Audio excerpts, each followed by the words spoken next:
All right. While we wait for Holly, we'll get everything spooled up here.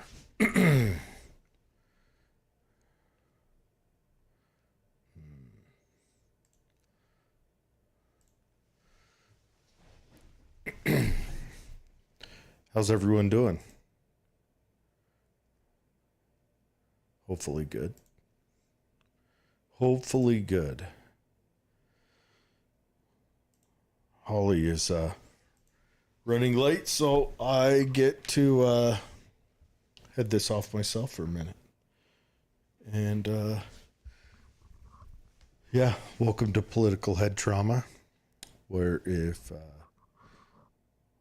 Head Trauma had a podcast, it would sound just like this. I'll go ahead and do the sharing and all the things. But anyways, today we have on Nathaniel Woodward. He's calling from down in central Utah. He is running for CD2 for the Democrat Party.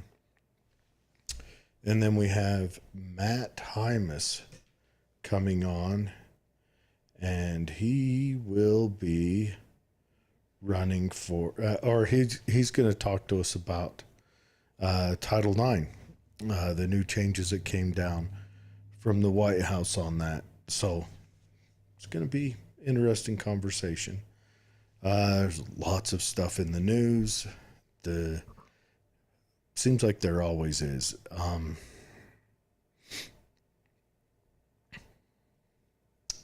Why does it seem like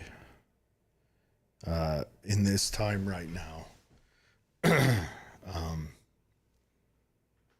look, I get it. Biden's a lackluster president, and with Biden being in there, essentially, you are just, you're kind of supporting his cabinet.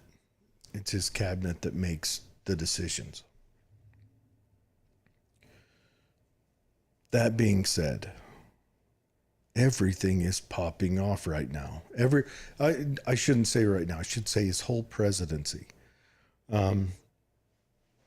We come out of the gate strong with Russia. Well, let me go get that. Be just a minute.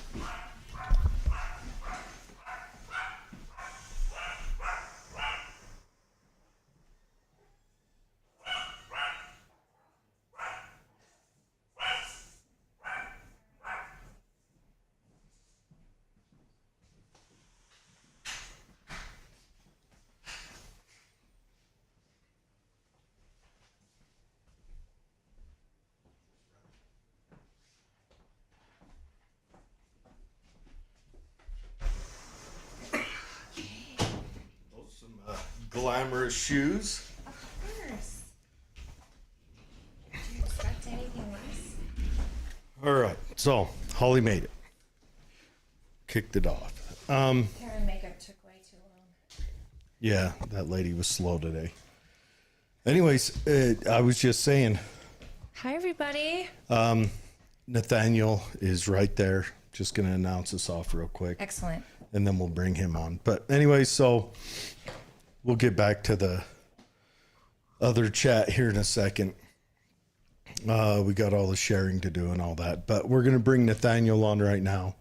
He is running for CD2, offered up by the Democrat Party. And we're going to hear his message, ask him a few questions. And if you guys have questions for him, I'm sure he'll hang out for a few of them. This is exciting. This is our first Democrat opponent for an office. So we are excited to welcome Nathaniel. Yes, we are. And Nathaniel Woodward, correct? Yep. Excellent. Yep. Let's just go ahead and bring him on in. Check the sound. Nathaniel, can you hear us? Yeah, I can. Can you hear me? Yes, I can. All right. How are you doing today? Oh, it's a Friday, so I'm not going to complain too much. Good. How are Good. you Now doing? we did have you on schedule for last week, but you had a work emergency you had to cut out on. So me and my buddy Dave just got to kind of talk crazy for 4 hours, and that was fun. But Holly's back, and we're excited to hear about your message. And why don't we just kick this off? Go ahead and tell us a little bit about yourself. Well, yeah, that's the problem with lawyers is we're always interested in talking about ourselves. You only have 2 hours, so Oh, you'll well, have to restrict yourself quite a bit. I'll have to rein it in, won't I? Yeah, so I guess it goes without saying now that I'm an attorney, but I like to view myself as maybe the exception to the norm. I don't want to be the stereotype. It's probably the only insult I actually throw out to other attorneys is when they're just getting a little full of it. I have to say, do you ever get tired of being a TV character? I mean, do you go home and kick your dog too? It's just the type of arrogance Hey, that you comes in this said field. it. We Yeah. didn't. It's rough dealing with a lot of personalities like this, but I think I try to be at least a regular guy, if not an everyday guy, at least an every other day guy, because I'm from rural Utah, born and raised in eastern Utah. So I lived in Wellington till I was about 3, and then my folks moved into Price, which was a metropolis compared to Wellington. Oh, yeah. Around 8,000 people or so. But I came into Carbon County at I think the best time in history. I grew up in the 90s in that transition before we really had internet commonplace. Having cable was a luxury in some kids' house. So it was a very outdoors upbringing in the desert, in the dirt, little free range. And so I just lucked out growing up in a rural area because I was just given all these cool opportunities that I think that the more urban folks just don't really get, because you go to a small school, like a small high school, you kind of have to be involved. The responsibility is on you. If you want a good football team, y'all got to play. Now, we had a terrible football team because I played soccer and other sports. Well, But that's football. That's football on the global scale. So yeah, that's winning. We're not yes. going to blaspheme on this show. Globalist We're just- football. Is that Yeah. what you want to call it? We're gonna keep this all biblical, no blaspheming. Oh, right. Football right. means one thing. Have a drink, Jer. Have a drink. Anyways, no, yeah, growing up in a small town does one, everybody in your whole school. For better or for worse. Yeah, you're accountable to the neighbors, and everybody because they know your name. Yeah, Well, when I came back to be a small town lawyer, I routinely, at least once a week, I'm in a mediation or a court hearing, over WebEx or something with a judge from up north, and I have to stop him saying, listen, the clients are, the parties are from down here in Price. We've got to come to a resolution where we're not killing each other, because these two folks are going to be bumping into each other at Walmart or at their kids' Little League game. And more importantly, I'm going to be bumping into them at the store at the kids' Little League game, and I don't want to get hit. So the rural sensibilities is really what drew me back to this kind of rural lifestyle, because I spent the last 6 years working downtown Portland, living in a suburb. Wow. It was great. My kids are still pretty salty about us moving back because there was a lot of fun stuff, a lot of neat things. We had a great time there.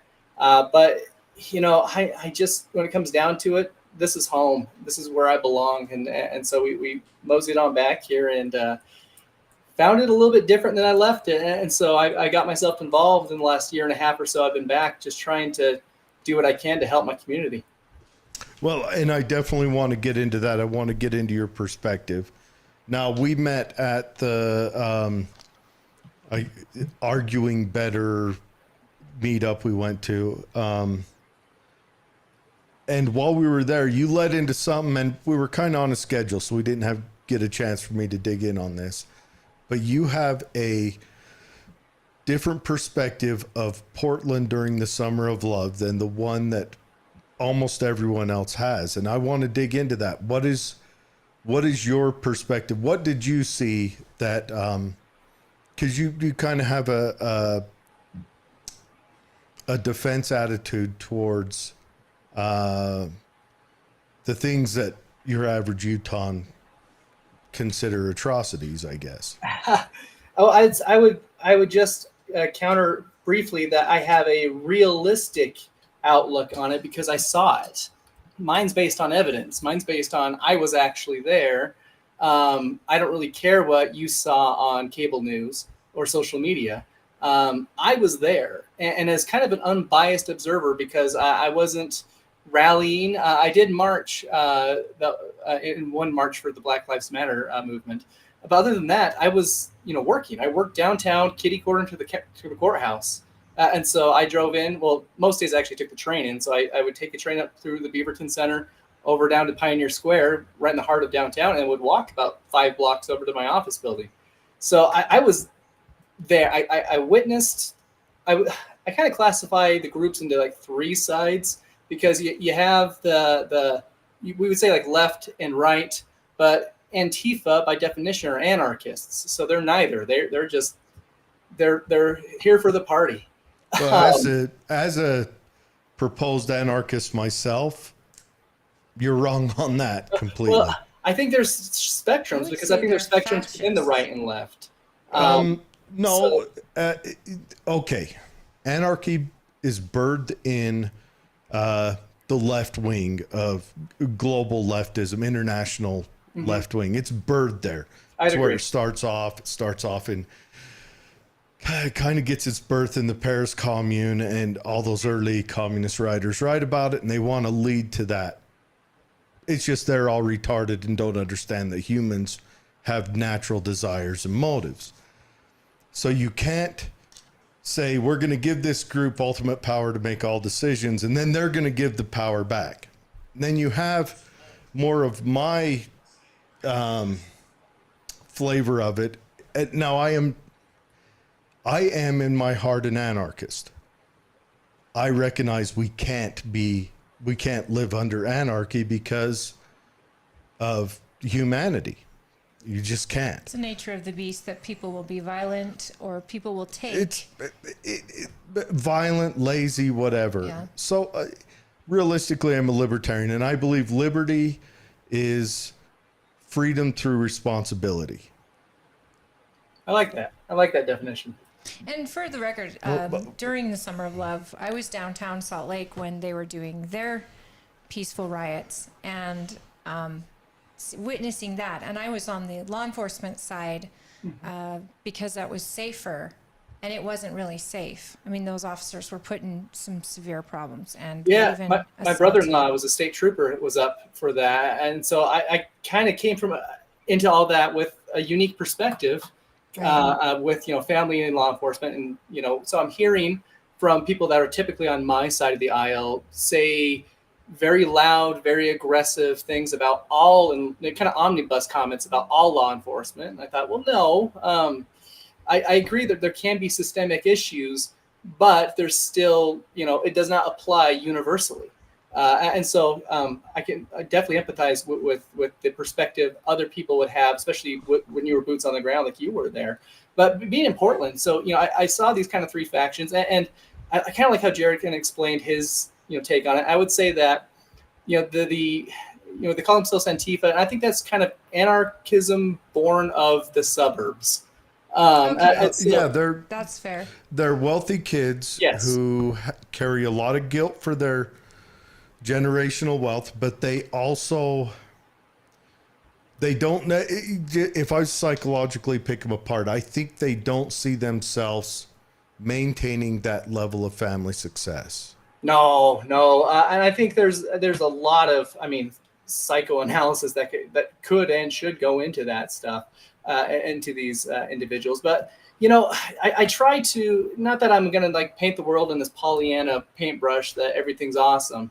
But I do try to say, okay, let's look at some perspective here. What's the good things I can take out of this? What are the lessons I can learn from this? And because looking at all these sides, because, coming from a very country background, I get why, a lot of rural folks kind of abandoned moderatism, even liberalism, and moved to conservatism over the last 20 or 30 years or so.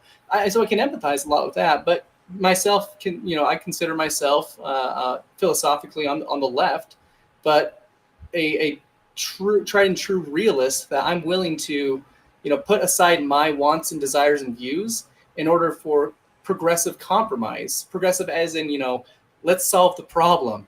I don't have to get my way to solve the problem. I think I have a better idea, but I also understand I'm not a dictator in any situation, even in situations where I am, like with my kids, where I can by law say, you are going to do this because I am in charge. But that's not the relationship I wanted to instill with my children and I. And so I took that view over the years. And so I'm sitting there, it's summer 2020. I'm in downtown Portland. I'm walking through the crowds. I know where to be and not be, but and so I see this reality and hear these people's side conversations, because that's the real thing. Who the person really is not the person that's on camera, or the person that's giving a statement. That's prepared, thought out stuff. Right. I'm hearing these side conversations, and I'm hearing people who have genuine fears, genuine concerns. Whether they're really founded or not was immaterial to me, because they were afraid of something, and that mattered to me.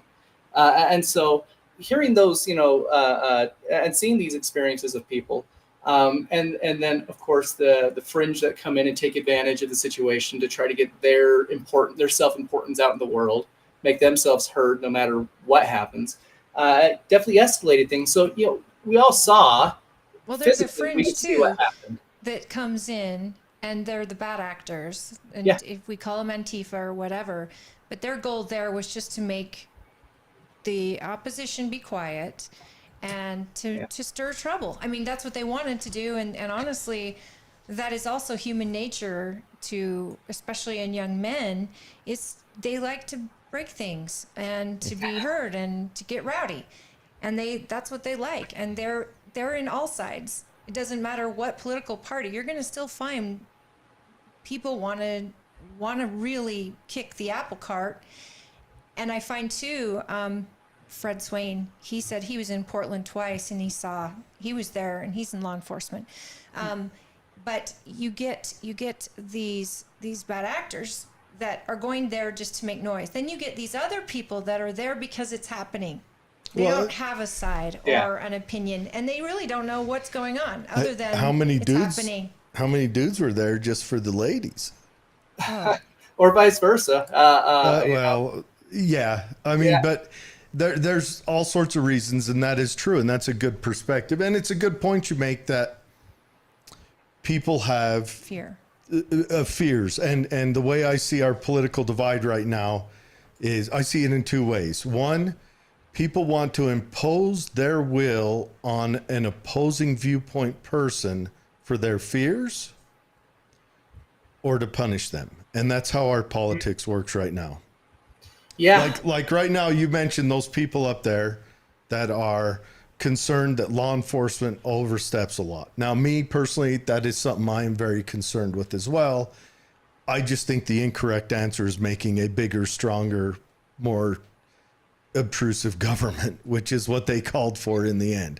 And so, I mean, but you also have. But hold on, allow me to follow this through. But then you've got the message that comes towards my way, which, if you want to go by the actual definition of liberal, I'll take it. I'm the most liberal person on this conversation. I know it, because I'm the one who believes in Lockean's ideas. Yeah. I'm more individual. But then you get the message coming from the left is one of disarmament or limited armament. Control. Doing away with the civilian population being as capable as government counterparts. You said capable and government in the same sentence. You see what I'm saying? Yeah. And it's another fear point. And I know I'm not saying you're wrong. I'm just pointing out that it is an interesting. And can I add something? Duality, yes. There is a lot to it also, because we're not talking about George Floyd during that time. We're talking about policy. And you said the word systematic, or is that what you called it? Systemic. So with systemic racism, for example, in law enforcement. And that is a fear in a lot of people. The statistics show that, just because based on the populace and everything else, that it's actually white people also are arrested and shot, things like that. But we need to go back to the basics and see if it's law enforcement needs to change policy, and if it's judges and lawyers and lawmakers that need to enact positive changes, prison reform, whatever it is. But at the end of the day, I mean, David mentions if you're not willing to use violence and force to govern, then would you not be an anarchist? Well, violence and force, I mean, when it's such a difficult time, because watch out, David's going to get him drug into a conversation that we won't get to hear. We won't get to hear his message, and that's really what we're here for. Can you pull up the messages, or is it not they're working? not pulling up on that? Okay. So because of I Facebook. appreciate both kind of takes on that, and maybe it's something I'm trying to dispel a little bit with why I kind of jumped into this race, and I can see why there's a lot of support for let's say like the former president, because he kind of came out saying, listen, this system is rigged, it is corrupt, it is bloated, and I'm going to burn it all down. Now that's I can see why that's a cool message, but from a guy who literally goes to the bathroom on a gold toilet, come on, that guy's part of the system. We have socialism in this country. It's for the top 1%, benefits them greatly. So I'm coming from. You can use his name on the show. You're welcome to say the word Trump. It's for the top 1 and the bottom. Well, the top probably 10 and the bottom, and then there's a middle group that's carved out for political influence. That middle group is funding all of it. Yeah, and so there's this term like administrative bloat and stuff, and so I would kind of agree, I guess, with the sentiment that the system, whether it be economic, political, even educational, the system is rigged. There's a tremendous amount of corruption, and we need someone willing to go in there and say, yeah, I'm going to burn it all down. And I'm a member of the Democratic Party. Now, a lot of the times people will get, they'll hear that, then they'll go off on some kind of rant. And I say, listen, I went home last night because I heard your argument, and I checked my birth certificate, and you know what? And I was surprised. It did not say Joe Biden on it. I was shocked that my name isn't actually Nancy Pelosi. Because here's the deal. I've got significant concerns with my own party. That's why I'm running as a Democrat. So I can go in and help address these things, because I see both national parties, major national parties, are just corporations interested in running their business. And frankly, so I jumped into this election. I have my meetings and find out, there's jobs I don't think simply shouldn't exist philosophically. People whose jobs their career is elections. And I think that's a joke. This kind of money. And I was told, it's the same for both parties, but you're a candidate. You're going to be spending several hours each day alone in a dark room on the phone asking for money. And I said, no, that is one, I'm from Price. Who am I going to call for money? The people I call ask me for money. Well, you'll get through your whole Rolodex in about 17, 18 minutes. Yeah. And so I said, that is not even close to why I'm doing this. And if my message can't get out there effectively for what I'm able to fundraise, I feel ethically, then that's another issue in the system I'd like to address, in my personal life later on. But I'm not coming into this to be some entrenched bureaucrat that's there to play the game. I'm there to represent my community. And so that second part, I think I reflect a lot of what you were feeling and saying about stuff, is that, we have people saying we need to, defund the police. Well, that is a sweeping broad stroke, isn't it? And what's that going to do? Here's the deal. You want to actually address things. And Jared, I think you and I talked a little bit about the Department of Education, a federal department, how ineffective a kind of one-stop shop is for 300 million people in 50 very different states and however many territories. We need to focus on community solutions, because I'll tell you, Provo and Price, Delta and St. George they have different problems and different ways to solve these things for a myriad of reasons. And so if we sit there and just pass legislation, even at the state level, it's not going to work with these broad strokes. So we need elected leaders, the one I want to be, that's going to go in saying, okay, here's the federal resources we have. Here's how it exists. Here's how it is. I'm going to go back to these communities, Kanab, Cedar City, Farmington, and meet with the leaders. Say, listen, what issues are affecting your community? Actually affecting them. Don't give me this border wall nonsense. That's not what's affecting your community right now. Kids going home hungry from school, soldiers coming home from war and killing themselves. These are what's affecting your community. Let's solve those first. Then we can talk about whatever national pop culture nonsense you want to talk about. Wait. That's what we want to do. Are you saying the border wall and the invasion of these folks coming over and being sporadically thrown into 50 states where economies can't even handle them is not affecting communities like ours? I would call it statistically moot compared to the other issues we should be addressing first. I think a study came out from the immigration whatever group. 65% of all new jobs over the last year has gone to illegal immigrants. And so even, I'll give you the benefit of the doubt because that number I'm skeptical of, but even that were true. I just saw it. I didn't dig into it. 79% of statistics are made up. Yeah, but 80% of them are BS. But anyways, will you let him talk the defunding the police? So do you not agree with that? We have a comment. So should we have defunded police? No. I mean, certain departments, sure. But what does that actually mean? Defund the police? Do you want to just do you want to scrap the whole department? Because I would argue that's a really bad idea. We saw it in Baltimore, and actually people couldn't even get an officer to respond because they didn't have enough, and they refused to go to certain neighborhoods without backup. And even in funded departments, we have that issue where there's not enough people to respond and everything. So I think, rather than defund the police, if you want to, paint a broad stroke over the whole nation at once, I think the most responsible thing to say about it is that we need to reevaluate how we view our criminal justice system, not just the police, but the courts, attorney licensure, the jails, our sentencing structures. I've been on the news a handful of times this spring because of my work with Ashley's Law, where yes. A local mom sent out a plea on Facebook a friend of a friend commented on, so I saw it, and she said, listen, my daughter's 31 years old. She has Rett syndrome, so she can't talk, she can't dress herself, she can't move. She's, very, very disabled. She had installed some home security cameras to catch her seizures at the doctor's recommendation because they had no idea why she was having seizures.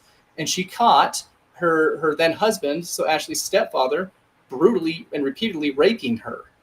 And so this guy, of course, this monster got arrested. But Ashley's 31. And in Utah and in most states, if you are an adult and you're a rape victim, the abuser will be sentenced lighter than if you were a minor, which in Utah is under 14. Unbelievable. And so this child, this 31-year-old, beautiful little soul, Ashley, who has the mind of a 3-year-old, and the body, is as indefensible as a toddler. And she can't talk back. She can't tell what's happening. Which is a non-mandatory sentence in this state, a prison sentence in this state. So this guy could get out of jail in 3 to 15, technically. And so this mother, her name's Paula, she reached out to our local state House representative, Christine Watkins, a Republican, and said, hey, you're all about protecting kids from pedophiles and sex abusers. You're talking about bathrooms all day. I need help. Help me change this law. And Representative Watkins said, how dare you? I am busy. I'm busy now because we're in session. I'm going to be busy later because I'm running for your re-election. If I win, talk to me then. Hey, hurt, wounded mother, pound sand. So I saw this, got very upset back in January, early February. Got on there, said, Paula, my name's Nathaniel. I'm a lawyer. I'm in your town. Here's my office address. Whenever you want, come over. We'll chat. She came over the next morning. I cleared my whole day because, like, Christine Watkins, I was busy too, but I can prioritize, actual issues. And I sat down, and I'll tell you, I make it a point to compartmentalize my life. I don't take work home with me. I see the most horrible things frequently in my career, and then 10 minutes later, I'm at my house playing Mario Kart with my kids because it's just the kind of sociopath a lawyer has to be to maintain a healthy life. What kind of lawyer are you? So down here, I'm a general practice lawyer. So I'll take on I don't like bankruptcy. I don't like tax stuff. I really don't like criminal things. But down here, I kind of have to take things as they come, but I'm more selective. That's why I left the big firm and worked for myself. But so I sat down and tell you, I don't take these things home with me, but I can't tell you how many nights I've laid up in bed just shell shocked from what I was told and saw. So I met with her that morning. By the end of that day, I drafted about a 15-page memo saying, hey, Utah legislature, lawmakers, media, whoever wants this, here is a story. And I laid out the story. I said, now here's the problem. Here's the law as it exists. Laid it out for him. Here's the problem with that. Here's what I would do to change it. Here's a sample bill. So I laid it out, spoon-fed it for him. Couldn't find anyone to sponsor at that session, which was somewhat understandable. I mean, have you been up at the Hill during session? Yeah. These bills are about 6 months prior to session. I know because I have one that I've been trying to push. I'm in year 2, and it does take a lot of work and a lot of people. So I understand this, but that I absolutely 100% agree with you that crimes like this are probably happening far more than we know.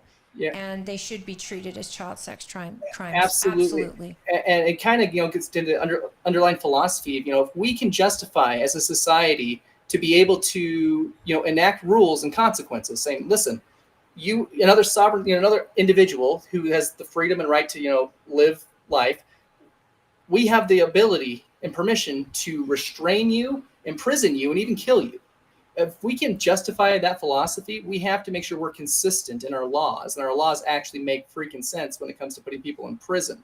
You can tell I'm a defense attorney. I get a little salty, but I'm coming from the prosecution's end on this side saying we need clear, more fair and understandable laws in order to justify the laws I may disagree with in other situations.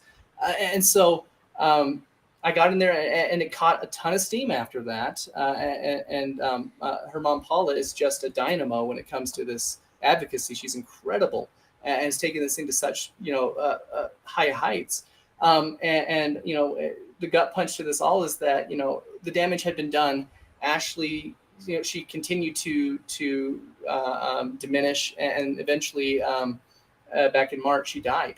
Oh man. And as Paula said, she just gave up. That was, I've been to a lot of funerals, and I buried a kid, my son. And so watching another parent bury a child is already difficult, but sitting in that funeral, watching a wounded mother bury her daughter like that, there's not a descriptive word for it. And it's not, I can't say this is the reason I'm running for Congress, but this is a significant part of it that I'm so sick of the egos in our elected offices that can't say, hey, I understand I'm busy, but I can prioritize this, drop whatever big thing I was going to do that day and help, because, and I found this at least in my career, sometimes the only thing and sometimes the most important thing I can give to a client is to feel heard. When a wounded person feels heard, the healing that can happen is tremendous. And so that's what my initial thought was, is there's a wounded mother. If I can at least make her feel heard, I can at least bring some comfort into her life, because that's what I want to do. If I can leave an impact in a small community, I've done my job. Go ahead. Do you have somebody now that's focused on the bill? Do you have somebody that is? Yes. Have you reached across the aisle and brought a collaboration of people? Because I know there's R's and there's D's, but you're talking about something that is right and is wrong, good versus evil. I think this should be something that the bipartisan support has been healing in a lot of ways. So the guy who's running against Christine in the primary here on the Republican side, he's a man named Tom Hansen. I think he's an educator. He lives down in Emory County. The phrase when I think of Tom Hansen is good man. He's a good man, and he comes from a good family. His son Talon is the municipal director for the state Democratic Party.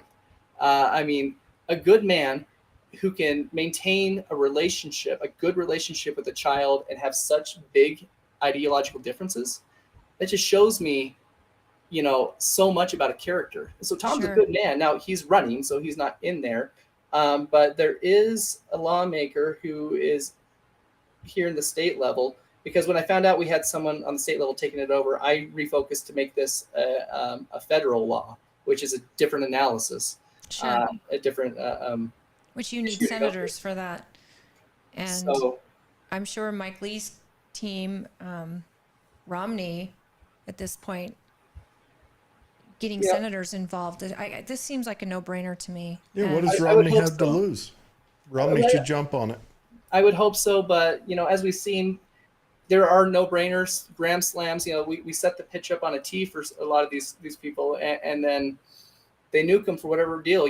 We have a bipartisan border deal ready to go, and Donald Trump says, "Hey, I don't like it, nuke it." So it gets nuked because follow the cult leader, right? All right, I've got to correct you on that. Well, I mean that is an overbroad Hold generalization. I am not going Donald to Trump can't tell the Senate. and I am not known for defending Donald Trump. I'm known for he's not. I'm known for blasting him. But one, Donald Trump didn't drive that. The thing that drove that were the limits, the upper limits, the windows they put in there was catastrophe. Ridiculous. 2, the added cost. And 3, looking at it and saying, why was it 3.5 years ago this was managed, but now it's not? And it's not managed particularly because of the actions of Joe Biden and the Democrat Party coming into his win and after he got sworn in. The things they said and did. And he tore up a lot of negotiated agreements that we had with other countries that you apply for asylum in the first safe country. First safe, at a port of entry. He tore that up. And now I'm not blasting you for that, and I know that's a talking point, and I know Holly makes her talking points as a Republican. Me, as a sworn independent, I have not voted for president since Bill Clinton. It's the last time I voted for president because it's all dog poop. It's just whether it's fresh or ashy and dry out in the yard, but it's all dog poop. Because we've watched our country do some extraordinary things, terrible and great. And if you do nothing and don't vote, you're part of the problem. Here it is. Well, okay, when Coolidge runs again, I'll vote. But anyways, that for a lot of reasons, I'd like to see a zombie running. But no, so that and I appreciate your take on that. Anyways, but that was just kind of way to kind of illustrate a point that there is, because you say like Mike Lee and them and Mitt Romney. I think there's a lot of grand slams that people simply, and on both sides of the aisle, will simply not support because the narrative is we can't give the other side a win, especially on an election year. We can't do that because these two corporations, Burger King's not going to help McDonald's out here. Chevy's not going to help Ford, and so. That's why I said these issues are more than just kind of singular issue. We have to look at, if you want to talk about the border thing, that's why I'm not going to, make a big, run and talk about this a bunch in my campaign, because what am I going to do? I'm going to go to Congress and just be another noise in there. What I can do, I can help direct certain resources and solutions to individual communities, help build up these communities with these issues, make them a better place. And as we do that, we eliminate certain distractions in our lives that we can now collectively focus on solving issues because, and so, the border crisis. Well, why are people coming to the border? Well, have you even Googled Iran-Contra? I mean, let's talk about policies we've had in those countries for decades and how we created the mess that we're now, complaining about. But then again, it's even more nuanced than that. And so you got to go deeper and deeper. And so I, as a congressman, can focus on issues that will affect the lives of the members of my community the most and help address that. And it's not just me going to work for you. We're working together. I need your help to tell me what is affecting your neighborhood, your town, your county, what's going on. What have you seen work? What haven't you tried yet? Are you willing to listen to another side on this? Let's try something. But I need you to help me try it. I'm not just going to, legislate and walk away. I mean, you would be over the purse, essentially, in Congress. I want to facilitate. I like being a mediator. I want to help say, we've got a dispute. I'm going to objectively look at this, all aspects of it, look at the reality of what we have to work with and present options and say, okay, the options are here. It's my job as your leader to act, and I'm going to act. but I want to listen to your input here, because I'm not just going to sit here and dictate that I know what's best at all times. Can you share with me what some of the things that your community has told you are the issues, like in Price? So over here outside of my district I'm running in, but I can see it translate into a lot of other areas. So I live in Carbon County, right? Carbon as in coal. There are 0 active coal mines in Carbon County. That's a problem for identity purposes, at least. A little false advertising going on. But here's the deal. When I took hunter safety when I was 11, I remember sitting in that classroom at the Castle View Center with Ed Chavez, who was teaching it. And one of the first lessons I learned, and I hope everyone else learns in hunter safety, is when you're pointing a weapon at a target, the first thing you should probably do is make sure no one's standing behind the target. It's rule 4. Is that rule 4? Yeah, Jared, you're probably literally the expert on this. But that's a pretty important step, right? So we had, scientific realities presented to us regarding our environment and our climate. And here's the deal, especially to be critical of my own party. They saw the data, they picked up their weapon, and they shot at the target. We said, look, we're going to pass regulation. We're going to do this. Republicans, on the other hand, they shot at the target of, we're going to bury our heads in the sand. We're not going to propose any actual solution to help mitigate the problems that are going to happen because of this. We're just going to say it's not happening. And what happened was Carbon and Emory counties were standing behind the target. We got shot by my own dang party, and because they didn't responsibly pass any regulations, which, I don't know if you can. I believe in education over regulation more, but Obama vowed to put them out of business. Yeah, and so we hear things like that, and I go, what are you doing? Because I get it. We have to address climate change, but first we should look at the actual causes, the actual carbon output. Let's address those first, because our power plants here are not big polluters. They've got scrubbers on them. They are very. Our bituminous coal is incredibly efficient. Pound for pound, you want to talk about efficiency. Good grief. Oh man, you're going to get tossed from your party, bro. Come at me, folks, because we have to be real about things. But here's the bigger issue. If you're going to say, I'm going to kill coal or I'm going to do this, there are communities standing in the way. You have to, if you're going to be an ethical, real leader, ensure those places are going to be okay. So, we need to pass this regulation, but it's going to, one power plant job translates to 7 other jobs in the area. I'm not talking like job like bagger at the grocery store. I'm talking about truck drivers, railroad, good careers that support families. So if you're going to close a power plant, you are affecting not just the 100 and 200 jobs there, times that by 7. So replace the industries. Find a way to do that first. It's hard work, but here's the deal. A lot of legislatures don't get this. Hard work's required. They don't want to do it, but you have to do it. And so it's not just a hard regulation to get through. You're going to, I don't like pork in bills, but here's the deal. We need these bills that are comprehensive enough to address all the issues that the regulation is going to affect. And so we have to slow down, hit the brakes when it comes to passing certain things to evaluate what the heck's going on the ground with real people, because a senator based in, we like to attack California, but that's just over there, that lives in Sacramento, views the world from the Sacramento perspective, has no idea at all what it's like to live in Huntington or Farron or Green River or Moab or Hanksville. They have no idea. And so they just place they affect greatly, Delta. Yeah, absolutely. Like California runs Delta. And so we have to be more responsible when it comes to it. I say we do need environmental regulations. We do need safeguards to help, mitigate climate change. But human lives have to take precedent because we exist. We are here. I know there's people that say, we're not the top of the pyramid here. We are. We are sentient beings. And when it comes down to it, I value my kids and their happiness in lives more than anything else. And their ability to work in the community they grow up in. Small towns like ours, they're all leaving.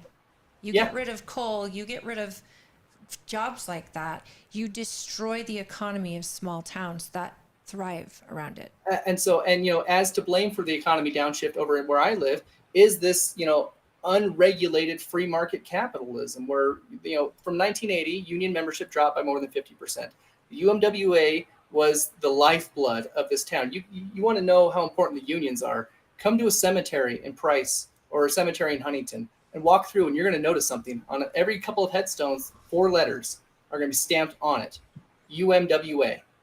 I mean, you put who you were, where you lived, what you loved, who you loved on your headstone. I've never seen someone say, here lies Nathaniel Woodward, a lawyer. That was who I was, but people put their union on their headstone. And Union and Mason Lodge. Those are the. Don't get me shot, Jared.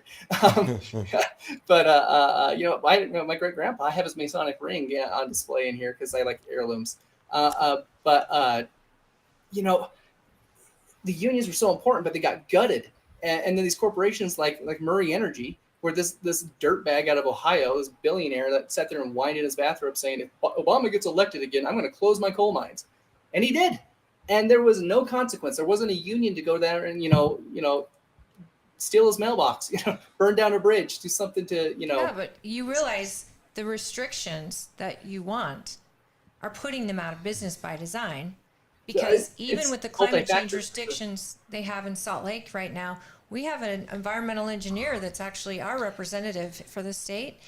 And he says, even if we followed every single restriction, you do not eliminate, nor do you even meet the standard for the EPA. So they're put so insanely, if you got rid of every car, every gas fireplace, every gas stove, it still would not meet the standard that they're looking for. And the problem is California's gotten around it by promising to meet the standard eventually. They're not. It's an impossible standard as long as there's gasoline cars on the road, and you cannot eliminate that. The bureaucracy is crippling. And so, coming from the left side and saying, listen, we have, nuclear energy to me is so cool. Uranium salt reactors. I love thorium recyclers. We have this energy research center, the Santa Fe Energy Research Center down in Orangeville here. They're doing so many cool things. And I love nuclear energy. Very sustainable, quote unquote, clean.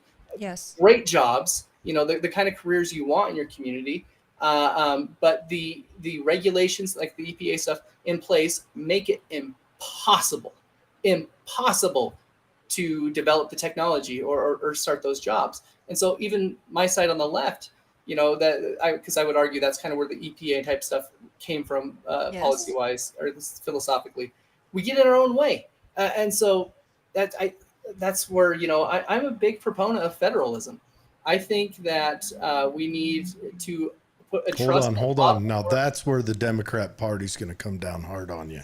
Say that again. You'd think, but because in law school, the Federalist Society is the conservative-leaning law club or law group, and people are just so easily sold into clubs. They're wearing their Mickey Mouse Club ears, and they're just so into it, and they're like, yeah, that's what federalism means. No, here's even as a tried and true liberal progressive here, I want communities to be able to determine what's best based on their culture. I want their culture to survive.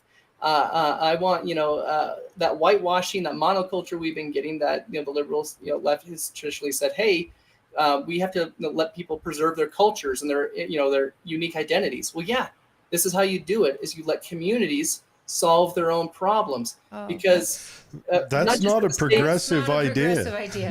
You would think, but tell me about the Sahara Club now. It makes excellent sense what you're saying. The Sahara Club runs out of California once a year to try to stamp down everywhere else. And they're wrong. Their policy on nuclear energy is wrong on the most simple levels. They fundamentally miss the reality of the science. They just misunderstand it, and it drives me nuts. What really bothers me about at least the Sierra Club is it was founded by John Muir. I love John Muir. My oldest son, I named him John. And so I think they really have missed the mark. And there's other environmental organizations I really struggle with. People like SUA, the Southern Utah Wilderness Alliance. I believe it's incorporated in Switzerland. That makes sense. I get grumpy when people in Bountiful tell me, what I need to do regulate the public lands here, the 96% BLM ownership of lands here in Carbon and Emery County. It bothers me because those are our public lands. And I go, technically, but I live here. Like, they're not. You are welcome to visit as much as I am, but I live here. The management of it means more to me in reality than it does to you, because I am actually affected by it. Well, and your taxpayers, your tax dollars, their local tax dollars are going not only to make sure those lands are kept federal, your county relies on those PILT dollars that the federal government pays pennies on the dollar to have that land be restricted. And then if anyone gets hurt on that land, it's your local tax dollars that are funding your police departments, your EMTs, your hospitals. So yes, Davis County may have an opinion on how to run them because they're federal, but it's your tax dollars that go to actually maintain them. Yeah. And so just a reevaluation of how we view this, the supremacy clause in the Constitution. I agree that there does need to be this dual relationship. The federal government should exist. We should, support, measures that affect, I do care about, public transportation in Louisiana on a level. I do care. I do. But when it comes down to it, I think I need to not be weighing in on the vote on how to best regulate, that or a lot of stuff. Issues in Texas are different than issues in Vermont, and so we get this group of 100 senators, or what are we at with Congress people? 400 and 500 something. 434 or something. Still a smaller group, but still, I mean, that is a tremendous amount of power that is being wielded incorrectly because there's not a lot of this, collaboration. I like cooperative federalism. Things like cannabis laws, where federally, it is illegal, but there's this policy where the federal government says we will not interfere. So the DEA is not busting down every dispensary, whether they're the medical ones here in Utah or the ones in Portland that are on every other corner. And so I like cooperative federalism. So I do think there's this good balance. We can balance these relationships, but we definitely need to reevaluate exactly, the federal government's involvement in communities when policies just don't make sense across the board. If I had my magic wand, I'd do two things with our public lands down here. One, I would transfer all mineral gas lease from federal land to SITLA to fund our schools. Because we can raise our taxes all we want, we're still not going to come close individual be able to pay for the types of schools our kids deserve and the salaries our teachers deserve. But the mineral leases, I think if we give them exclusively to SITLA, I think we'd cover a lot of ground there. But that's my minor one. My pie in the sky, Jared, I don't know if we talked about this, is I would reinstitute a form of the Homestead Act. I said, okay, cities might be getting a little big for their britches. Talk real slow because this is the good stuff. I'm gonna have to put an R rating on this show now. But go ahead, keep going. So and even the housing prices, we have all sorts of issues. Food prices are out of control. So we have so much federal land down here, and I'm not talking about the public lands. People think the Santa Fe Swell. They're thinking of the Black Box or Buckhorn Draw. I'm talking about open land between Wellington and East Carbon, tens of thousands, if not millions of acres all over these counties that are perfectly situated for new towns that we can, responsibly design to make them, kind of a hallmark for walkability, health, small business friendly. The biggest issue, I think, for that, other than actually getting people to agree to it, is the water issue, because Eastern Utah is in a rough spot, and even all of Utah's in a rough spot water. Here's my weird solution that I think would work, and I'm willing to input on this. But if I had my magic wand, this is what I would do. I would, from the federal perspective, I would fund with federal dollars a handful of desalination water plants in Southern California, from San Diego up the coast. Calculate how many gallons of water is coming from that, then subtract that amount of water from California's rights to the Colorado River. And then I'd build a pipeline to Las Vegas and do the same thing. Using ocean water, correct? Yep. So to desalinate it. Which is genius. And why have they not done that? To repay the taxpayers then own 100% of the lithium extracted from that process. So then we stop taking our lithium from China, from Chile, from other foreign countries for our booming, battery market.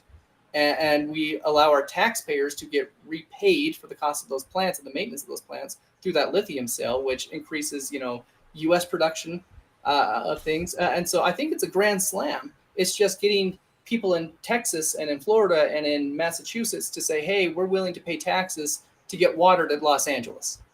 Well, right now, Our current Bridger Bollinger right now is working on a bill that does just that with lithium and the mining of it, and giving that money back to the communities in which it's going to be mined, and actually giving us the sovereignty of our state controlling it. And now in Tooele County, we've got 120 miles west that is absolutely open. Why would we not create maybe a nuclear power plant out there that could be maintained and not affect the local community, but benefit Utah first?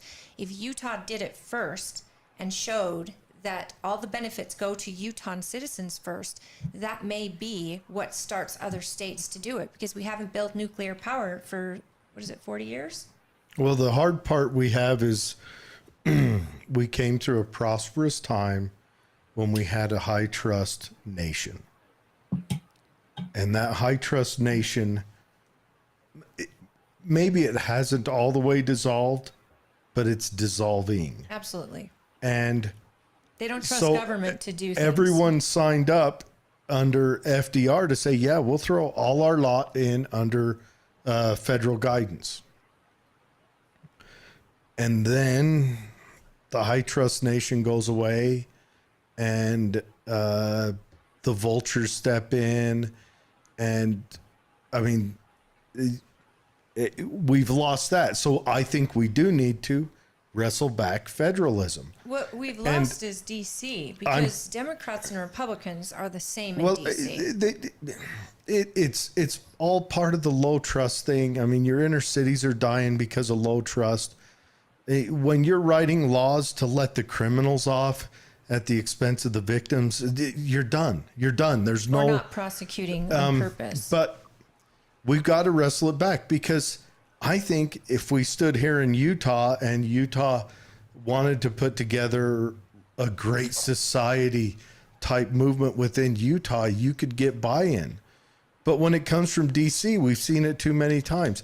The deals were made where California gets 65% of our water, where California gets 80% of the electricity made in the state. But has to do no infrastructure on their part when they have access to an ocean and technology. And then that backdoors California in to come in and strong arm our cities and our laws and we become an abusee, which is, I mean, for Republicans out there, it's the exact argument why we have an electoral college. Mm-hmm. The exact argument. Yeah, and I can get really nerdy and talk about, all those things for the next 20 hours. But it's something that happens a lot when I have these kind of conversations. People say, that doesn't sound liberal. I said, because I'm me. Right. Hi, my name's Nathaniel Woodward. My friends call me Than.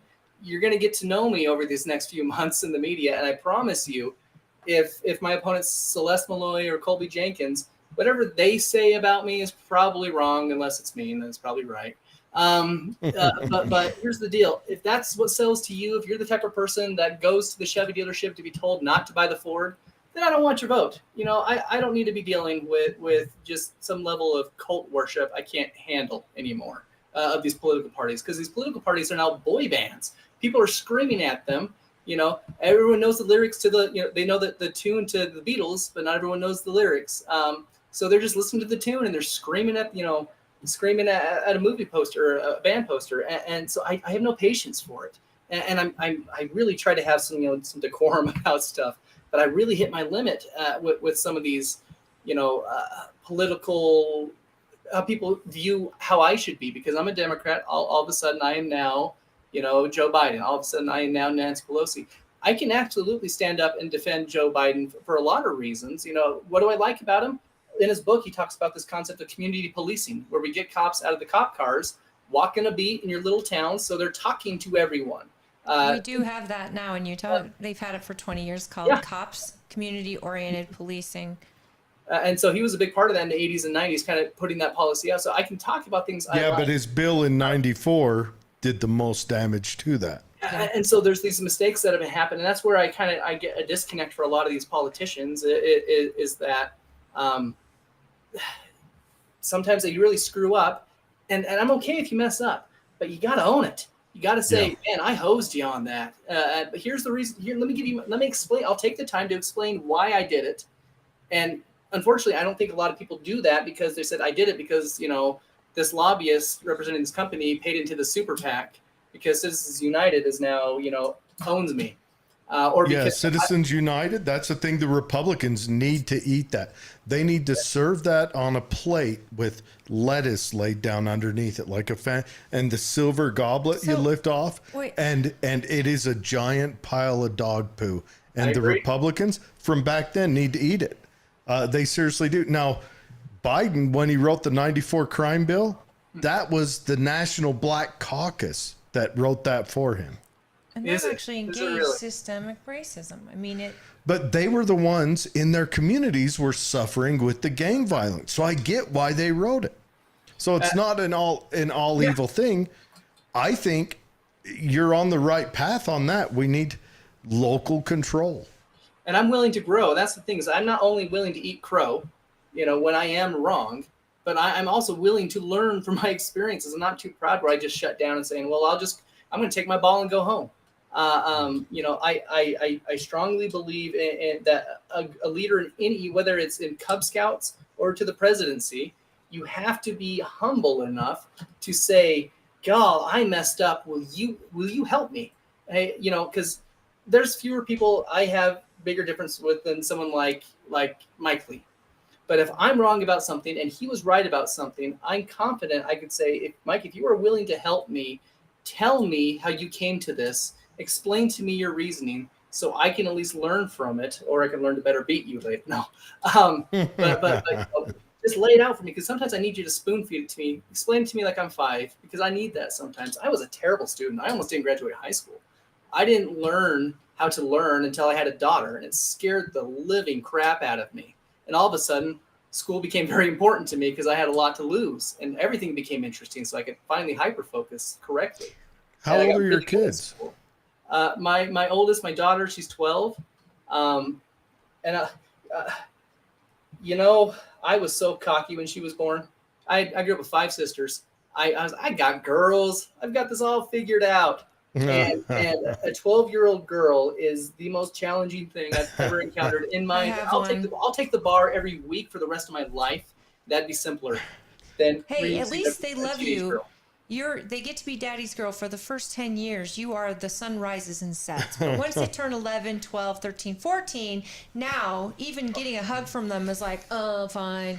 Yesterday. And then they start loving you again about 18, 19, when it usually involves mom, dad, mom, I need money. You're deep in the Iodine Valley. They're little blessings. I'm such a sap. My son got his tonsils out 2 days ago. We were leaving the hospital yesterday morning, and my daughter, my 12-year-old, she held my hand as we were walking out of the hall. And I just, oh my gosh, she's holding my hand. It's like seeing a unicorn.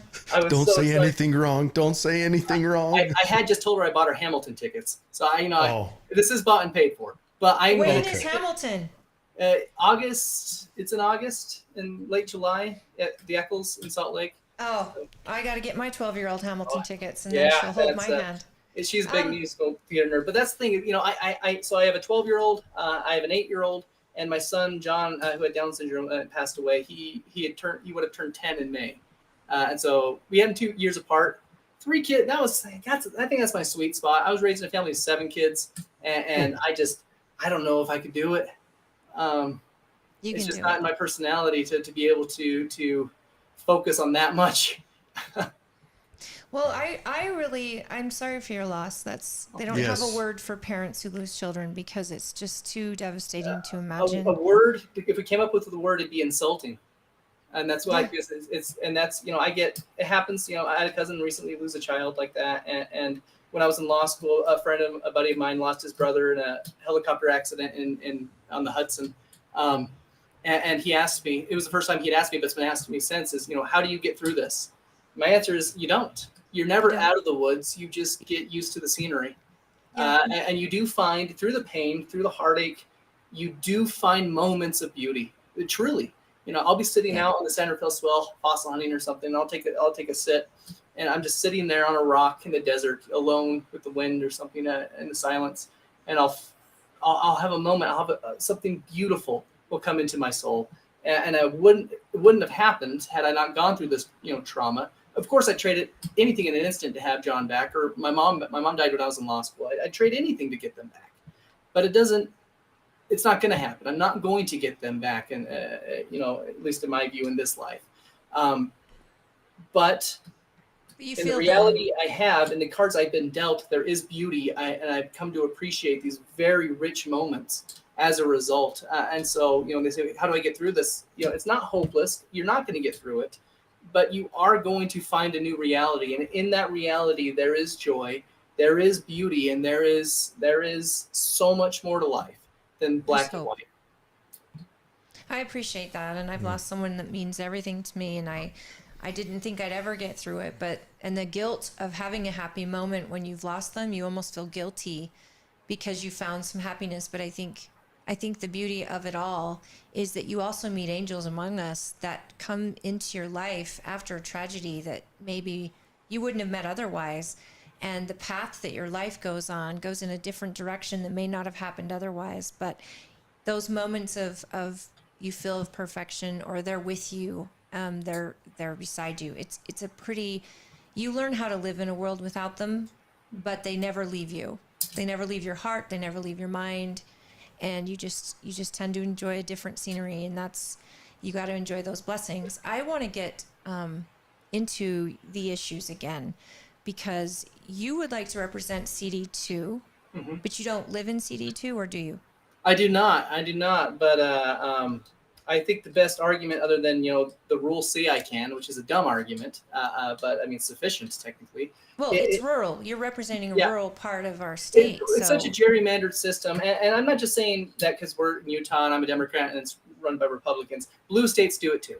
Every state that has a majority of the sufficient size gerrymanders the heck out of their voting base, and it's absurd.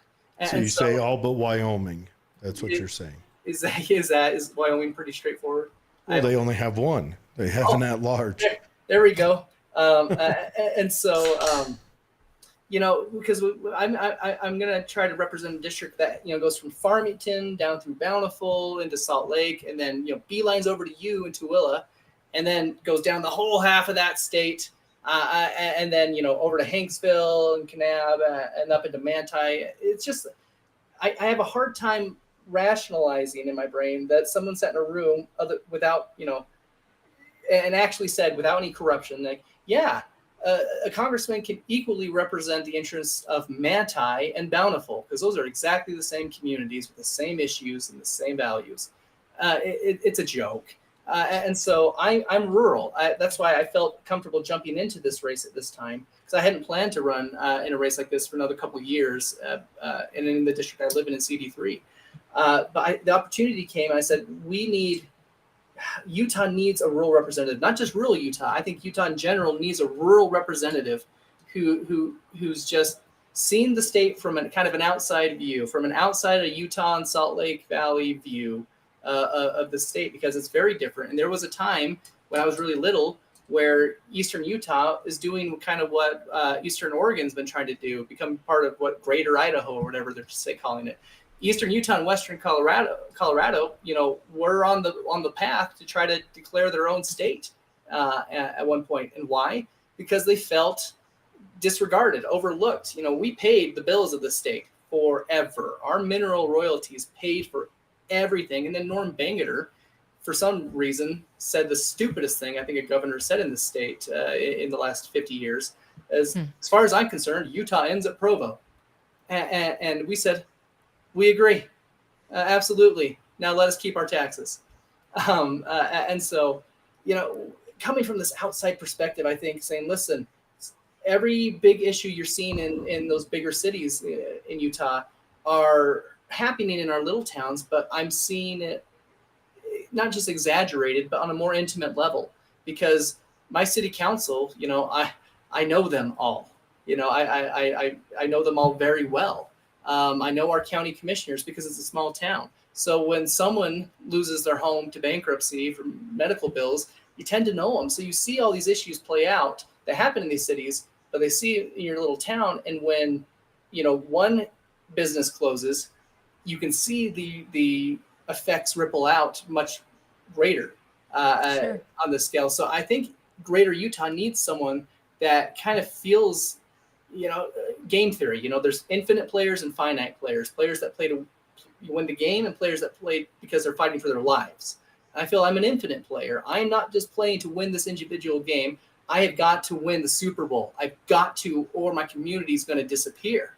I have, like when I got good at college, I've got skin in the game now. I've got something to lose, and it makes me dangerous because I'm going to be passionate about this stuff. And dangerous not as in, I'm going to burn the place down. Dangerous as in I am very invested in this, and I cannot afford to lose my home. And so I'm going to go into Congress, and I'm probably going to get in a little trouble with even my own folks where I say, can you just shut up for a minute and listen to what the people actually need and not your agenda and your feelings and your ego and your social media following? Can we actually do this? And so that's why some of the representatives I admire most are the ones that most people have disregarded or mocked. The ones that can't be bought. Bernie Sanders cannot be bought. I don't have to agree with everything he does to not admire that he's not for sale. AOC, she can't be bought. I don't have to agree with her on policy. I would argue she's bought right now. Yeah, I think Nancy Pelosi shut her down. Well, let me tell you a story about that, actually. And to kind of go along with what you're saying, but I it doesn't really change my view of her too much. I actually kind of like Nancy, I actually like Nancy Pelosi makes stuff happen. Okay. I actually kind of like AOC because she's just a fireball. But I have to get to a question though, comments, because we have not addressed any of our comments. But David Weiss makes a comment that says we should represent the country as a whole first and your district second, and that is absolutely true. We elect our elected House members and senators to represent us in Utah, and I think that we've discussed this on the show before. If we're going to get our debt in order, which is the seat you're running to actually be a part of in the spending, the purse, we have to maybe forego the pork. And that pork could mean Eastern Utah. It could mean Tooele County, where we're not getting new roads. We're not getting this. Some of us in this country are sick and tired of the debt. The fact that our current interest rate right now is more than what we pay for our military or our social programs. I mean, this is insane where we are. We're going to have to forego getting this pork, which helps the state for sure. But as a national representative, we've got to look at the country overall and maybe put a stop to a lot of the spending that we all want for our districts.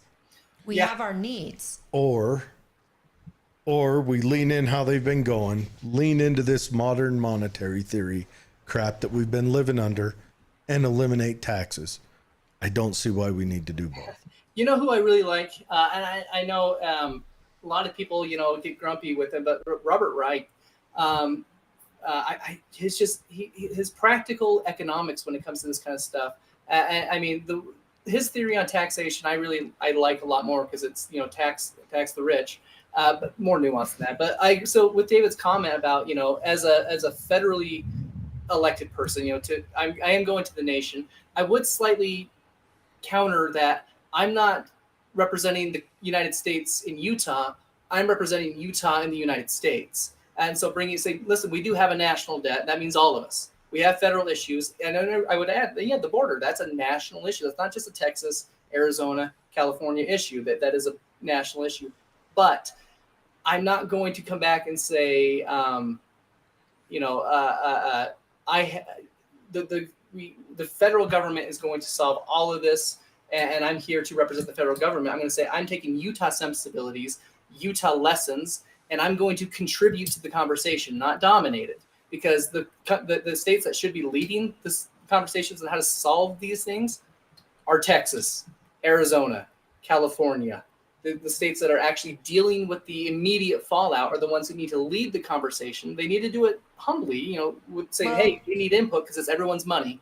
This has been going on for so long. They've tried humble. Then they started sending a taste of what their economies experienced by sending these migrants into other cities, blue cities especially, and now they've got everyone awake. Now everybody is like, whoa, we need to settle down. And it's the first time an issue has been pretty much the same. Yeah, Both well, Democrat and Republicans are saying I think that's why fix you need the to vote border. for me on these type of issues. You want a Democrat in there that is going to be able to talk to his own party and say, we have to listen. We have to listen because and Jared, and you pointed on this, and I think actually both of you did. We have this issue where people, they just don't, no, I can't hear these. This hurts my ears. I'm not going to allow you to come speak on my campus because I disagree with you. Instead of, I am so excited for someone I disagree with to come talk because, oh, you better be brave because I'm going to listen and I'm going to talk back. That we need to foster this kind of, not just toughness, but this, yes, pushback on my ideas, because just because you're pushing back on my ideas does not mean I'm going to be wrong.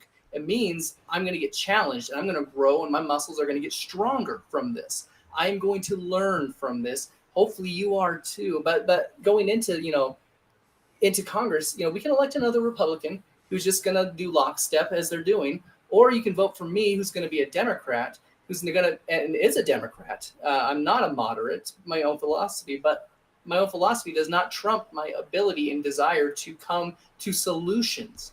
I'm not going to take my ball and go home. I'm going to talk to my own party and say, listen, you're not going to tell me how to vote, period, ever. No, that's gross. And I'm going to call you out publicly if you try to tell me. I'm going to get in trouble for how to vote. If there's a real solution proposed by the people who are boots on the ground, know it, and there's evidence to support it, I'm going to support it. And unfortunately, these bills do have a lot of pork in it. And a lot of people say, well, I'm not going to vote for this because it also has funding for Planned Parenthood. And I go, gosh, you're a baby. Let's solve issues. Let's actually solve them. Keep your ideological nonsense, to the podium where you speak. Are you saying you would fund things for Planned Parenthood? Oh, yeah, sure. Well, how many other private 501c3s get funding from the government? Oh, lots.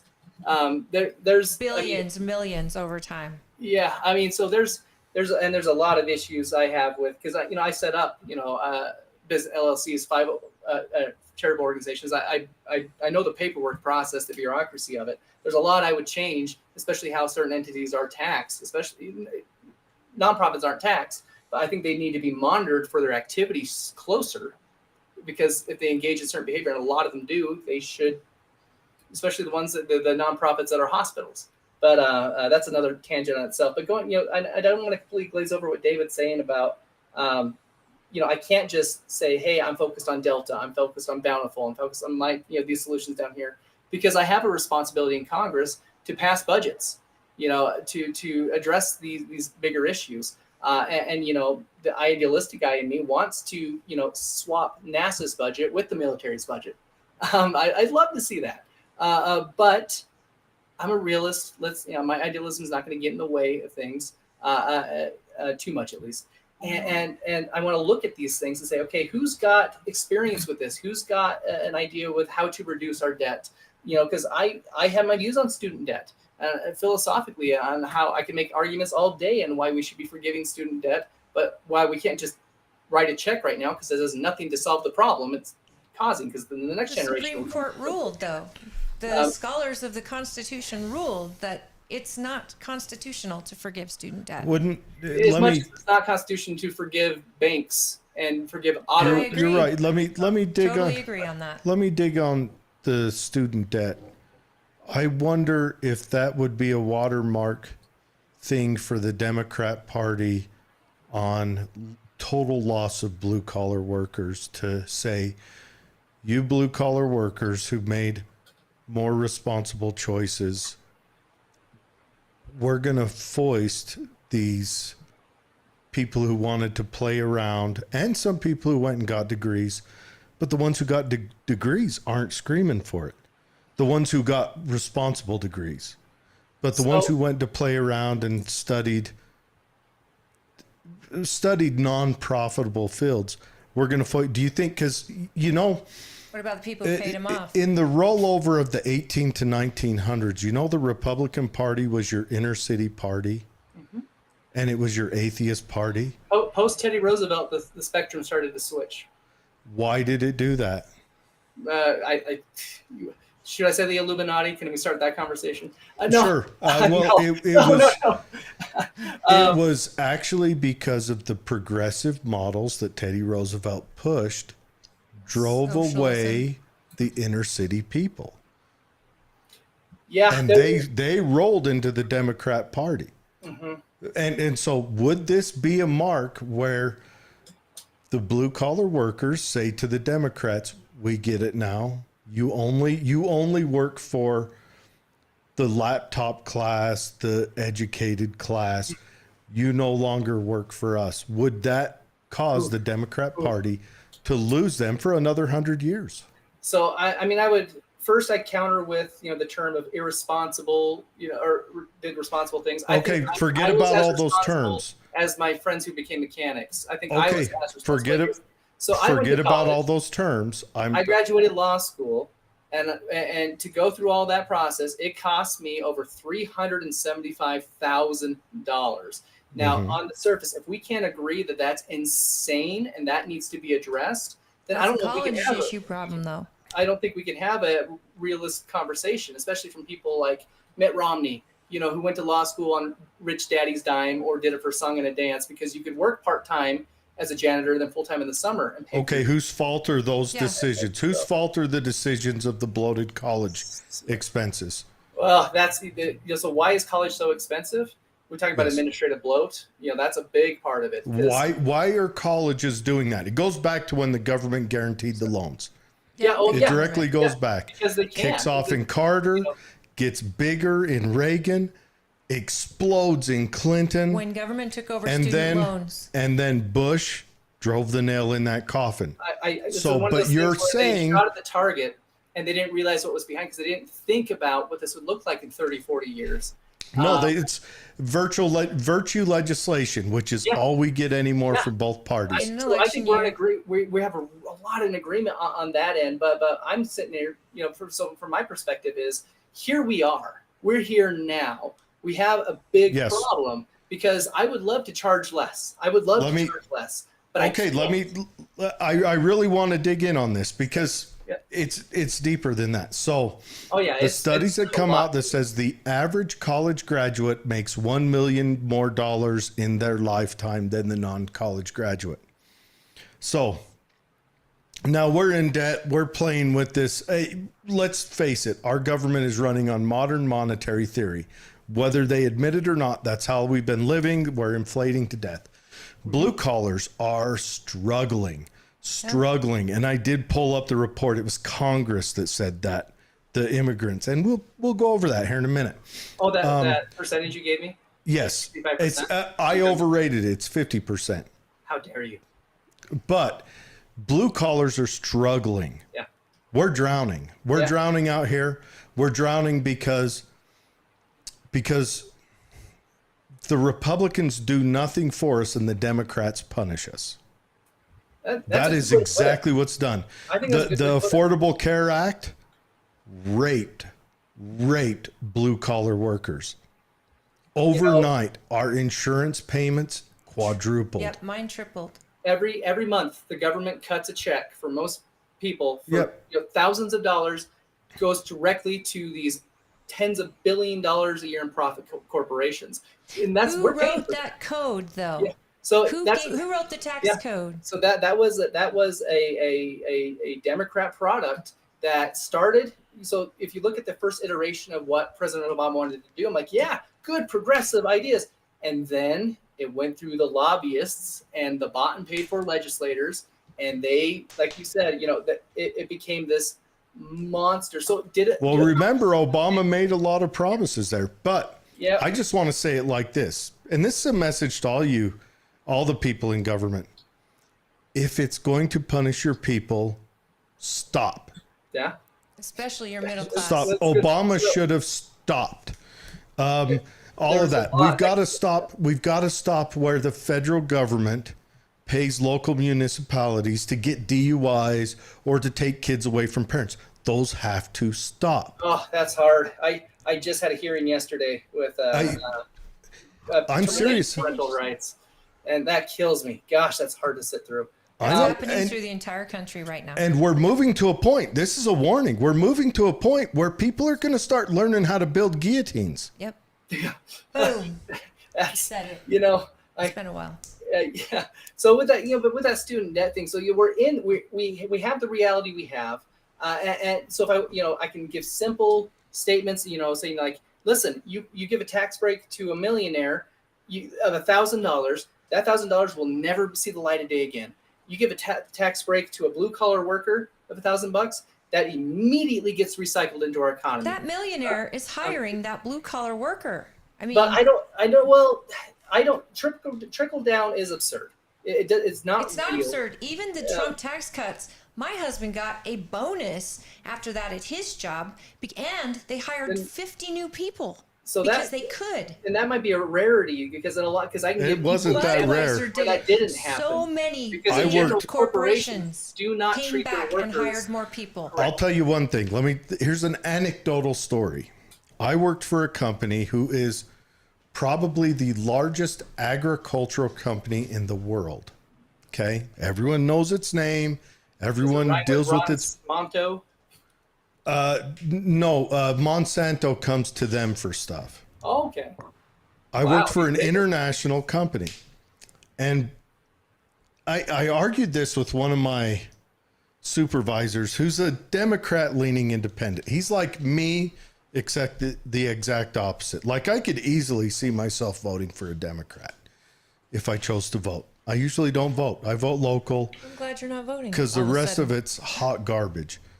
But I argued with him, and he says, oh, Trump's horrible and these tax breaks. And I said to him, what happened after Trump got in? Now, we had a position that had been argued by every safety guy was where we were going to have an accident, right? And it's because we had too few people doing one job. And all of a sudden, we had double the amount of people doing the same job, freeing that up and making it a less dangerous job. And so, I would argue that allowing money to stay with people who earn it and not ripping it away from them to give it to people who do not. And at the end of the day, you're a lawyer, so your debt, you can make that up tenfold to what we could do in the blue collar. And the people with college degrees do chances, like you said, they do make more overall. But when you're telling the blue collar that they're responsible to pay a debt that they had no business in, no idea, and the person who went to college knew exactly that college costs money, they signed that paper knowing or not knowing, and at the end of the day, what about the people who paid off their debt? So why am I responsible the for correction someone else? I'd make initially, though, is that, well, first off, saying I'm a lawyer and I can pay it off, there's some truth to that, but not all lawyers make a lot of money. And we have, especially the most important lawyers, like public defenders, do not make even close to what they should make. So but they know that because they became a public defender. But then again, they have to be. So we need public defenders. We need them. If we say, okay, well, that's a bad choice, and we're just going to completely ignore that, then we stop having them. Then we're going to see. No one is saying that. A we're big saying issue. everybody But knows. that is to take that further. The second thing to go along with that is that the notion that it's going to be the blue collar workers paying for this debt, and that's not even close to what my proposal. And you're right on that. You're correct. It would be spread across the board. Well, even that, I don't think the taxpayer themselves will be the ones responsible for that. I think we can get way more creative if we actually put our minds to that. So I proposed like the lithium, as a surplus to that water solution I had with this, quasi new Homestead Act. We can create programs to feed into that to address the problem, because like I said, if wave that magic wand, and use the national budget to pay off my student loans and everyone else's student loans, no, that's not ethical. Not because the blue collar worker, another worker who didn't go to college, did something else. That's because we pay taxes and stuff we have no benefit from all the time. So that's not a real argument. What the actual argument is that just eliminating the debt now does nothing to address the problem. And that is not a solution. That is a Band-Aid. That is a half step. That is nonsense. We need to actually find a way to, if we're going to pay off student debt and forgive, quote unquote, forgive student debt, we need to do it in a way that is, one, sustainable, and two, equitable. And so, because some people chose a different path, and they should not necessarily be on the hook fully. But then again, they filled a pothole on a road yesterday that I'll never drive on, but my tax dollars went to that. That's as fair as paying back on someone else's student Your debt. local tax dollars went to that. but in the that's the thing. community And so you live. that's what we need to that'd look be at. different if there Different tier wasn't. solutions and levels. And so, you know, But you're trade talking school- about a direct benefit in the end to an individual, where I would say a road, it would unless benefit they the went to a economy. road I said that had. Yeah, it's not just a direct benefit. I think there's a huge fallout benefit as well, because if you know, let's say a middle class person makes, you know, 50 grand a year, 60 grand a year, and they have to pay $800 a month in student loans to some, you know, and that money is going to disappear forever. If they all of a sudden in your little town have an extra $800 a month, it's going to get spent in your little town. And right. so it's going to get circulated right back. And so there is going to be collateral from that. I think that's going to be way more effective. Let me build an argument. Would you? Well, let me ask this first. Would you be okay with going after the college's endowments and their Amen. Yes. DEI administrative offices? Would you be okay with going after that? I wouldn't 40 necessarily billion from single Harvard, out for example. diversity and equity inclusion offices, because I think from my anecdotal experience is as I've seen them. Now, I've never participated because I am a 6 foot tall, white, blonde haired, blue eyed man. They're not for me. They shouldn't be for me.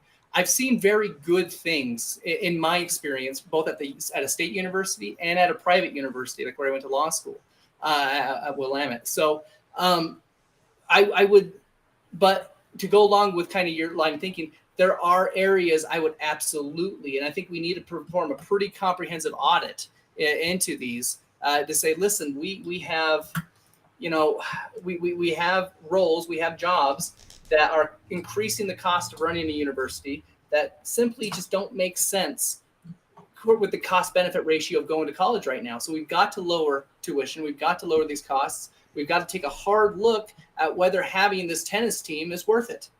Let me ask you another hard question on that with the DEI. Yeah. Would you be okay if they had an office of support for everyone that wasn't 6 foot tall white man with blonde hair and blue eyes? Well, so because that's where we're at.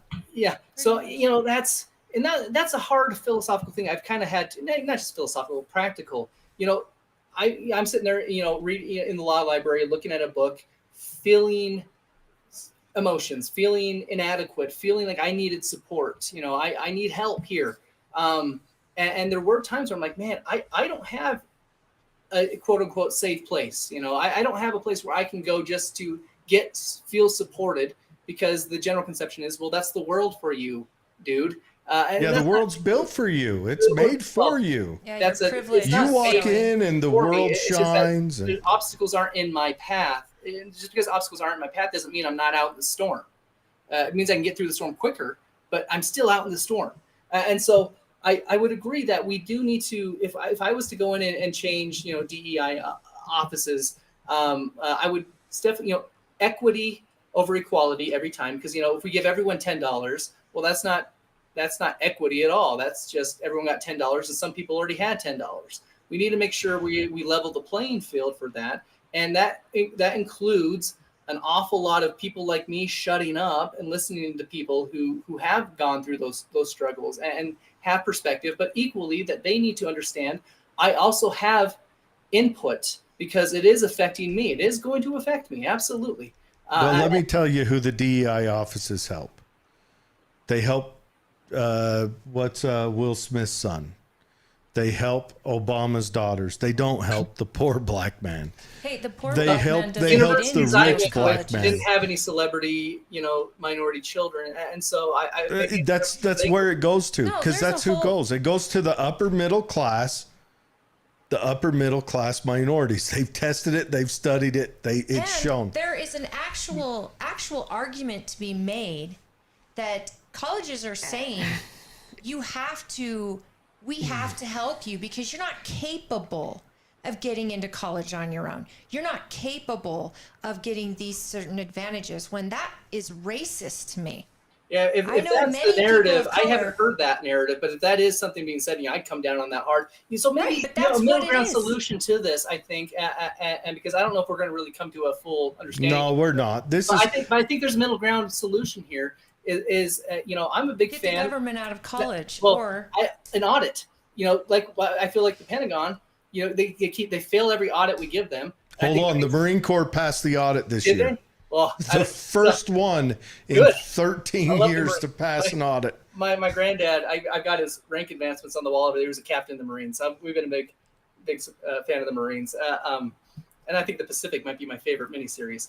If you're in Congress, would you be willing to audit every department? I think we have to. I think we have to have a hard look and say, okay, we've given you X amount of money, and you're supposed to achieve certain goals. You haven't achieved those, or maybe we need to know what the heck's going on, what's most effective, what's not, because you can get those things, and you can say, okay, why are we not being effective in this area? And then we explore it. We say, okay, do we need to scrap it? Do we need to adjust it? Do we need to blend it with something else? That's where the conversation should take place. But everything needs to be audited, especially the government, because it's liable to us, and they're just not being terribly effective where they should be effective. So like universities, I think we should need to kind of audit if we're going to have. So here's my middle ground with the diversity, equity, inclusion places, or any support service, that it needs to be subject to certain goals, certain, objective realities. You have to achieve this, serve this type of, these types of individuals at a certain rate compared to other types of income, let's say. And if they do not meet those goals, they are frequently audited. If they do not meet those goals, there has to be real automatic consequences. Not, now we're going to take it into a hearing. No, we say, listen, if you do not make this benchmark, here is the consequence. Growing up, if I get home and the lawn is not mowed, Nathaniel, you will not be going to your friend's house to play Halo. Well, guess what happened when Dad got home and the lawn wasn't mowed? I wasn't over at Michael's house playing Halo. That was it. That end of story. The conversation was over. What does that look like? Does that look like government out of student loans? Government we need to have a conversation. So I'd have to sit down and say, like, okay, what is a consequence that would spur? Because I'm not recidivist. I don't want a consequence for consequence sake. I want a consequence that's going to teach and help improve. And so it said, hey, we're going to scrap your program. It's, if you do not meet this benchmark, here is a consequence that is going to help you along. Like when DCFS, begins the process of taking away a kid from a parent, trying to get custody. 9 times out of 10, when I've dealt with those, it's not, we're taking the kid and, you will never see them again because you're awful. It's, we're going to talk about reunification. Here are the steps. And each one of those steps I've seen at least is, individual therapy, family therapy. They're all steps that help improve the individual and the family as a unit. They're not, you're doing this because I'm mad at you. It's, listen, there's a shortcoming here in your life. Here's how we think you can improve it. You need to show us that you can. So, and there's lots of arguments in between all that, but still, that's how I would do it. We'd have to find a way. So what, we talk about, equity inclusion. Let's make it a little less controversial. The football program, coach, if you don't have a winning season next year, you are fired, or we're going to dock your pay. We're going to redo your contract at half the rate. That's happening now. So that's, and they're giving athletes money now and letting athletes get money. I get, because it's such big money. In my perfect world, I think every single penny that goes into an athletic program, from these big bajillion-dollar contracts, goes back. That's how we should just fund our education. You want free education? Football should pay for it. But then again, I'm a big I'm a big union guy. I got UMWA stuff, IBEW stuff all over my office. So I get why the people who are doing the work should make the money. But I think college sports is a little bit different of a conversation. Well, yeah, because college sports brings money to the college. And they're getting, well, and then athletes are getting the benefits. Way. They're getting an education. They're getting, and I think there's a big misstep in our view of college. Because people, we say, go to college to get a job. I say that's wrong. We should go to college to expand our minds. Businesses shouldn't be requiring, degrees. We should be going to college to take women's literature, and history of yoga, not just those courses, but all of them. And so in my perfect world, if that's what you want, you should pay for it. And I shouldn't pay for it. I in my utopia vision, of course, we would make our universities have trade programs. They'd have to have them. And our general education requirements would cut both ways. Our students in the humanities, you've got to take welding. You've got to take diesel mechanics. You got to take one of these credits. our students in diesel mechanics, you're going to have to take, business contracts, something like that. Just way we get more rounded students on both ends. But on top of that, we had a student that goes to, a trade school to study, go back to diesel mechanics. So that's one that interests me. We have a good program here in Price. And they go there and they just study that. Well, being a one-trick pony is dangerous because adapting later on if something happens is rough. But if we also give them business courses, instead of going out and having to work for Jiffy Lube or Les Schwab or whatever, they can say, hey, I know how to do this. I'm going to save up my money now I'm working to start my own things. I know that I have the resources, the education to do this.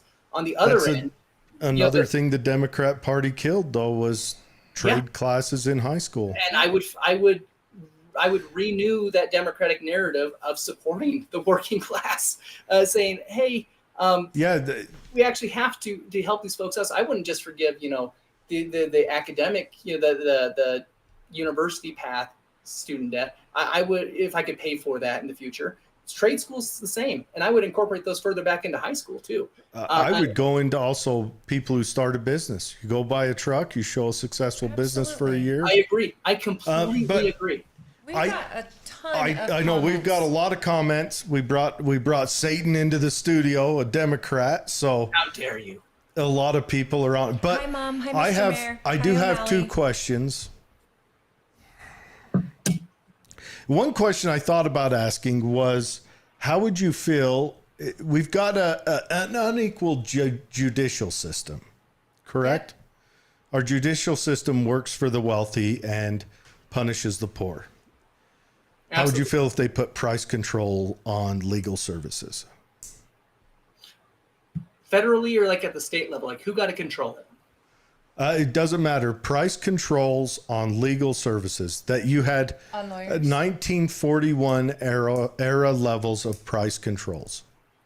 Yeah, I would tend to think I'm intrigued by the idea because I charge a very for legal services a very reasonable rate compared to what I used to be charged for when I was working for a big firm. Actually, I charge less than half what I used to bill out for at the big firm, and I do see that as being a big problem when things like attorney's fees are on the table in litigation, because believe it or not, courts and juries don't always make the right choice. What? And so, but we see things like slap suits, which is the big issue. A lot of people, so I teach healthcare law and ethics at a small medical college in Portland. And a lot of times my students, and they ask the question, I stop and say, the question is never, can I get sued? Because the answer is always yes. You can always file a lawsuit.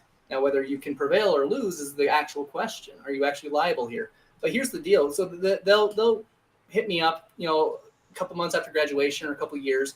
They say, hey, professor, I got this job offer, or I got this job right after that, but there's a non-compete in there, which now isn't really relevant, thankfully, because non-competes have always been stupid. Now, finally, the government's agreed. And the courts even were really hostile to it. And that's the thing is I never actually saw a court uphold a non-compete, but that's not the problem is if you leave your employer and they file suit against you because they can afford it and you can't, all they have to do is outlast you money-wise, because to get to summary judgment, it's going to cost you thousands of dollars. And because they have the legal right to pursue this, it can get to a jury trial. And even me, low-cost, small town lawyer, I don't know if I could take a case all the way to trial for less than $10,000. So can you afford, even though you're going to win, can you afford that? I And think the if we business put knows a you can't. if we put a business we put a policy in place that says loser pays the attorney fees, that would make cases far different. Arbitrations frivolous have a lot of lawsuits. those. Well, that wouldn't help in a slap case because they'll just outlast you until you lose. And there's always the risk, though. So let's say that, like you said, we have a law that says, okay, mandatory in civil suits, the loser pays back the fees. But here's the problem: is the trial courts don't always get it right. If you pit me, your small town lawyer, against a corporation, they hire some Johnny Cochran who's going to just wipe the floor with 12 me. Johnny Cochrans. Yeah, that's things I can't. Man, they can bury me in motions because I could miss something when they have 3 floors working on it. So, I mean, A now specialist that's they extreme can example. As much as I like to, I'm such a good litigator. I got to be real here. I'm not Clarence Darrow here. There are far better lawyers than me, and juries and judges don't always make the right choice. And so that's a risk I don't think we should be willing to take. So a mandatory fee payment, I don't think is maybe I'm wrong. I mean, I'll definitely think on that a little bit more or a lot. That'd be something to chew on, because those are restrictions commonly that the Democrat Party has used as answers to economic woes. And Yeah. I would generally argue that they have been incorrect. Our healthcare system we have now is birthed out of when FDR put wage controls on the populace. It's exactly where it comes from. It killed our Rotary Club system, which was how commonly insurance was obtained and upheld. Yeah, you go to the Rotary Club to get your insurance. And now it's been moved into businesses started offering that. Now, granted, there's a couple car companies like Nash made big because of that, because companies would buy Nash, I think it was the Bonneville, and say, okay, you come work for us. Really we give good you this healthcare. car, Come work for us for cheaper, but we're going to give you the Yeah. best health Well, care. it's on not the planet. cheaper. Work for us for the same money, that's where 'cause- health insurance, so we're in the 40s, and the government says there's a wage freeze, that thing. So like Henry Ford and them, which Henry Ford was a dirtbag, but let's at least talk about what he did here, saying, well, we need to incentivize people to come work for us. So we can't offer you more money. Here's what we can offer you. We'll pay for your health care. So Blue Cross Blue Shield's born of that type of thing. So I can see where benefits can come about. Yeah, but we're nearly a century later and try to operate under the same kind of. We're a century later and drowning under it. We are drowning as a nation. So we haven't been willing to progress and adapt and learn and take a couple risks here and there. But is building a national healthcare system the answer? Because we see how England does it. England has one argument every year, and that's how to fund the NHS.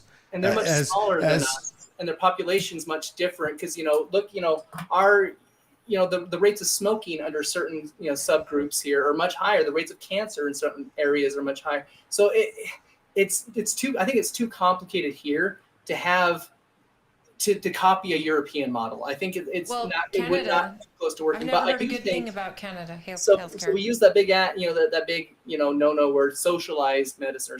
So let's get away from like the repulsion just from hearing a word, and let's say, okay, what does a better system look like? I'm willing to listen to hear your side, because I think when it comes down to it, if we get rid of our repulsion over certain words, I think our solutions are going to be pretty close to what we each feel should happen, and I think there's compromise to be had in there that we can actually come to something. We're seeing it in real time. The VA. Yeah. The VA. That's as socialized as you can get. As a veteran, it's underfunded, fantastic. Absolutely.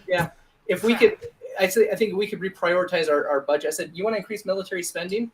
I would agree if you promise that every single dollar would go to, fixing the problems we have, like the VA, like healthcare for our troops, coming home, for mental health and stuff. So yeah, absolutely. But so Trump I think did it could the work. reform. Trump started the reform in the Veterans and Affairs, and then it got canceled the second Biden came into office, and yet administrative policies and in agendas. your opening comments, you mentioned that we are losing veterans. We're losing 20, how many a day? Yeah, to self-harm. I've written it down every time I write it down to try to remember it. But it's insane how many we're losing, and that we're if 20 people died in a plane crash every day, we would be passing regulations off the wazoo to stop it. Now, Nathaniel, we've got 10 minutes left with you, and I've got 1 million comments. Okay. I mean, you have stirred the pot. We're going to try to filter the comments. Everyone, now look, I know Nathaniel's political leanings don't match most of ours, and nobody's political leanings match mine. But he's a super good dude. Let's just remember that. David Weiss, do you think you can learn to be an attorney online? Or does it have to be in person? Yeah, no, Syracuse Law, Hawaii, they've got a couple good online law programs that I've been very impressed with. A local woman here, her name's Kendra, good active Republican. She's not right now because she's a law. Yeah, Kendra used to be our party secretary. Yeah, Kendra's She's awesome. phenomenal. She just graduated from online law school and passed the bar, and she is awesome. She is. She's one of the best. I'm by, the in-person law school. I think you're missing out on some really good experiences.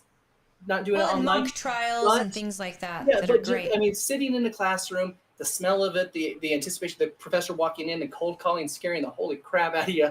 It's not the same over Zoom because I teach over Zoom. It's a bit different. But to that question, I'm all for it. I think a lot of education could be made a lot more affordable with these hybrid and even fully online models. And I think that there's kind of a market that's going to start kind of pushing that way anyway. So. I've got these, fluorescent lights here, and I think I'm going to lose this finger now because I shocked the crap out of this finger changing a ballast. But I learned how to do it on YouTube. It took me a couple times to get it right, and one good zap. That's where the underwater basket weaving classes should be held. They should be free. You shouldn't pay someone to learn that. Now, with that idea in mind, I know there's a whole conversation about whether you could get most degrees online, and I love that. But I think the focus of education should be education, and what he's saying, these electives they're taking or they're majoring in women's studies, those type of classes could be done online. As far as if I'm a taxpayer and I'm going to pay your debt, I should have the right to tell you, do it from home and do it at the cheapest college in the country.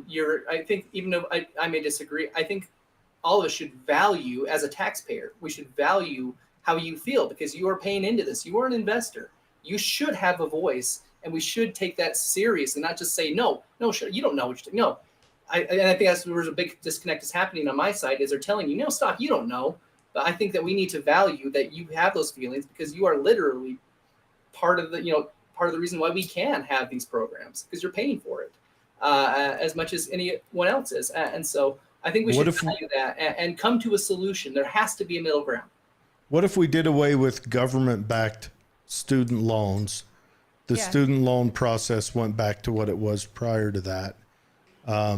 Where you're dealing with a bank. Cold turkey today, I don't think it could work because of how we have it set up right now. But then again, to play a little devil's advocate to myself, if we just pulled that cord right now, the colleges would have to adapt. If they wanted to remain open, they would have to adapt. And so their prices would reflect that. So I think that might be an extreme way to go about it. And maybe on my grumpier days, I'd be like, yeah, let's do it. But I think there would be too much collateral damage to the students who need it most. So but I think it's a conversation we should have about, listen, because the fact that might actually end up solving the problem ultimately, can we come to a solution that achieves that, but there is no collateral damage to people? We're always going to have collateral damage. Well, so the smallest amount possible. And not see collateral damage. Possible. Well, I think we can, but we have to be grumpier about it. Right, but the rich are already paying how much percent? But then again, I'm not going in there to be idealistic in the country. So, but just to get through some of these, And I just want to say, you know what? Most careers, professional careers, you're going to have the top of your class in law school, and you're going to have the bottom of your class. And most people are going to go to the lawyer they can afford. They don't ask, well, what place did you take in law school? They don't ask their surgeon, did you graduate first in your class? Never comes up. Right. So, did you go to Harvard? Did you go to Utah State? Did you go to University of Utah? People care about that much. What they want is quality and what they can afford. And the person, they care about the person. Can I trust you? Absolutely.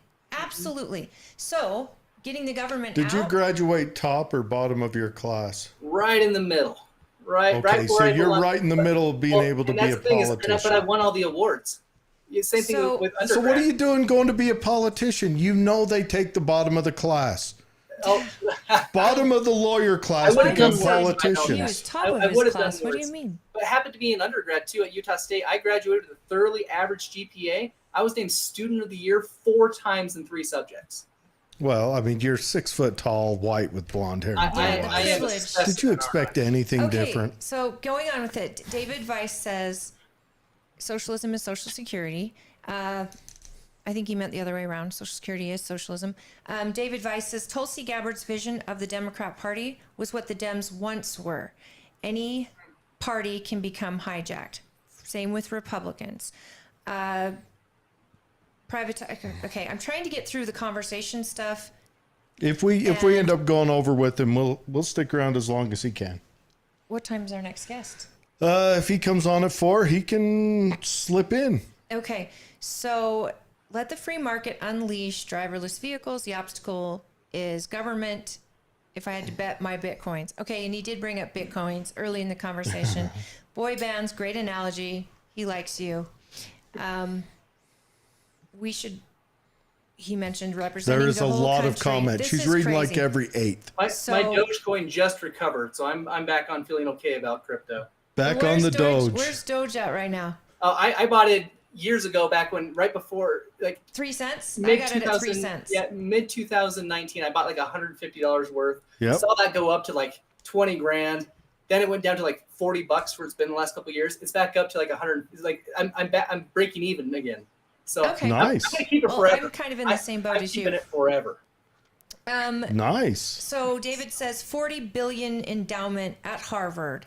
Yeah. So if we're going to do anything, Harvard could afford to send all the BIPOC kids for free and not charge the government. And that's Harvard. Texas State has got an endowment. How that do is we that go huge. after college endowments? You can't. So Yeah.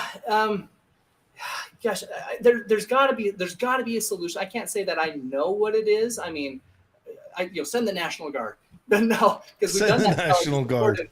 Presidents. All have right, done Eisenhower, slow your yeah. roll. But no, Do you know- so there's the extreme. But I would say there's got to be a solution to that. But I would have to sit down with a lot of folks, and we would have to dedicate ourselves to the hard work to figuring out a solution and being okay with trial and error. On the surface, I agree. These huge endowments they're sitting on. There's a lot of need, and they whine about need, and they whine about inequity. Well, you have the money to fix it, so do it. And so maybe just as a culture, we do have to unite and just get in their face saying, we will never hire another Harvard person intentionally. If you went to Harvard, none of this will work. We'll boycott Harvard until Harvard actually puts their money where their mouth is. And that's just one again, difference. it's a Band-Aid. We've got to go to the root and how people are affording it. Yeah. And Harvard is only letting it be affordable because they're doing government-backed student loans. So they're guaranteed that money unless you die. That's it. You can't file bankruptcy Let's on not it, forget Harvard anything. was where MK Ultra was. Oh, is that where that was? O'Malley May asks, do you know what the annual household income is to qualify to be considered middle class? Do you know what that is? Middle class. Well, I know what the average. It depends. It's between $55,000 and $65,000 in general. But that's different. Like if you live in New York City. Yeah, last I saw it was like 45. But yeah, it probably depends on where you live. So what the actual statistical parameters are, I guess. I mean, if we want to generalize for the whole nation, I'm sure there's a number. But once again, that number doesn't really reflect because I know people who make $100,000 a year who are struggling day to day, sometimes for bad decisions they've made, sometimes healthcare debt. So I wouldn't say someone, if you're making $100,000 a year, but you're paying off a kidney, well, I wouldn't say you're middle class. I'd say you're lower class. You're in poverty. A household income right now at $75,000 a year, you'll probably have to get a cosigner to buy a $300,000 house. If you could even find a $300,000 house. Can we ban developers from running for office for a while?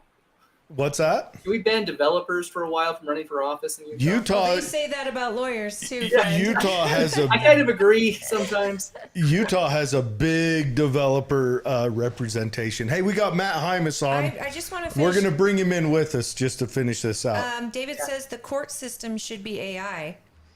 Hi, Matt. That's an interesting concept. Hi, guys.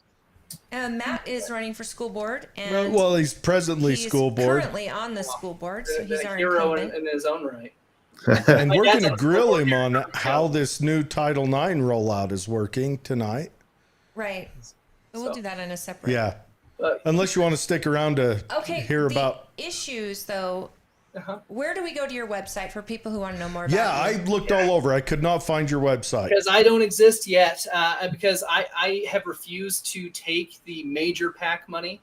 So mine's been slower to run to roll out, and I'm still struggling with the idea of hiring actual staff with my campaign. I want it to be volunteer based, so I don't have to sit there and actually fundraising is so stupid for politics. And it's so an evil necessity, friend. And so as these things roll out, as you know, because I am taking money from like unions and stuff, but I'm not going to just say, hey, give me money. I'm actually writing individual letters with stuff. So it's taking time. So I have a Facebook account because I can just do that. Okay. It's Nathaniel Woodward for Congress on Facebook. Huge following, like 200 people. I'm huge. I'm basically.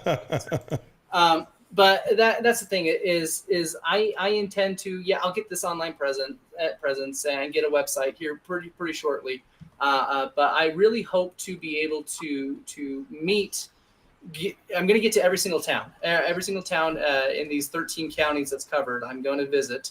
Salt Lake Tribune really focused on the thing when I said, if I've got to bring my lawnmower and mow some lawns, that's what I'm going to do if that's going to connect with people. Because I'm not just going to knock on your door and talk to you. When I was a missionary, it did not work. The only thing that worked is when I got to a new town, I bought a rake at the Goodwill, and I started raking lawns and saying, there's no string attached. If you want to talk to me, I've got a message. But I'm happy just to have served you. And if I leave your town, having done that, I've made a difference. That was the purpose of my mission, was to serve. Well, you should get in touch with your Democrat chairs in each of these areas and have them set up an event for you. So I've done that. My first was at St. George. My first meet and greet is going to be St. George on July 3rd. Location to be determined. But then I'll be marching in the parade, which is thankfully at 7:45 in the morning. Because when I heard St. George on July 1st, I said, I think I'm just going to drop out of the race. That's torture. It's 105 right now there. So I'm wondering, do you have a place that people donate to you? If people like your message, we want to make sure that you're going to be setting this all up, correct? Yep. So I actually have the paperwork right here to go down to the bank and set it up. Okay. Just keep us posted. Mm-hmm. But I haven't been huge on getting that fundraiser going because I've been more focused on getting my policies together, my messages together. Because I don't just want to take your money. So donate your money. I want to give you a reason why. Because I believe in that form of capitalism. I've got to give you something in return. Don't just believe in me because I am that 6 foot tall. I'm a lawyer and I've got blue eyes. Listen to what I have to say, and if you believe in that, if you think I can accurately, not just accurately represent your interests, but actually be someone to advocate for you, then let's do that. And that's where I think I got a little in trouble with the state party because they showed me these statistics and, you need to focus on this block of voters, these moderates, these undecideds, these disillusions. I said, no, I want to talk to everyone because I want some hardcore MAGA person to have a conversation with me and walk away going, wow, I might actually vote for him because he cares about my community. He cares about this. We can agree on these issues, and that matters to me. And that I talked to them, and I heard what mattered to them, so I can write it down in my book and say, okay, let's explore this topic because it matters to them, so it matters to me. I might disagree with you, but so that's what I'm going for. Is I'm not going to do this song and dance where I'm going for say I'm a moderate so I can get the moderate vote. I'm not, but I'm not going to legislate based on my own philosophy and views. I'm going to represent the voice of my constituency and do the best of my abilities. And if I can't get my way, I'm not going to just walk away with my ball. I'm going to try to find real solutions here. And that's great. If it's slightly to the right, but it's a solution that helps people, okay, you have my vote. You're going to have my objection, but I'm going to help move things forward. And because if it helps people, then I've done my job. Excellent. Well, we appreciate you being on today. That's no easy feat, and you have my utmost respect and appreciation for running for the seat. It's not easy to do a campaign. It's not easy in a red state to run under the Democratic banner, and I think you're an excellent representative of the party, and I've enjoyed this conversation. I know Jared has spoke very highly of you in the engagement that you guys had previously. So we appreciate you being here, and I appreciate our viewers being kind. I can value and appreciate a really well worded insult. I mean, I had a grandma that she could cuss a tree and it'd fall over without an axe. I mean, so I can really I had that value grandma that too, if it's well pointed. But no, these conversations. I mean, Jared saw this on that TV program we filmed. We got to have them, even if they're uncomfortable. But you kind of find that we have a lot more in common than we're really willing to admit. And as long as you're willing to have a little fun with it and have a little fun at your own expense, I think conversations like this is going to be really healing going forward. And so it gives me hope. And so, you know, our politics don't align. And boy, Jared, I do not care for football. But that being said, I still think it'd be fun, and I'd watch a Broncos game with you. You're a Broncos fan? No, I'm a Bears fan. I'm a loser. Raider Nation over here. Okay, anyways, we need to get on to our next guest. Hey, thanks for coming on. I'm glad to hear a Democrat mention federalism, because I think the 10th Amendment is the only chance we have to avoid the imminent collapse of a nation. Seriously, we need to put more rights back into the local areas and individuals, and that's outstanding. Yes, thank you so much, the Nathaniel. penumbra of the 9th Amendment is kind of my sweet spot. Hey, the 9th Amendment's fantastic too. The 3rd Amendment we could probably write out right now, but you never know. Might need it tomorrow. No. Everyone, that's Nathaniel Woodward for Congress on Facebook.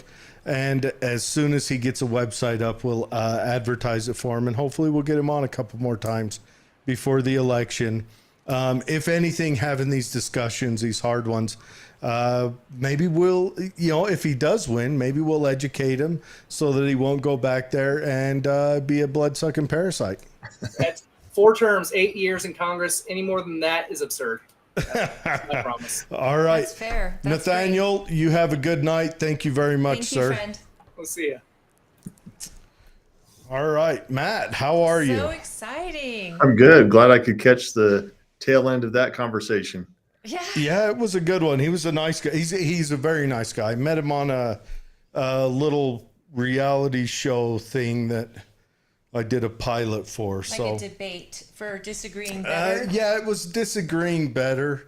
It was interesting. I would like to go into it more, but I want to give him a chance to air it before I go into it.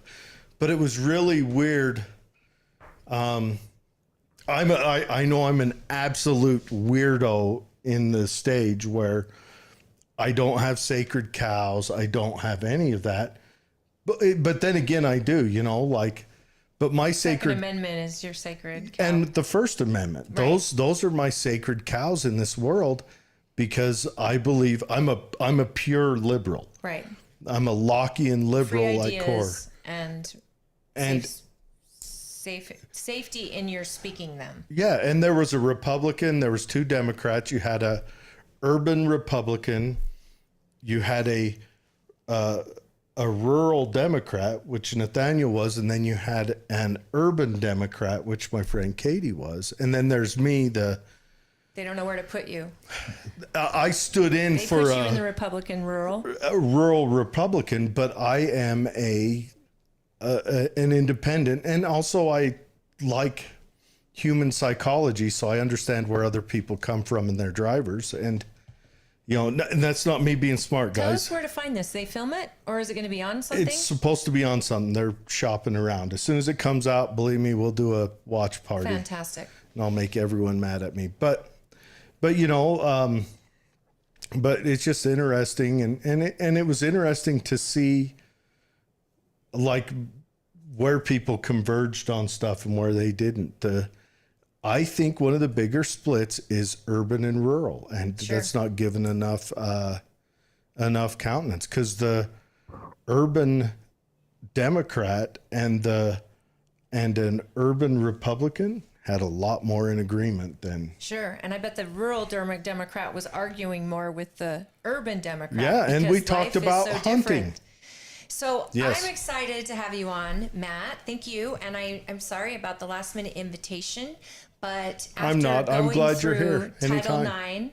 IX, and we went to the meeting recently with the bus tour on Title IX. For people that don't know Title IX, would you explain what that is? Oh my, I'm not going to nail this perfectly. And I know there's going to be people who say, Matt, you're an idiot, but I will give it my best shot. Here's what I know. is that Title IX was created in order to provide some sort of equity or equality to female athletes and female opportunities. And I'm just going to, I would say more opportunity, because obviously it wasn't built just for sports, but Right. there's a big focus on it. Whenever we see, I mean, a few years ago, they had the NCAA March Madness going on, and they talked about, they showed pictures of women's facilities versus men's, and they said, what is this, right? We want to be treated equal. You want to talk about rights. Let's take a better look at this. So yeah, short version, and the things that we're seeing affect our world right now is a lot of athletes. The sanctity or the integrity of female sports is in jeopardy, quite frankly. But then you also have the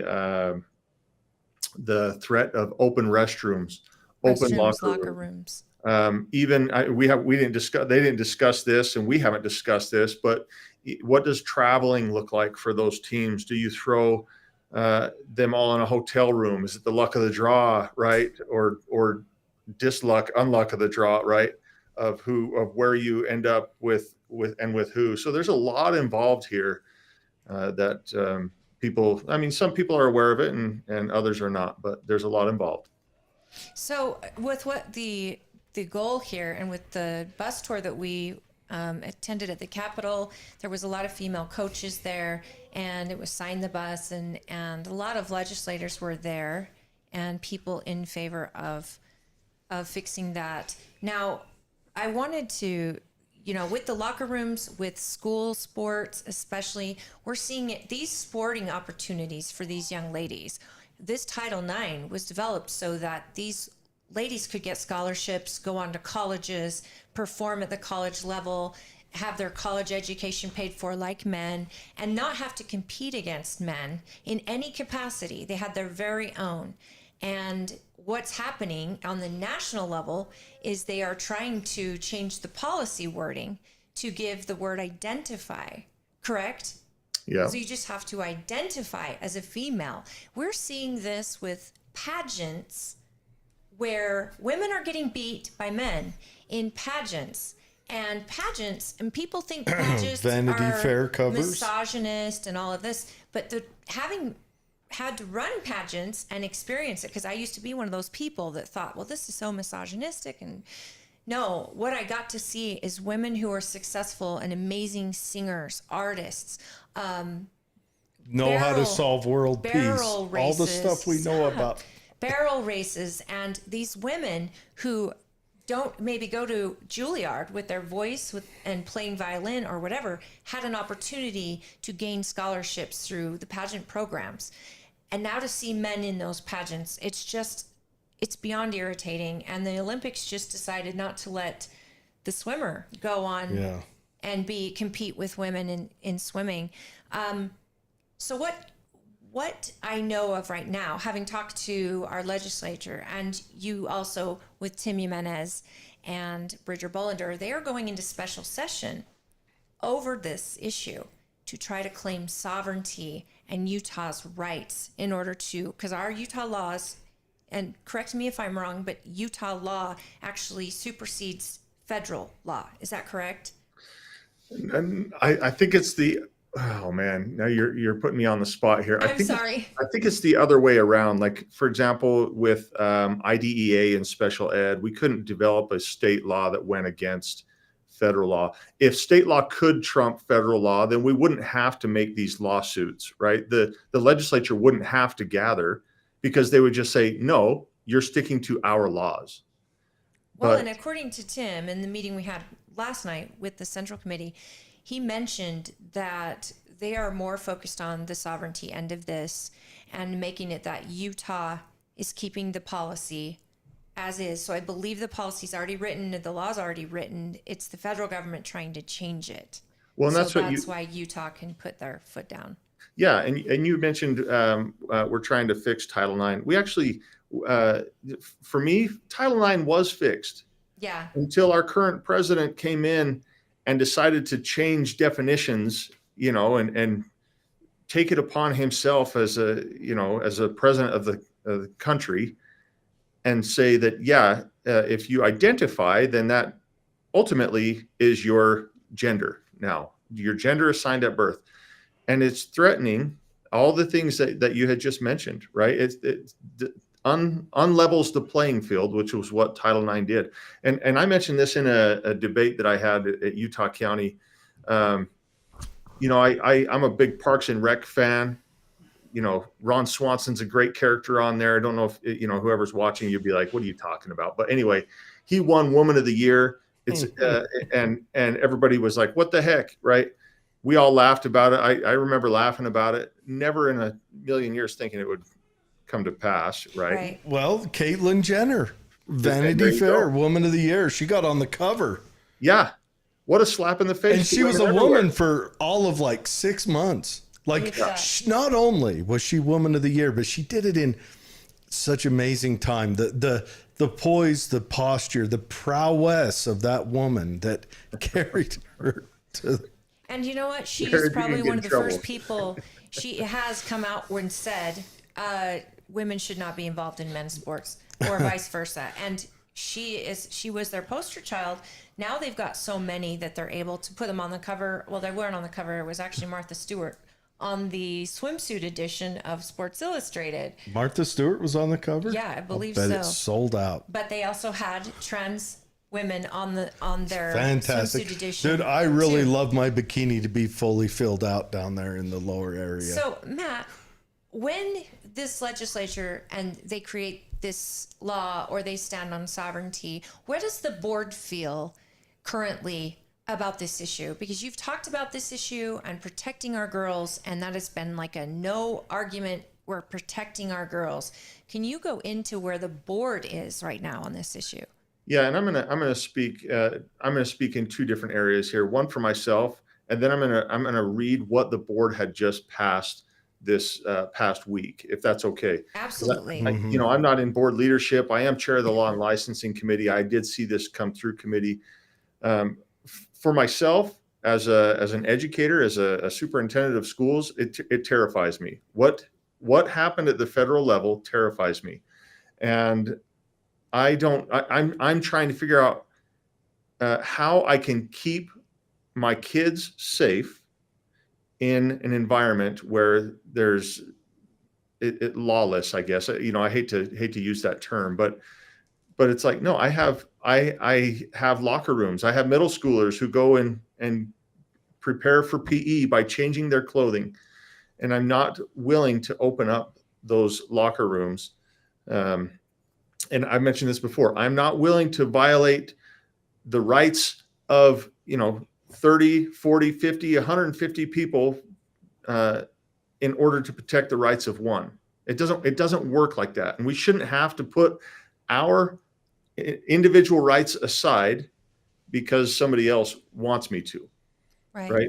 So, that's just me. So I'm terrified. I was, when I first heard of this and saw it coming down, I reached out to board leadership immediately and said, what can we do? We've got to be able to do something. I recognize that the USBE does not make law, that we only enforce law that is handed to us, but we've got to speak up somehow. This is going to affect all of us. And so we had, like I said, we have a great law and licensing committee. This came through committee, and then it was tweaked a little bit at the board, and this is what came out. And this is, we would love to do more. Like I said, we would love to just say absolutely not, but we need legislatures. They're the ones who can push back on the federal government. So we did three things. First off, we allocated $50,000 to contract with an attorney to assist our USBE assistant attorney generals, right? Because we know that they're already filled with responsibility. So we want to get somebody that can help with this and see if and how state law is out of compliance with federal law in light of the new Title IX regulations, with a mid-July deadline, knowing that this rolls out on August 1st. So that's the first thing we did, was what exactly will we be out of line with? Is it truly, do we have to open up our locker rooms? Truly, do we have to put students in hotel rooms on a travel policy? Do we truly have to open up our restrooms? What exactly is it? And we, like I said, we want answers by mid-July. So that's the first thing we did. Before I move on, any thoughts on that one? No, and that makes sense because you had to understand how that actual new change is going to affect your ability to create standards. Right. And you're seeking to understand, which that's common sense, but we're learning through all of this since we started this show together. Common sense right now is just like, it's not very common. Baffling when you hear it, and it's comforting when you hear it. Yeah. Because I have a daughter in your school. Mm-hmm. I want to make sure that she's safe, just like I want my son to be safe in his locker room.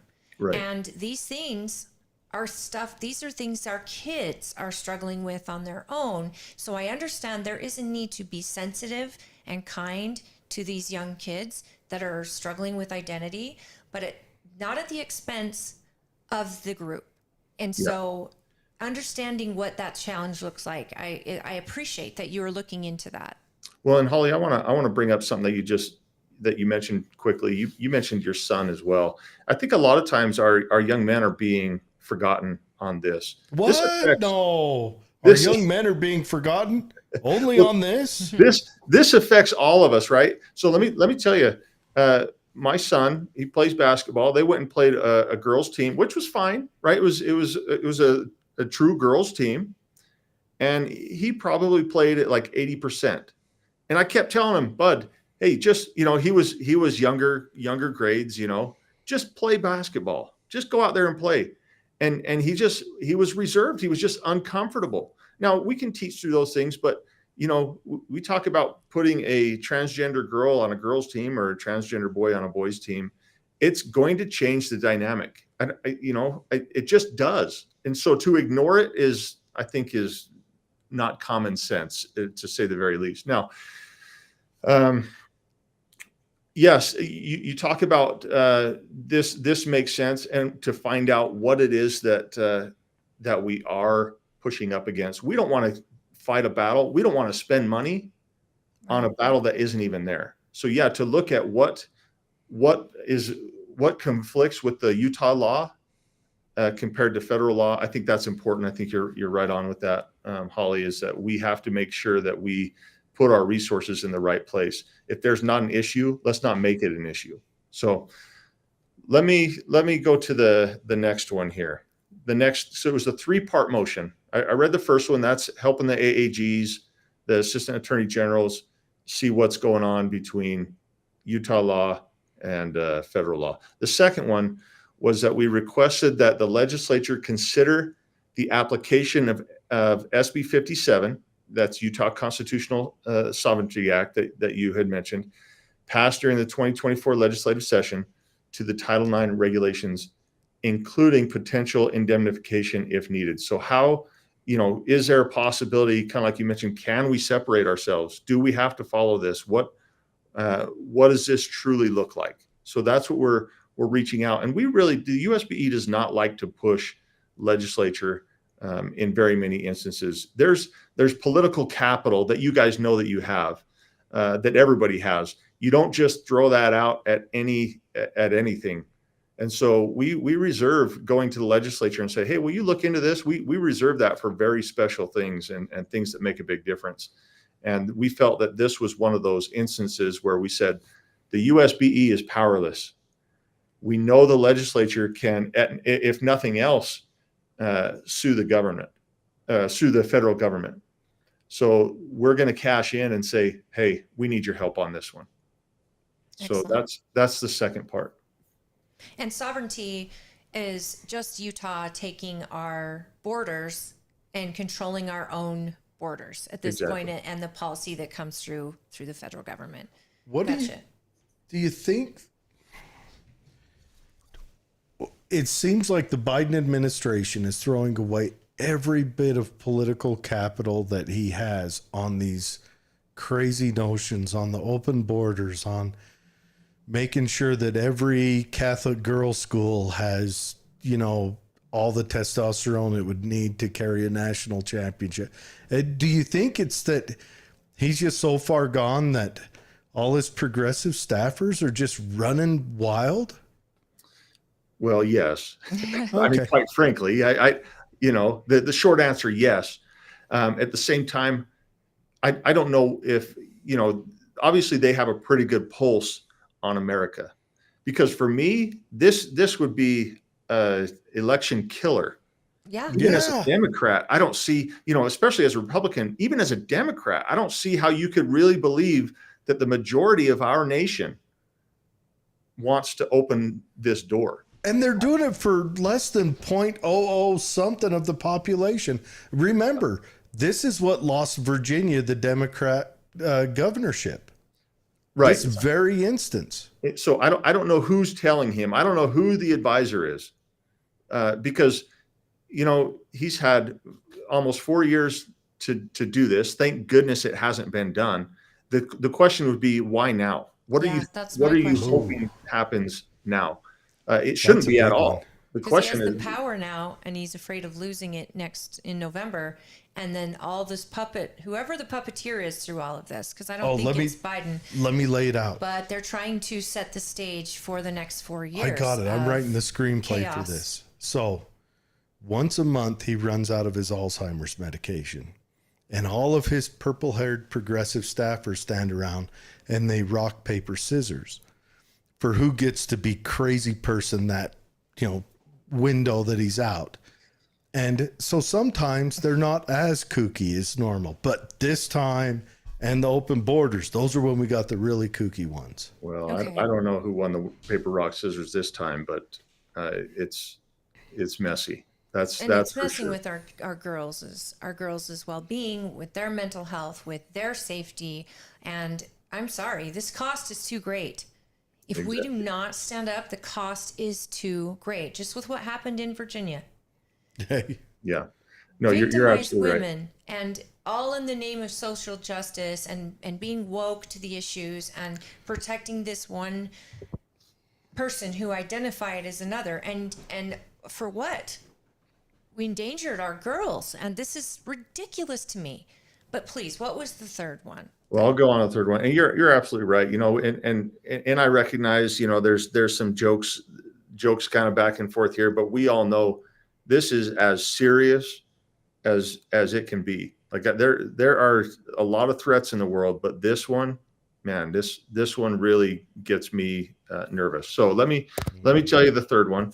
This one, we took another $50,000. We have a discretionary fund. And what we did is we did this to retain an independent auditor. Our auditing team is like 3 years out. So obviously we can't use them or get them done quick enough, but we want to pay for an auditor to conduct an audit and provide findings to the board to determine all federal funds received by USBE for the years 2022, 2023, and 2024 as far as we can, and to evaluate the USBE's direct and indirect costs as an agency by itemizing the total USBE compliance costs associated with each federal law, order, and regulation using that data for those years. Now, I understand that that's a mouthful, but essentially what we're saying is we want to know what we're getting from the federal government and what we're giving up.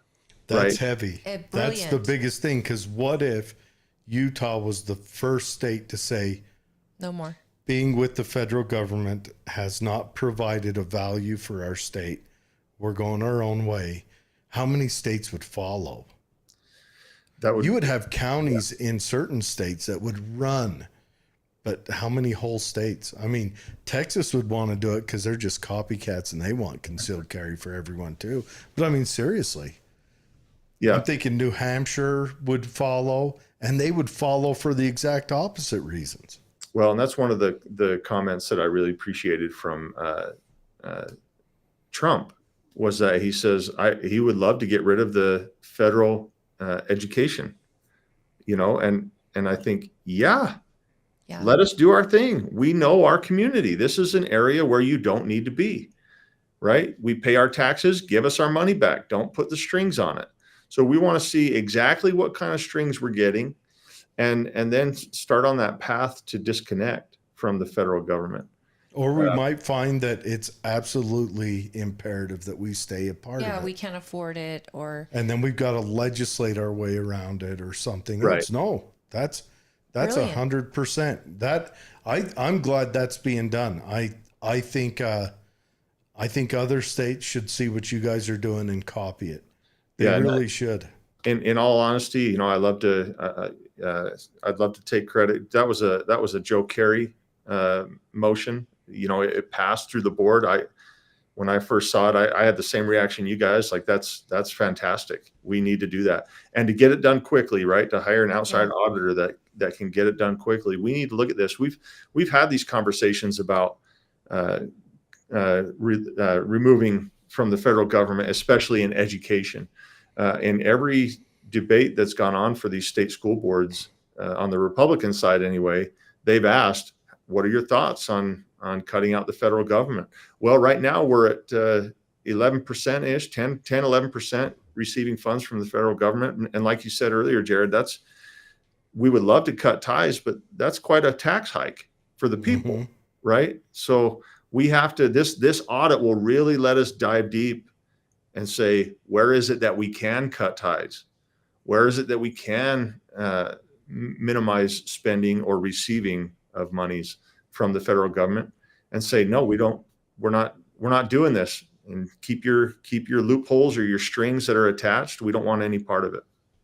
Yeah. You'll know the actual value, what it brings. And it may be that, it may hurt, or it may be that, you'll see absolutely no loss. 10% on paper is one thing, but how much of that 10% gets eaten up by administrative costs for compliance? Yep. Or maybe we could look at our local school districts and say, okay, how can we streamline them to make up for the loss there? Yeah. Honestly, this audit and the clarity of what the pros, cons are being weighed, I love it. I love having full knowledge of what you're getting into before you get in there. Making sure the legislature gets that information so that when they're making a call, and an independent auditor, now you don't have somebody that's school board tied that is looking out for the survival of the school board. It's looking out for the data that is neutral data. It's just facts. Here you go. Here are your numbers. And I'm sorry, but we may have to pay a little more into education out of our pockets if we're going to take a stand against this whole thing. I mean, protecting our girls is worth it. And getting our sovereignty, and so that we have control of what's going on in our education system, and that may cost us money.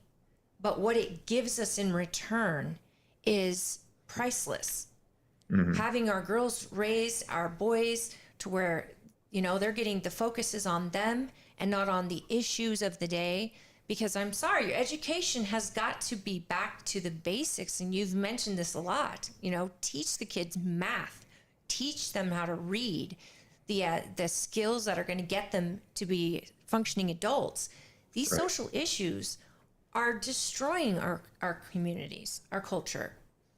Right. And politicizing education, if that's your focus, you're missing the mark. You know what I mean? If you're going to come in and try to put those academic principles that you just mentioned, reading, writing, math, you put those aside, that's completely missing the mark of education.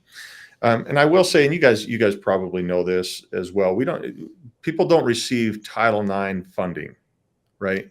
Because Title IX, you're just creating that balance, right? And so there's no funding attached there.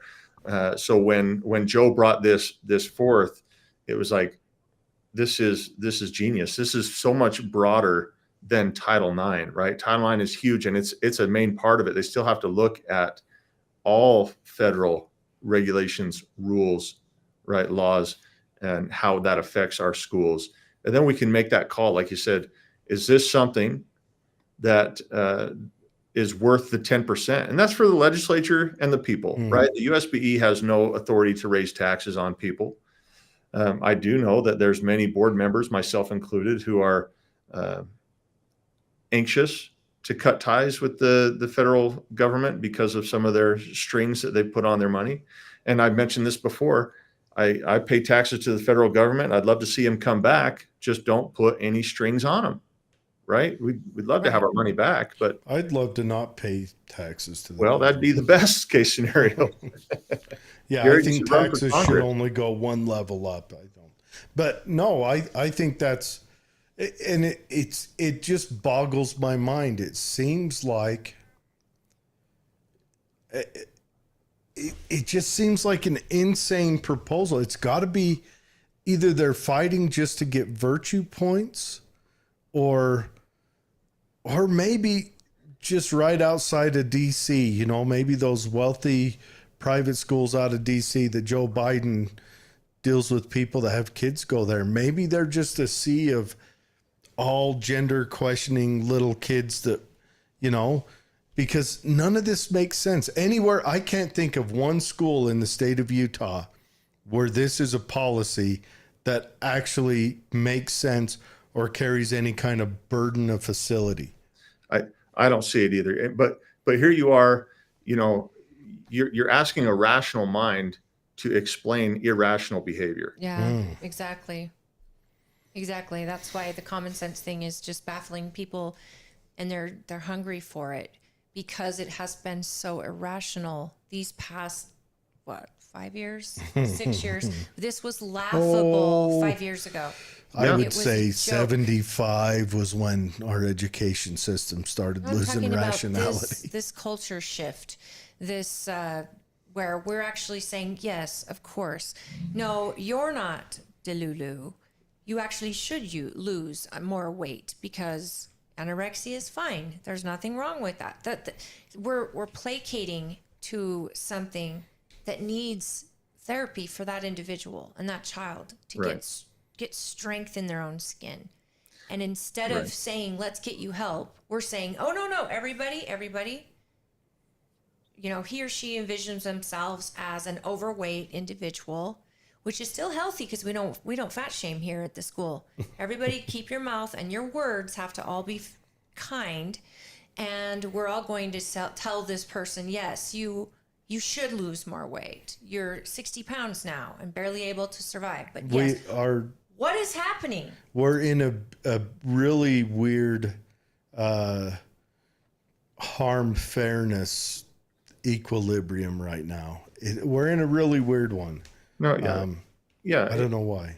You're exactly right. And what's happened is we've seen the disappearance of absolute truth. You remember a while ago, people there's this term, I'm going to speak my truth. My truth. Yeah, that's your opinion, right? There is absolute truth. Your truth doesn't make it true, right? And so, and I'm fine for people to speak their minds and say, yeah, this is my truth. Okay, but you know, my 600-pound life, that's not healthy. I don't care how self-confident you are. Doctors, the absolute truth is it's damaging your heart, right? Your lungs probably struggle to keep up. You can't stand on your own legs, right? You know what I mean? It's like, no, there's absolute truth. And the world has turned its back on that. And we're seeing that with men and women at the same time. When you start having men, you know, and we talk about, you know, there was all these different movements to protect women. And what's so wild is that within those movements, we're having men take over women's awards, professions, sports. You know what I mean? It's like, what are you people talking about? We are in a Monty Python skit. It's true. It's crazy.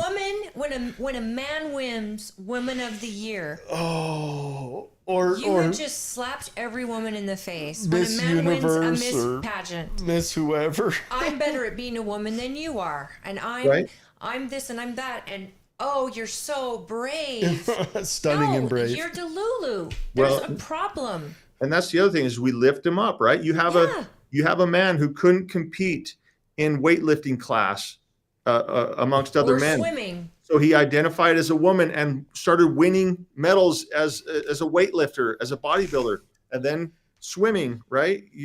And creating records. It that a actually female started in could track and probably- field in a Massachusetts. female could probably never beat. This man who couldn't win against other men then identifies as a woman in whatever sport, but then they create a record. They break all the records. Well, of course they did. And then the woman in second place, the actual winner, has given an amazing turnout for the event, and is considered second place to someone. They could never reach that record physically. What do we do when you go to a college ladies softball game and there's maybe like what, center field is a biological female? It's just another men's league. It does. just it's co-ed at that point. Have you seen, I want to bring up a story just for the comedy value of it, if you don't mind, and we'll chat about it. It's about, so Spain, you think of Spain of being like machismo, right? You know, they're Macho, yeah. yeah, so in Spain, females get paid more money in the military, and they get better housing. The men go to the barracks, the females get separate rooms. I hear where this is going. Spanish soldiers are changing their gender from male to female to earn certain benefits only available to females, including higher pay, better sleeping quarters, and they also get to grow a beard because there's no beard regulations on women. Female soldiers. This is insane. So it's crazy. It's been going on since 2023, a whole rash of them. And so, they call themselves lesbians but they get a private room because even the Spanish army recognizes you don't want to put the males identifying in with females. So, but it's crazy. This is going on everywhere right now, and it's just insane. Yeah. What's wild to me is we know that people are going to do what they can to get what they want. But why is it being accepted? Why is the Spanish government just be like, oh man, we didn't think of that, right? We got to accept it. I mean, why can't somebody just say, no, we're not doing that? Right? Again, it goes back to that common sense. No, we're not doing that. And I know that I can't go against Constitution, right? We got to make sure that that's followed here in the States. I don't know what the Spanish laws are, but there's got to come a point, especially in that scenario there, where it's like, we got to make some changes and quick. Yeah. Well, and it's actually costing their government more. Well, like physically, because they've got to give them their own housing. Yeah. So that goes on the backs of taxpayers, right? Right. Mm-hmm. We saw similar things. We see similar things in our prison system. In our military as well. We're paying for their sex changes. Yeah. I haven't. Man. Yep. It's the funding for taxpayer dollars pay for our military and their sex change surgery, as well as their hormonal treatments and all of that. And why would you, a male, get arrested and not say, I identify as a woman, and go to a woman's prison? Oh, are you kidding me? And that's happening in California. Yep, that's been happening. In a heartbeat. They had, I want to say it was in New Jersey. In one prison, they had, 4 pregnancies come out of it? And rapes. Women are being raped. We've lost our mind. We've nationally lost our mind over this tiny little subsection of the populace. And horrible. Even in prison, horrible that you could get raped by a female could be raped by a male. Yeah, that sounds like extra punishment. I mean, we know what prisons are not great for that anyway, but now you're just, oh goodness, you're feeding it. And some of these inmates are sexual predators. Oh, that one in Scotland. that ended We up had getting one their here in prime minister America. out.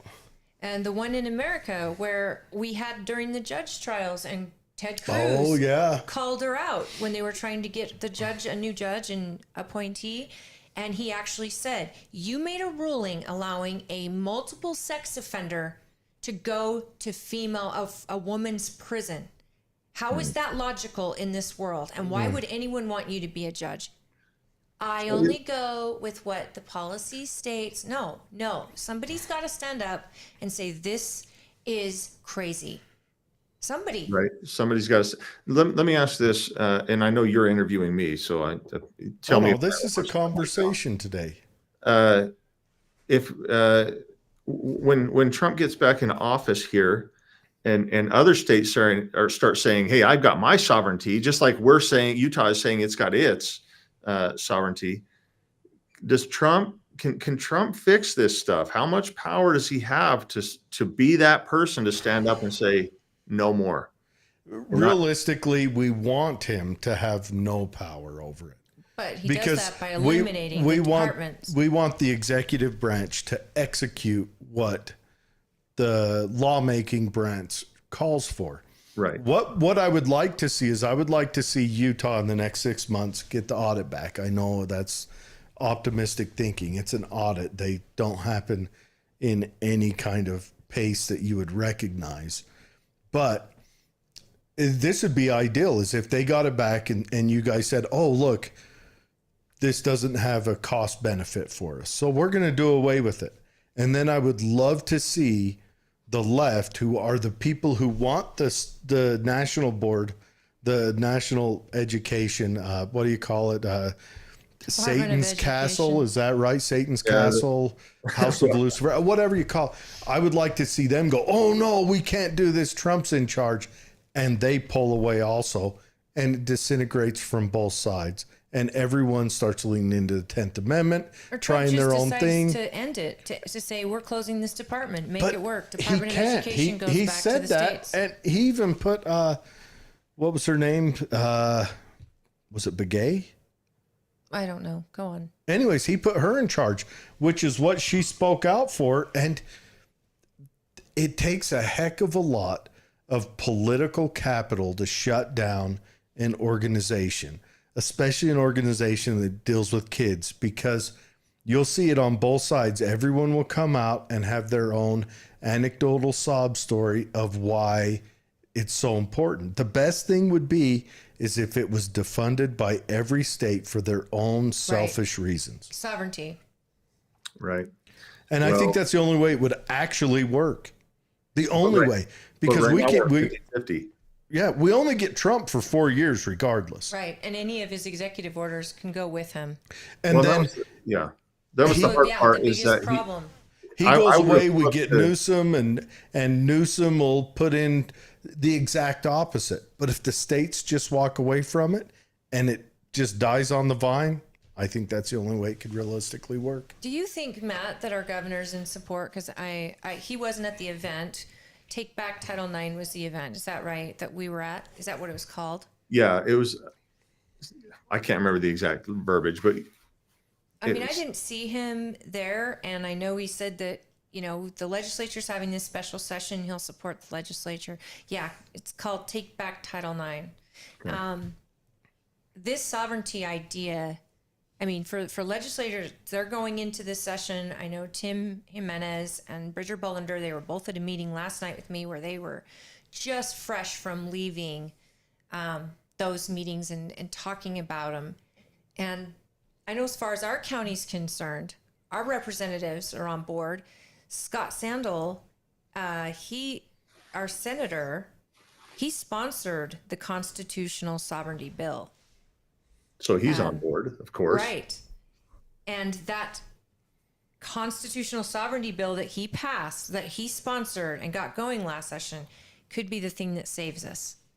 Because we've gone through all these other options. Sovereignty, claiming that, is kind of one of these, hey, we're going to take the reins here, and as a state, we're going to claim our own sovereignty on this issue.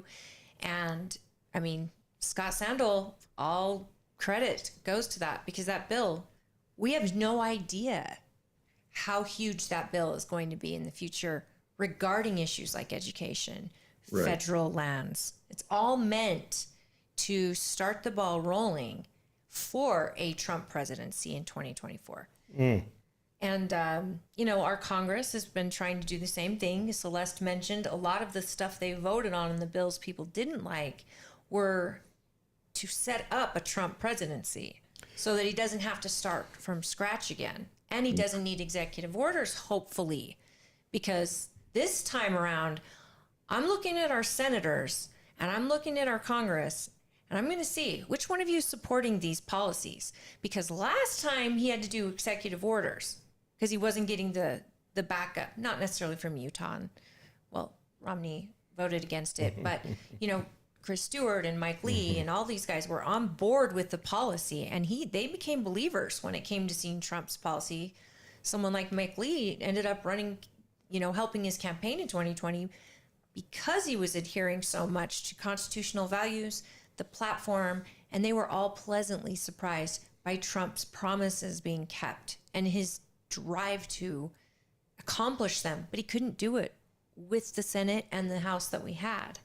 So I'm hoping the school board, for example, you're creating a pathway so that when we get someone in there that is ready to say, enough with the Board of Education, it's not helping our states. States don't need it. It's more hurtful. Not every state is the same. Every little audit, every little thing we do is going to be information that can be used in a presidency creating good policy. Whoever that president is, and whatever they believe, they will have that black and white information in front of them when they're making, and Utah will be educated on what's going on in Utah. This is a great idea. Yeah, It really is. We're looking forward to the results, and I know you're trying to be impartial somewhat, saying whoever our next president is, we know it's going to be one of those two men, Right? and we can't do 4 more years of President Biden. You don't think that Chase guy from the Libertarian Party can? Never mind. Who? That's a bad Yeah, joke. exactly. the new, I think there's been 3 states Libertarian parties have denounced him already, so he's doing well. Not to mention, the Libertarian Party, they handed the biggest win to Trump by electing a far left libertarian into there. Because if he peels votes off, it's only going to be from the Democrats. Yeah. So Matt, tell us about that, where we're at as far as like how you collaborate. I know you say the school board doesn't use their political options just to bother legislature, but I know legislators are looking to you at the board for guidance as well, and it is a collaboration of sorts. Right. Where do you see the school board right now as far as? Well, let me give you some context that I'm sure you're aware of, but for anybody out there who wants to hear it, every year during the legislative session, usually January through mid-March, the Board of Education will meet at the Capitol, and we'll go over potential bills that are on the table, and we'll either give our support or we'll bring up educational bills and we'll say, yeah, we want to support this, or we might say we do not support this, in hopes that the legislature will hear that, yeah, you're on the right track, or no, you are not on the right track. Now, that's of course, that's a full board meeting. It's with all 15 members, and they take votes. We do have work going on behind the public scene, right? Legislatures will talk with board members. Legislatures will talk with members of the USBE staff, and they'll say, how does this look if we were to implement it, right? Here's some feedback I'm getting. If I ran a bill that did this or that, what would that look like? One of the things that I really have a hard time doing personally is telling the legislature, who has put in a lot of work and a lot of time, by the time it gets to a board meeting, I have a hard time saying you're wrong. So For me, that all that does is it creates friction. Now, Right. sometimes they might hear and they might be like, you know what, let's look at the drawing board. Let's go back and do this. But most of those conversations are going to be with the people they're working with, which is not the full board. It's just individuals. So when I talk about political capital, when I feel like a lot of times when we say we don't support this bill, all we're doing is saying you're wrong. We know it's probably going to happen regardless, but we don't like it. And so it creates a wedge. Now, if there's a better way, I'd love to see it. I don't know what that is, right? But communication is key. And so again, going to this political capital, there's a few times, in my opinion, when the board can push for something and have not the respect, but a strong enough push where it's a no-brainer, if you will. Like we're all on the same page. And we felt like this Title IX was one of those pushes to say, hey, we need to be on the same page. We know that we have good Utah legislators who have the same values. The vote, not every board member agrees and thinks the same. But we did get this one through. The majority of the board, the reason I'm not saying unanimous is because I can't remember. But at least the majority of the board said, you know what, this is worth it. Let's ask the legislators if they'll get together and push back in protection of our kids. I don't know very many people who are just like, yeah, let's do this. Let's open these Title IX floodgates. So I've known from legislators personally saying, yes, after they've made a decision, the board deciding to take a stand against said decision is avoidable because they actually hear from many of you as the process is starting.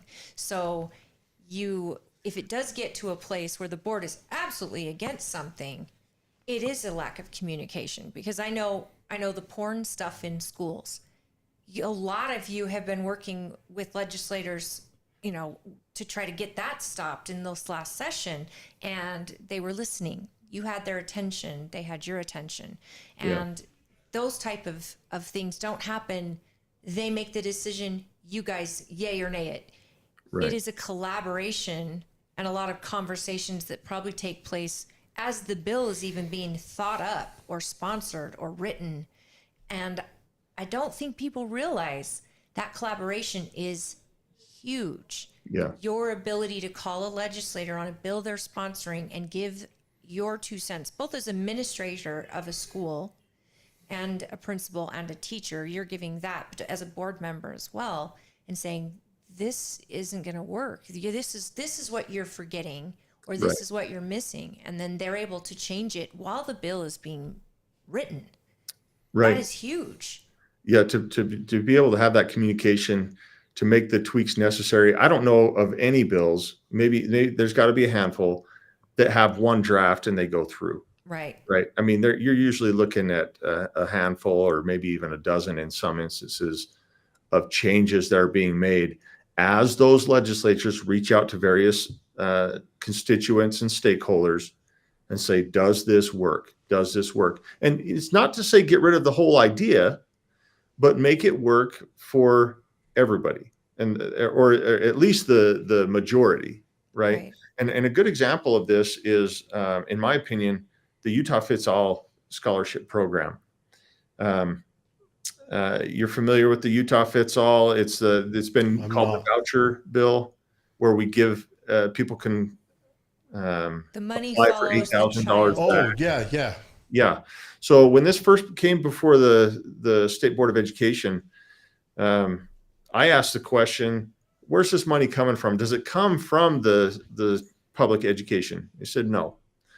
Okay, so this is the taxpayers' money, and legislators want to give it back to taxpayers who either are paying for private school on their own or are doing homeschool out of the public realm, right? Well, naturally, there's this conflict with those on the board because they're representing public education. And so to give money that wouldn't help public education was a difficult challenge for some. Now, I voted to support it because, again, it wasn't my money. It was the legislatures. They can do what they want with their money.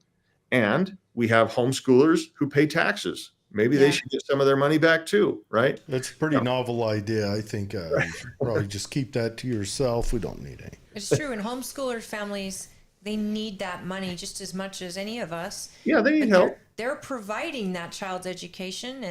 And if I'm paying to put my kid in a private school that's charging X amount of dollars a month, and I'm paying property taxes to fund your child to go to a public school, it makes sense that I would get some sort of reimbursement for educating my child. Right. And of course, there's always cons, right? The con being, well, if parents are on the verge and say, well, I'm going to pull my kid out of public ed and then take the $8,000 and homeschool them, well, that's going to add up too over time, right? But it'll also tell a story. And that's exactly right. People vote with their feet, especially at school, right? And that's why charters have been so successful. And so it's just to your exact point, Holly, is that now public schools have to do better. You want to retain a kid, do better, right? Charters, same thing. You want to keep your enrollment up, you've got to meet the needs of the community. So again, that's one where the USBE voted in opposition. It wasn't unanimous. There was a small handful who said, yes, we support this. The majority of them said we do not support it, but the legislature is going to do what the legislature does. They're going to take the feedback and then they're going to make the decision. And then we as USBE, we don't have a choice. We don't get to say, oh, I didn't vote for that. Once it's law, and we support it, right? And so then we start making programs and rules that support that law. So that's kind of how that process works for us. Again, we can give input, but we don't get to go against law. We can say we don't agree with it, but again, that's for the legislative body to decide whether to tweak it, change it completely, not change it at all, and then vote on it. Well, on the new Title IX, is there any members of the USB that are in support of it? And you don't need to name them, but I would like to know, what arguments have you heard pro? You know, we haven't had the discussion in a full board meeting, and I haven't reached out to, there's a couple of Democrats on the board. And quite frankly, I have not reached out to them to get their thoughts on it. It'd probably be a good idea because I don't get it. Me personally, I don't get it. I'd love to hear some feedback as to why it would be a good thing. I can't remember again if the vote was unanimous. Let me just, I might be able to just check to see if the vote was unanimous. Again, this is one of those common sense things that you would to us stand it out is. like a To us shining it is, star yeah. if you voted To us it is, against but it. someone else may have perspective or information that may enlighten us, and that's what I want to know. Yeah, and I'm not sure. And you saw the motions. The motions are actually very they're very neutral, right? It's gathering information because, again, we're not a legislative body, so we can't really require anything. So I don't know how you could vote against saying, yeah, what laws are we breaking? Whether you're Democrat, Republican, or other, I don't know how you could vote against that, gathering that information. Same thing with sending something to the legislature and saying, hey, let us have our sovereignty. I don't care if you're Democrat, Republican, or other. Why wouldn't you want state sovereignty, right? So again, that discussion, I don't remember having that discussion. But again, common sense to me is not common sense to everybody. Mm-hmm. Because common sense to me would be, why would you vote against gathering information? This Title IX is shocking because I can't believe anyone would want to take on that level of exposure when it comes to kids. And to be a champion of it by being like adamant that no, my boy who identifies as a girl should be welcomed into a girls' locker room, or my daughter, if she identified as a boy, should be welcomed into a boys' locker room. Are you kidding me? Yeah. And it's not usually the other way around. Most girls, biological or not, don't want to be in a men's locker room. They've got to have a different. They've got to be seeing something different, or have a different It's virtue signaling. You visual, nailed it or they're just right in the virtue beginning. signaling. Because I can't see why you would open yourself up to this level of Davos. That was her name, Betsy DeVos. It came to me. The old head of the Department of Education. So you don't understand why they would even want to weigh the risks. The exposure that could come with this. I mean, let's say Biden pushes this through, and then you have, I don't know, 5 assaults in locker rooms that year. That's States exposure. would be sued, and I'm sure that we could be sued for not letting them in, right? Yeah. Oh yeah. Lawsuits. But to your point, you say, let's say there's only 5. Who are you going to choose to be those 5? You know what I mean? It's like, one is unacceptable. That's just, Exactly. one is unacceptable. But what I'm saying is, if he pushes this law through, and let's face it, California, Vermont, New Delaware, York. they're all going to comply. Let's say nationally, there's 5 assaults in schools that complied with this completely. The schools are going to take a hit. The local school districts are going to take a hit. The states. The state school boards are going to pretend they don't exist. And then what are they going to do up there in the White House and the Department of Education? Are they going to say, oh, no, the schools did it wrong? This policy was actually written by big bathroom stalls. They're bathroom stall lobbyists that go from floor to ceiling, and we didn't, follow through on that. Is that what they're going to do? Well, I think so. I don't know what else you can do. The federal government is not going to come in and save somebody who's up against a lawsuit. You know what I mean? They're not going to save a state. They're going to say, do it and deal with it. Right. And then you sacrifice MO. the governor, for example, is going to lose their seat, but you don't have the federal government coming in behind him going, oh no, Virginia, you guys had it right. You should let boys into girls' spaces, and if they commit assault, that's just one. It only happened one time. And the first time it happened, they covered it up and they moved the predator, and then it happened again. In the next school. Same kid went to the next school.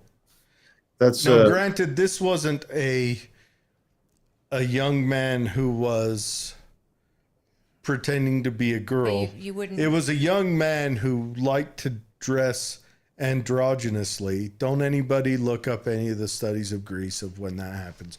But a young man who was androgynous, it was a girl that he was friends with, that he dated in the initial school. He assaulted her in the bathroom. And what the school board got in trouble for was they covered it up. Yeah. They didn't report it to even her father. That was the local school board. Moved him to another school. He did it again. And at that point, I believe it was the second parent said, screw the school board, because she came home. The first girl he had been dating, so she didn't tell her father right away. It was the second one. She came home. They called the police. Police got involved, and that gave the first girl the initiative, or the bravery to say, yeah, this happened to me as well. And but yeah, I mean, that, and also the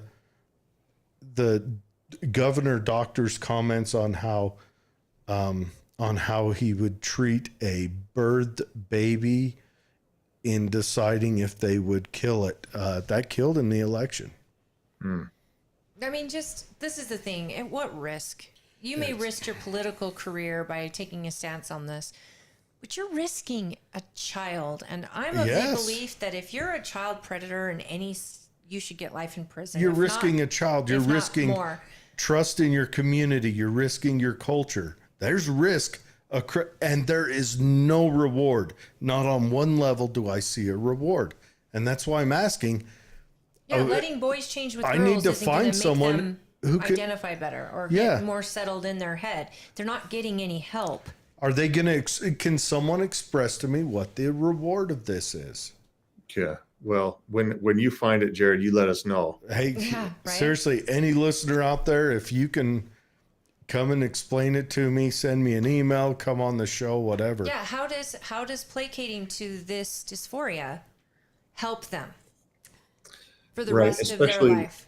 Especially when you're talking K through 12. Yeah. You know what I mean?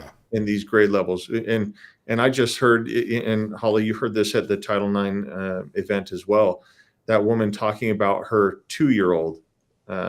It wasn't the woman. She was sharing a story of another woman talking about her 2-year-old. I think he was born a male, and they were transitioning him to a female at 2 years old. Because the mother said, I just knew. So this woman was abusing her child. That's what I said. That is child abuse. Yeah. I don't get it. Even, you're talking, you got these elementary school kids saying I'm gay. What do you know about sex? Right. And why do you know about sex? Right. Maybe there's deeper issues there that we need to look into. Yeah. If you're coming out in second grade and saying I'm gay, we need to have a serious look at your parents, at your uncles, at the neighborhood. Something is happening. Right. What's happening? There's a psychological something that's going on.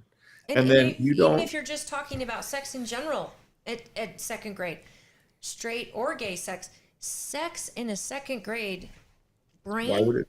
They can't even fathom it. Oh, I didn't know what it was. Yeah. And it's not it might be joking around or something like that, but to identify in a certain way, it's one thing to say I have a crush on a boy or something like that.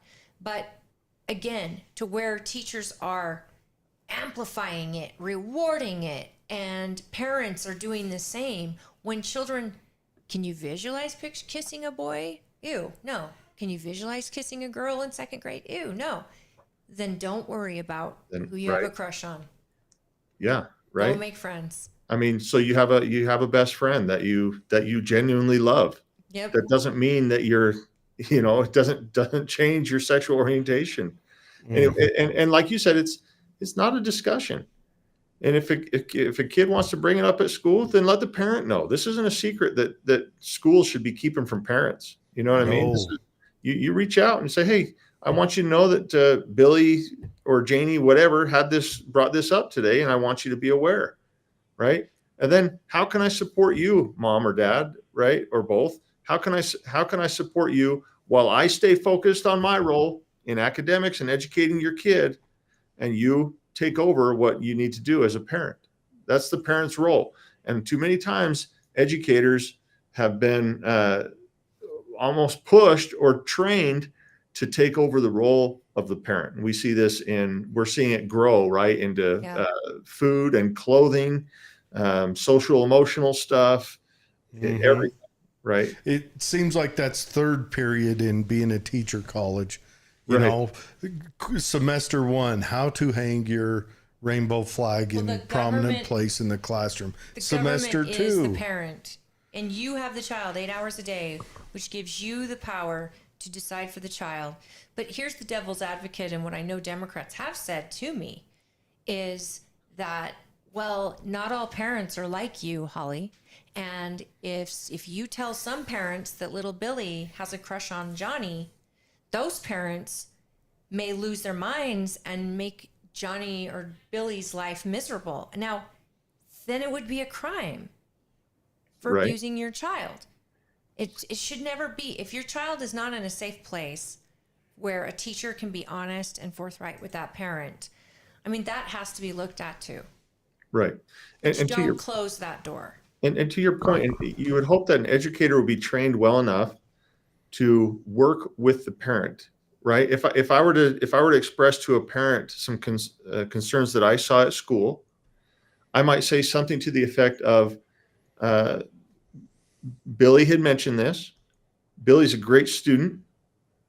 We love him. You know what I mean? Kind of soften things to not soften it up, not that necessarily, but to remind the parent that their kid is a good kid. All kids are good kids, right? and that we actually want to help the kid. I can You're tell not he gonna- was never one of my principals. But No. anyways, go on. Well, you're not gonna discipline the behavior out of them, right? You're not gonna Yes. beat the out of them. It just doesn't work like that. But you can have conversations, loving conversations, to help kids get to where they need to be. And we've heard stories. You've probably heard stories of people who said, "Yeah, I told my educator that I wanted to be a girl, and it was like a counselor or something. I wanted to be a girl, and luckily they got my parents involved, and they were patient with me, and they were married men at the time that they were sharing their experience. But they said, I couldn't imagine if somebody would have just entertained that 12 or 13-year-old thought process and then said, oh, you know what, you should have gender reassignment surgery, or absolutely, God made a mistake with you, or your body, you're not safe in your own body. You know what I mean? And so more and more stories like that have come out where people are saying, thank goodness nobody just jumped on that, but they let me develop as a child. That's why I'm saying K through 12 especially is so important, because their brains haven't even developed yet. They're not even fully developed. And here we are as parents saying, or educators or somebody, and this is a small percentage. We already talked about that. Right. Small percentage, but jumping on saying, oh yeah, you're absolutely right, 12-year-old. You're not right about anything else, but this one you've nailed down, right? Sorry. Sorry, I would have been one of those kids. I was a tomboy from K through 12, and I'm seeing more and more fellow tomboys out there that if we just had the wrong teacher feed that, it would have totally changed our lives. Because I didn't even want to be a girly girl until high school. It reminds me of, you remember the old evangelical churches had the Pray the Gay Away camps? I've heard of, I think there were more than just the evangelical churches, but it was a common practice. Yeah. They had the camps, and it reminds me of that. I mean, in Iran, if you're gay, you've got a choice. You can not be gay, or they will have you, government will transgender you. And it seems like the left is like, hey, we're going to do away with homosexuality in one fell swoop. That should terrify homosexuals. That should. Yeah. Because it's okay. I mean, it's fine to be who you are. Should. I'd hate to be the last gay man standing and every other gay man's became a girl. Here's the thing. I don't care what somebody's sexual orientation is. Not at all. I sure don't care what their child's sexual orientation is. Right. Not at all. As a math teacher, I wanted to teach math. Yes. And you know what? The only time I'll care about it is if you won't leave me alone about it. Even then. If you constantly have to come in and, I'm gay, so 2 + 2 has to be done with a rainbow pen. No, dude, sit down. It's math. We'll use number 2 pencils in my classroom. Sit down. Right. Yeah. Other than that, I don't care. Don't bring it into my classroom. I really don't. And I don't, when I introduce myself to people, that I don't say, yeah, I'm Matt Hymas, I'm heterosexual. That would be crazy. Why would it matter to anybody? Yeah, exactly. I like long walks on the beach. This is something that we need to my get back credit to. score is. And I think there's a lot of teachers who feel this way, and they're scared to talk about it, because I know a lot of teachers who are absolutely, they do kind of fill in a parental role. They're leaders, and they love on the kids, and they are a listening ear for them when they need it, and they support them through whatever tragedy could be going on in a teenager's life that they feel like they can go to a teacher about. I don't want to stop that. I want that child to feel that safety and connection with teachers. I know there's a lot of teachers out there that just want to teach and want to be a good person to these kids, and to be a friend if that child needs it. But this sex stuff is so borderline grooming and inappropriate that teachers are scared to even get near it. How uncomfortable would you be if let's shoot for the moon, if a 12-year-old girl, or for you, a 12-year-old boy came up to you, and for me and Matt, a 12-year-old girl came up and started asking you questions about sex, I could not exit that area fast enough. I would be like Wile E. Coyote. I'd be tying a rocket to my back and putting on roller skates. Call your mother, talk to your mom and dad about this. I don't even know if I could say that. I would stutter and run because I am not equipped to talk to a little girl about that. But teachers have to deal with this every day. Every right? day. And they do. And they have to know how to manage it. And to Holly's point, it's a delicate balance. And here, we have these conversations. I recognize that, again, we've got 1% of educators giving the other 99% a bad name, right? Because these educators, we go to church with them. We have them over at family barbecues, right? We drive past their homes all the time. These are good people that we are neighbors with. You look at other organizations. You got a school within 5 miles of your home for the most part. Maybe not necessarily in Tooele County, but in Salt Lake. You know what I mean? There's schools all over, and then it takes that many people to populate and work there. We got educators all over the place who are good people, who are confused right now, or maybe not confused, but at least lost on, man, what can I say? Right. I don't really, because a lot of them they don't really want to push and be like, oh yeah, you probably should go by a different name, right? The majority don't want to do that. But an educator is an educator because they love kids, not because they're trying to get rich. We know that. So, what? And so or because they love summers off. It's one of the two. It's a little bit of both. That's where I started. But that's just it. Is an educator is passionate not only about their subject, but they want to inspire kids. And then when you have these organizations training them, because I've heard some of these federal organization training, and I am shocked and disgusted at what they're pushing. And so you have this teacher who maybe doesn't have the personality that I do. Maybe they don't have the strength to stand up, right? Or what if they don't have experience with kids? Or what if they don't have older siblings that have kids they've been around? What if their first time experienced kids is knowledge handed down to them from Satan's castle? Right. And then they think, oh, I guess this is how it's done. So they do it. Right. And so we're really trying to find this space of on the Utah State Board of Education of saying this is appropriate, this is inappropriate. And that kind of goes back. I know this was in a different interview and other conversations, but it goes back to those educator standards that the USBE has changed to help clarify for educators. Like, it's not appropriate to push political agendas, social agendas in your classroom, such as sexual orientation. That's not appropriate to do that, right? It's not appropriate to have those. Now, there are classes. You're going to have a health class where you can talk about sexually explicit things, and that's very controlled, again, by state law.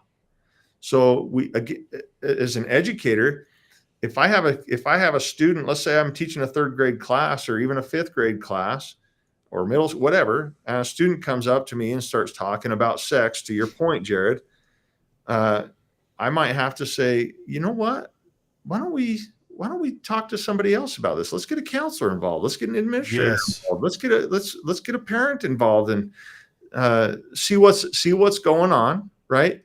Because the last thing an educator wants to do at the same time, either side of the spectrum here, is lose the trust of their students. Right. Lose the trust. And also, that sounds like that would be such a complicated. I mean, that is one of those subjects. If your own child comes to you with questions, you need to take a breath before you approach that. Like, usually that's like, we can't talk about this now. I need some planning. We'll talk about this Saturday. And that's your own child. Someone else's child? Oh, yeah. I would literally, if any teacher walked by, I would grab them and I would treat them like the new guy in the platoon and a grenade got thrown in. I would throw them on that grenade and duck. Wow, you're really selfless. I know, I'm a what hero. a hero Yeah. you are. I'm a hero. I would dive on the grenade before I'd talk to some random kid about that But subject. I like that as an administrator, you would guide a teacher to say, get somebody else. So if it's not another administrator or the counselor, tell the kid, you know what, I'm happy to have a meeting with you and your parents, or you should talk to your parents. And if that doesn't feel like the kid doesn't, no, I can't talk to my parents. Okay, let's get the school counselor. Yeah, and or the health teacher. That's so tough. And we'll have the health teacher come in and talk to you. But we're going to talk to your parents as well, because we want you to know that it's okay to ask questions about sex. We just want to make sure that we give you the answers that your parents are good with and that are correct. Are the sex ed teachers still the gym teachers? Not necessarily. I was going to say, you needed to wash that out, because the things my gym teacher said to me, because, well, I went to school 1,000 years ago. The gym, it might got co-ed a couple times, but usually they kept us separate. And the gym teacher would say some things that were not, he would say things that were inappropriate, but not in a sexual way or none of that. You know, he More might joking. He might point, more joking. He might point out, you know, if you tried a little harder, maybe you could run a mile, in not those words, but things like that. And then it was always so weird that same guy would have to go in there and flip through the panels of sex ed. And you could tell he was happy to be there. And then they usually had us through sex ed. They had us separated. I think the first sex ed class, I want to say back then, I think you'd been in like 8th grade. I think 8th or 9th grade. 7th grade. And we didn't get combined to where boys and girls were in the same sex ed class. That's the same with me. I want to say until sophomore year or junior year. I mean, it was way later. Like, they wanted to make sure that you had seen that person cut in half from the side picture 4 or 5 times to get the giggles out before they showed that in a mixed classroom. Well, Yeah. I hear you. And nowadays, I mean, you guys know everything has started so much earlier now, right? I mean, back in my day, there wasn't, maybe there was, maybe I just wasn't aware. Teen pregnancy. But we're seeing sometimes in middle school, as young as middle school, we got, and even unfortunately in elementary school, sexually active kids. Yeah, and sexual transmitted diseases in younger people, and pregnancy in younger people. What are we doing wrong as a and culture? Sexual crimes against younger people. The statistics of a girl getting somehow sexual assaulted, I think it's 1 in 5 in her young life. That freaks me out. But I understand it. Being a woman, you grow up having to be hyper aware. What have we done as a culture? But you don't want to have to be worried about it from your teachers at school. You got to fear your own age bracket at that point. Now you're adding adults to it, and a teacher that wants to talk to a girl about sexuality or whatever it is, a boy, whatever it is. We're seeing it more. Female teachers are getting nailed for inappropriate sexual misconduct. And maybe it's because it's stopped being funny after Mary Kay Letourneau, and now it's gotten to be taken far more serious because it's rampant out Was there. that the lady who got pregnant by the 13-year-old boy? Yeah, twice. And then got married?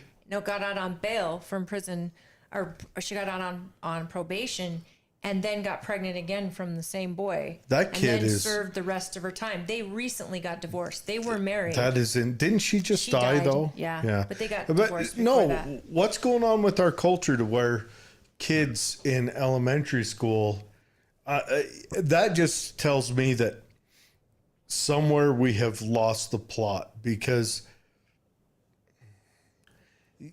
either the internet, the parents, what is going on? Look at our society. We, what is it when you lift something up? Not that we fantasize or we idolize it or something, but sex is more prevalent. Right. We see it in our movies, right? You can't have a movie without a sex scene in it. You can't have Disney without sexual identity. Yeah, you can't even have Disney without it. So you've got that going on. You've got more access to the internet than YouTube. Like I try to watch a movie with my kids. They don't have the attention span anymore. It's They true. want to watch YouTube, right? YouTube and it's Shorts. just quick, hard hitting stuff. And who knows what's on there. You go to even on the kid channels. You remember a while ago, and I'm sure it still happens in areas, but people are for some reason putting filth on those kids one. What's the purpose? I don't know. But so you have that going on. It's just so much more accessible right now. And then, I as a parent, I put that on my own back. Yeah. If my kids have concerns and needs, I carry that. Whether or not I can help them or I have to reach out to get help to help them, that's on me. Now you look in today's economy, and I get that we're looking more recent than ever, but a lot of people have to work more, so they're home less, which means their kids are home being babysat by a device, right? And so you just have, there's no wonder that people are talking about mental health, early pregnancy, sexual active stuff. I mean, it's this, our society, we're in trouble. We need to back up. We need to slow down and say, okay, how can I take care of my kids? And you know what else? And I say the internet because I think the internet has created more predators.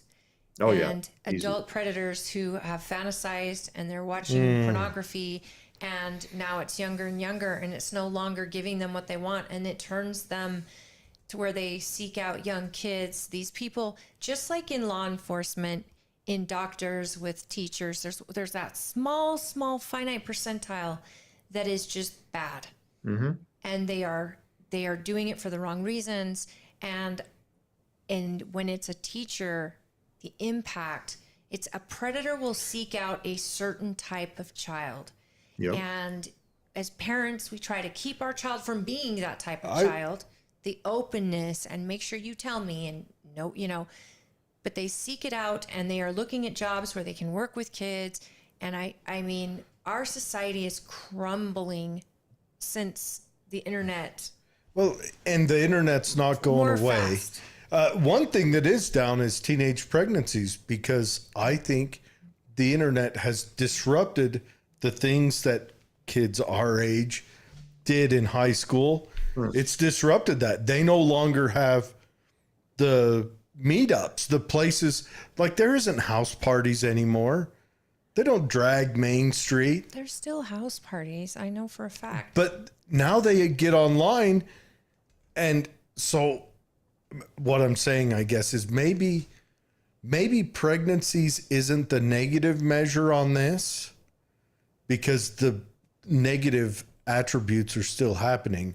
It's just they happen in a way that pregnancy doesn't get involved because there's a computer screen in between it.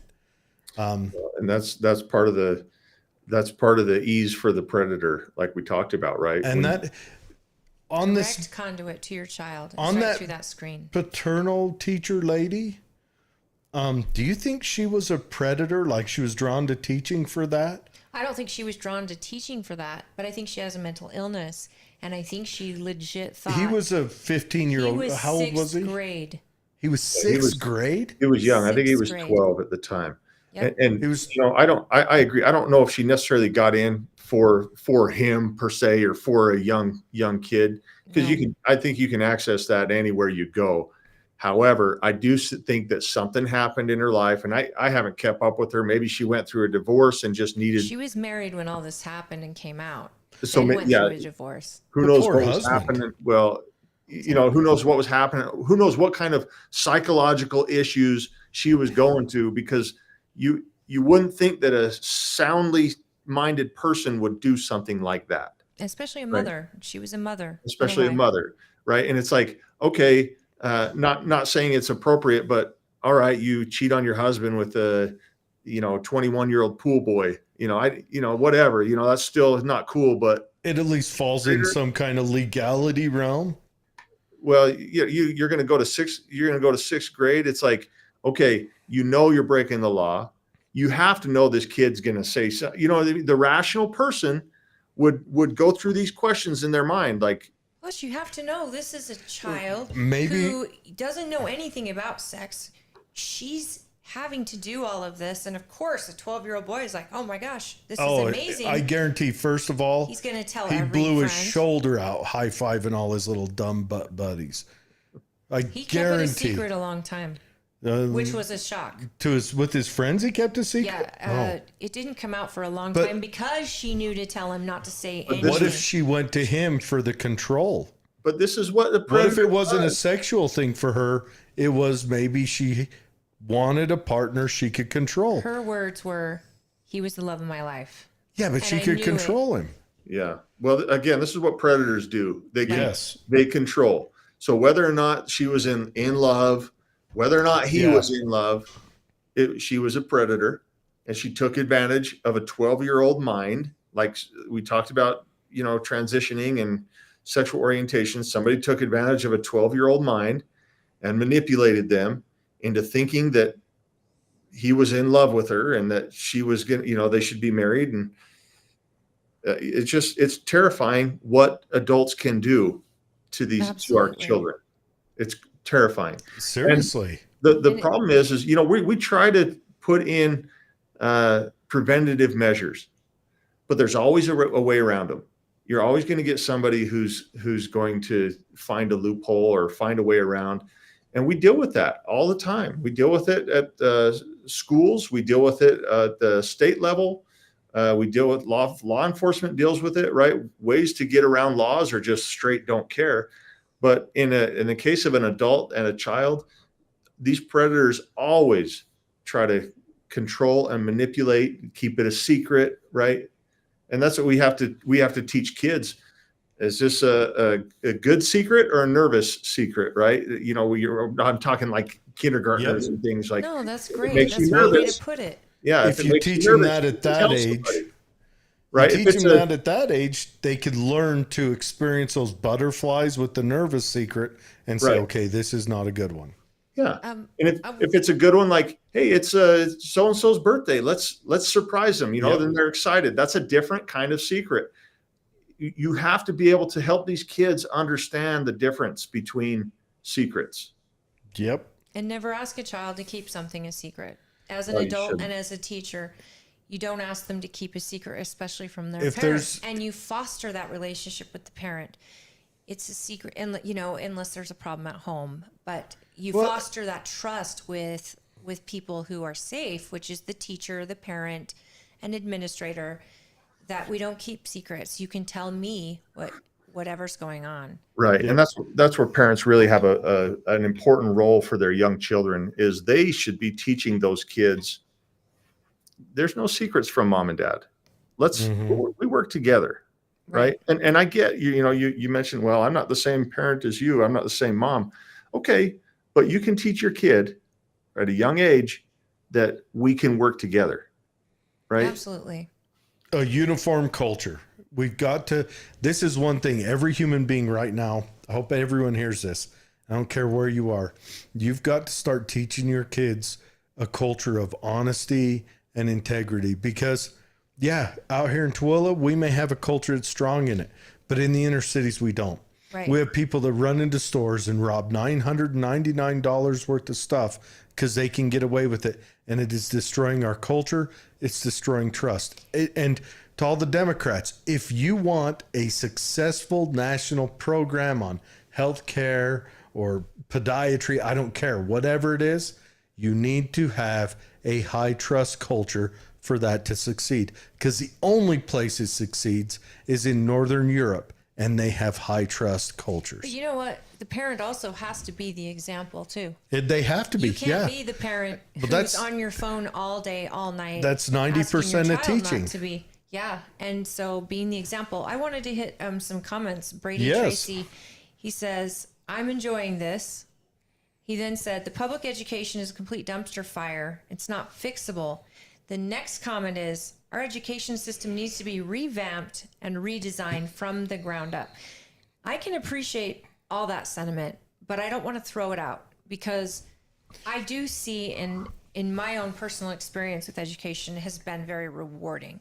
And I've seen my children flourish and excel. I've also seen them make mistakes and learn from them. They've had a great education, and I couldn't say enough good about how I feel about my children's education. But I think there is a sentiment that it is a dumpster fire, because I can't even tell you, because it's not a partisan race, I can't even tell you the names of the people running for a local school district.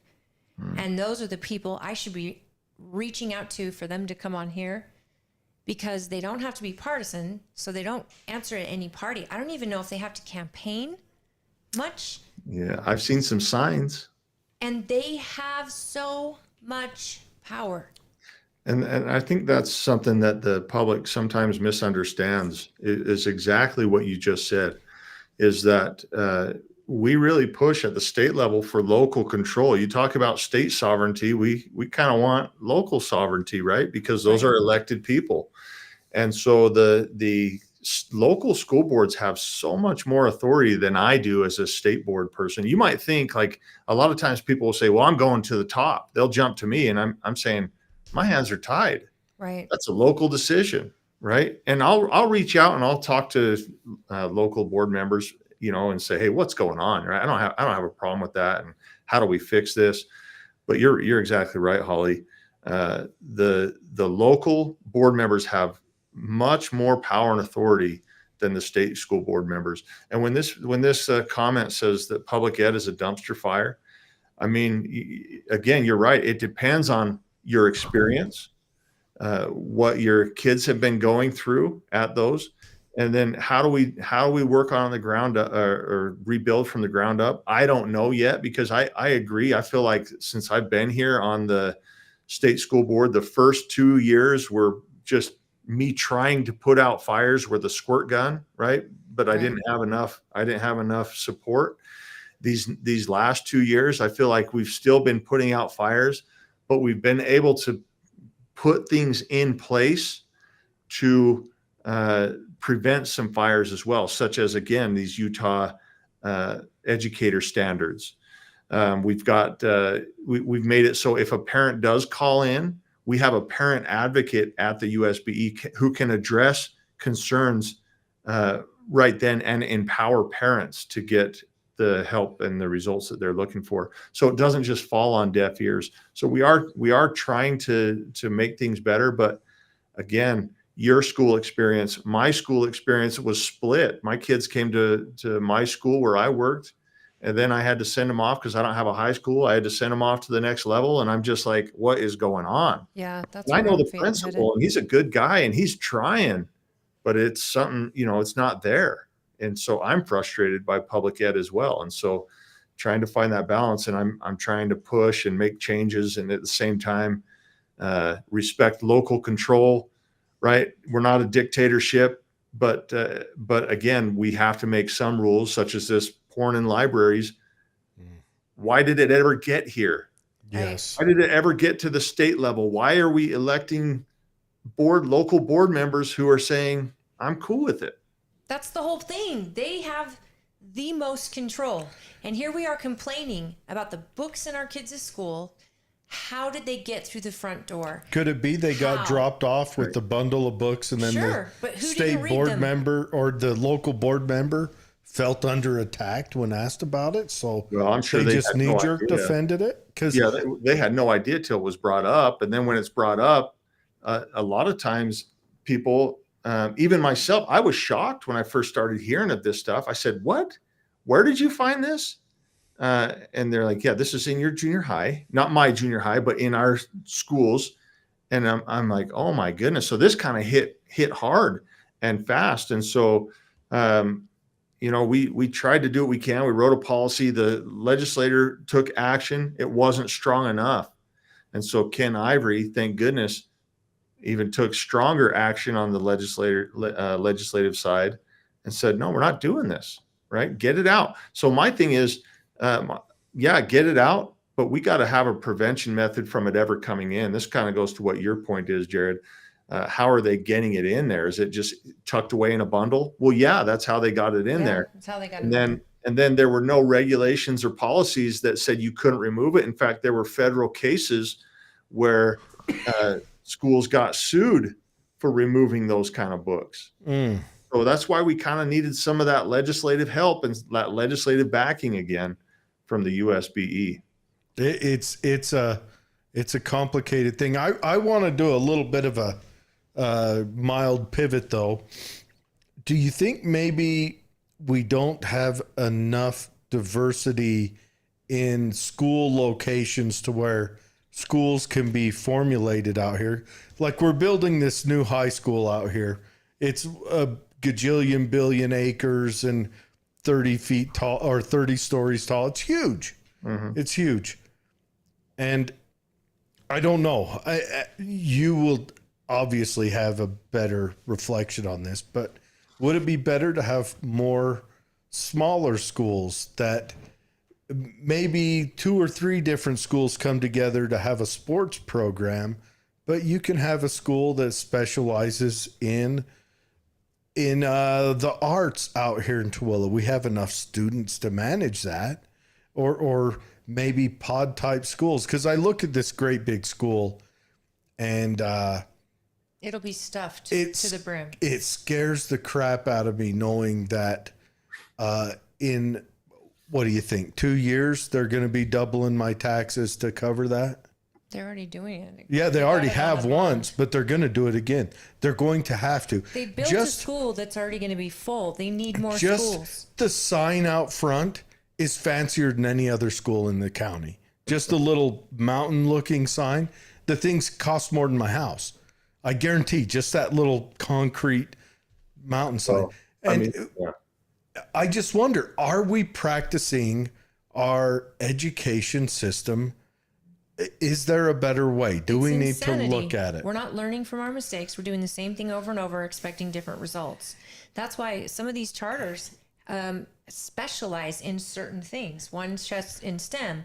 This one is successful, the 7 habits, highly successful people, where they hit those points and they can specialize in certain type of topics. We could have an art school, but why can't it be online? Why can't we have our kids learning education instead of these social ridiculous? I just wonder, is there any way to look at a different model, or is it just that it's so calorically expensive to draw up and beg for and get designs for schools that you throw everything you can into one hit because you almost can't afford to try it a second time?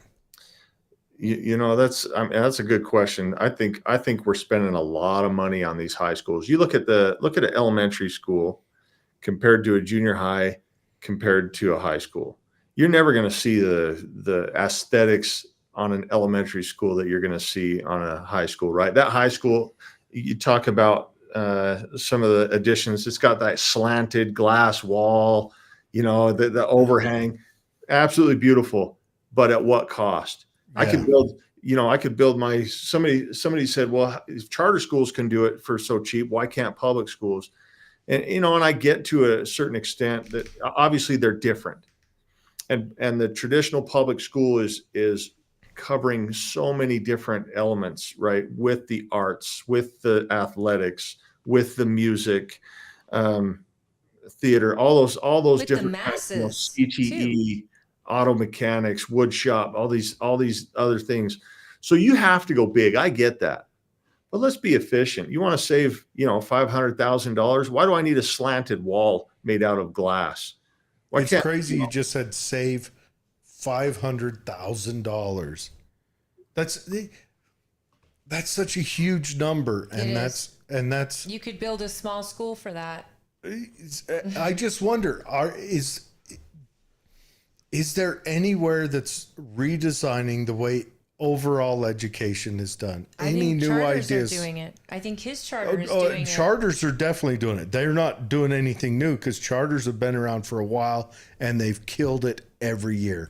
Every year, charters produce the charters out of New York. You read their studies, they are the only thing of success out of New York City. They're outperforming the private schools. Makes you wonder why. Makes you wonder why the public schools aren't adopting a different model. Well, no, they spend all their money going after charter schools trying to shut them down. Well, and you're an advocate for charter schools on the board, aren't you? Oh yeah. Well, mean- of course I am. I run a charter school, but I'm an Right. advocate for all public education. Quite frankly, I'm an advocate for education. Let's make sure it's done right though. And when we talk about spending, I'd love to see spending get done just more fiscally responsible, right? Again, we talk about that building. It does look great inside and out. It's going to be amazing. Yeah, they should have every opera there that we hold in Twilla County. But 100%. right, but at what cost? I've got teenagers going in there for 4 years at a time, right? Do they really care about a slanted glass wall? Do they really care about trees in the middle of it? And I haven't been through there, but I remember at Hunter High School we had in the middle of commons area of the garden area and things, and I never cared. I don't know. Maybe it's important to. Does the lunch taste better when you have a fancy lunchroom? Right? Yeah. So it's like, yeah, I think we can do better. And it's all on the backs of the taxpayer, right? And that's the difference local between school boards, right? Well, yeah, and they're Those the ones who local will school say, yeah, we boards. need the school. And I get that you need a school, but that local school board will say, okay, we want to raise taxes. Charters can't do that. That's probably why they keep it so cheap, is because we don't get to go to the locals and say, hey, we're going to raise taxes. Right. So, I mean, it really is a challenge. I don't want to throw anybody under the bus here, but I do feel like we are overspending on some of our schools, and it's apparent because they look amazing. They're huge, and we're not even close to what they're spending in the south end of Salt Lake Valley, right? I mean, Or in other states. I'm curious though. The opportunity had been there to build a charter high school here in the county. Is that anything that could happen in the near future? And if so, what does it take? Because it's not like you can go raise taxes. Is it parents of the charter? Is it parents choosing to attend charter high school And can we name bring it? their money? Like, what does it take to get a charter high school here? And can we name it Erta Tech? Because it's been an ongoing joke in the I valley. don't want to name it Erta Tech. I just want to call it Excelsior High School. yeah. Obviously it takes support. It takes a certain number of kids to get in there and parent support. And I believe that the support is there for a high school, but everything has to build into that, right? And one of the problems or concerns that a charter high school would have is it wouldn't have the same programs as these traditional schools have. The charter doesn't have the money for, again, like an auto mechanic shop or a wood shop, I should say, because these local high schools, they cover so much, right? They have a huge auditorium. I don't know very many charter schools that have even an auditorium, because again, I can't put that on the backs. A charter can't put that on the backs of the taxpayer, right? They can only pay according to the money that they get in, which is according to the number of students that they have.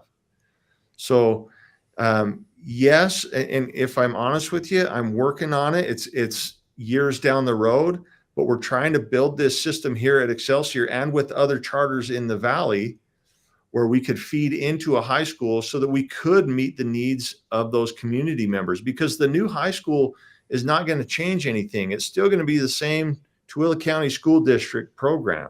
Right. I don't know. I think they might have a year there where they don't have to have a, stabbing someone. So I want to class say, talking right out about the gate. having my kids they've been in Excelsior since kindergarten, and my children's interests fall into the Excelsior option, whereas my child doesn't need a football program. If I wanted him to do auto shop, I know there's an ambassador program at Utah Motorsports campus where they can go learn auto shop and mechanics on their own time and even for some credit. And those programs are growing. I want my kids to know how to study for exams and college courses. I want them to be able to read and write and learn civics and history. And I'm more basically education. And I think a lot of parents have their kids who aren't into those other things, Or, I mean, I know so many parents who have just left the public school system altogether and homeschool and are giving their child what their child needs at their child's pace. And their children are doing exceptional in test scores. Yeah. So I think there is a need for a charter high school for those parents whose kids don't care about football, basketball, volleyball. Even though charters can still compete because you would have a gymnasium, Right. they could still compete just at a smaller scale with smaller schools like them, but Yep. focus more on education solely. Yeah. I see a need for that, and I could see paying money for that, and I certainly would love it if it was built before my kids are out of high school. But I've still got 2 years. But then you could double up your 8th graders, bring in 9th grade to the middle school while that school's getting built, and then they would start 10th grade in a new high school. She's planning it out for you now, Matt. I know. Start taking notes. Here's what you're gonna do. You're gonna get an You'd fill acre. it. You're gonna get an acre to the northwest, and then what you got to do? They have the room now, We right? did purchase They the did. land. It's all in the works for a possibility. We just got to do it in the right order, and again, make sure it's the right time. The last thing that you'd want to do, and this is a risk of a charter school as well, is you don't want to jeopardize families. Meaning, if a charter school shuts down, that's traumatic. Any school shuts down, it's traumatic. We've seen the news.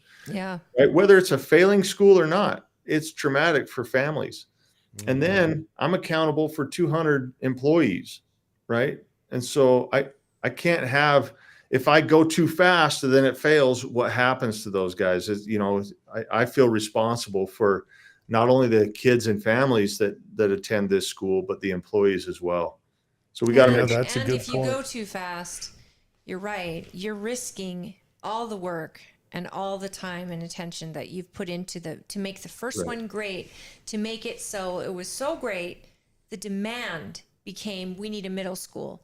So you worked on that, found your legs there, got into that. If you do it too quickly, now you're risking 2 sorts of schools a night. Exactly. That's a good point. I would love to see a high school, but I get that. I think it'd be cool if you had one and you focused on,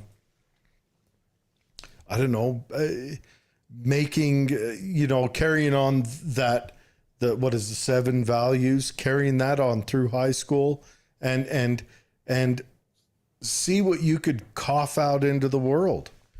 You might become excellent at producing lawyers or officers in the Business military, owners. Things like that. Yeah. And Entrepreneurs. That's if you the had a kind of high thing school, you that we loved about it. could really dig into into doing like a pre-business major. I think Business that'd law, be business- excellent. And robotics. Robotics doesn't require a ton of space, but the equipment is expensive. Right. But Twilla County's got a great robotics, team Isn't of it? kids, including Stansbury your school. has a robotics course, right? But I know I went to the Kiwanis Club once, and they were talking about Twilla High School's robotics team, Stansbury High School's, but they mentioned that Excelsior Junior High's got robotics there, and the kids can learn That's basics. awesome. Yes. I imagine Grantsville's robotics is just cow milkers. They're just inventing how to milk a cow better. Well, ultimately, we want critical thinkers. That allows the student to be confident in their abilities to do what they want to do. Right. And a lot of times, whether they want to be a mechanic or they want to be a doctor or lawyer, they're going to be great at it, right? It's when you're forced into a job. It's when you're put on a path because your grades don't think that your teacher doesn't think that you're going to make it. You remember those tests you took in junior high? I think mine told me I'd be in like sanitation or something like that. Oh, yeah. You guys remember those old things? I do remember. Mine said check his pulse. He might have died. But we don't want to limit a kid or put boundaries on them. We want to say, hey, here's how you think for yourself, right? And if you want to do something, then go do it. Yep. It's on you. It's not on me. That's something about the 7 habits that I loved when my husband and I were looking for a school is, one, you teach accountability. You're responsible for your own self, and how you treat others is how you should expect to be treated. Mm-hmm. The basics, the very basics. But then on top of the accountability, it was the independence of knowledge. So when you learn, you're far better equipped to celebrate what you want to do. And it is just that. It's the skills of critical thinking that are lost. We're not telling you what to learn. We're showing you how. And then working with you and teaching you how to study, teaching you discipline and things like that come with education. I loved it. I still love it. My son is also going into high school next year, so I have my fears. Ooh, he's going into high school next year. Yeah. Going to be a stallion. So I absolutely want to know who these local school board district people are, and I'm sorry that I don't. Track and them I'm a down so highly we can political have them person, on. But I definitely would like to know. Yeah. And is there anything you want to tell us, Matt? Because we're getting Matt, into... we're at the end of it, so close us out. Well, you're also running for office. I guess we could mention we should that. have probably mentioned that. No worries, no worries. I appreciate you taking the time, and I'm quite frankly, I'm surprised you got 2 hours out of me. I haven't talked this Me long too. for a long time, but yeah, Matt Hymas, state school board, and obviously you've heard my thoughts. You've heard where my values lie.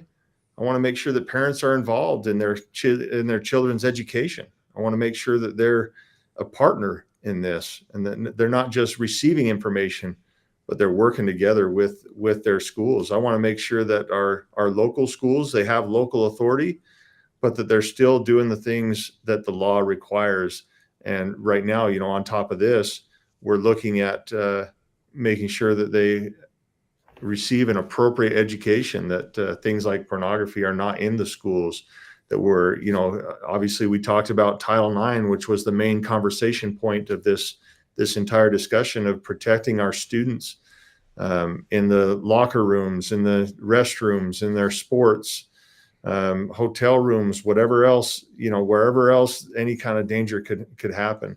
And then to, quite frankly, focus on what matters. And that is reading, writing, and arithmetic. There's nobody, you want to find confident people, go to an AP classroom. You know what I mean? Yeah. You go to like an AP history or AP English class, AP math. Those are confident kids because they're smart. They know how to read, write, and again, do arithmetic. Study. They know how to prepare. Yeah. You gotta have the 3 R's in there: reading, writing, and arithmetic.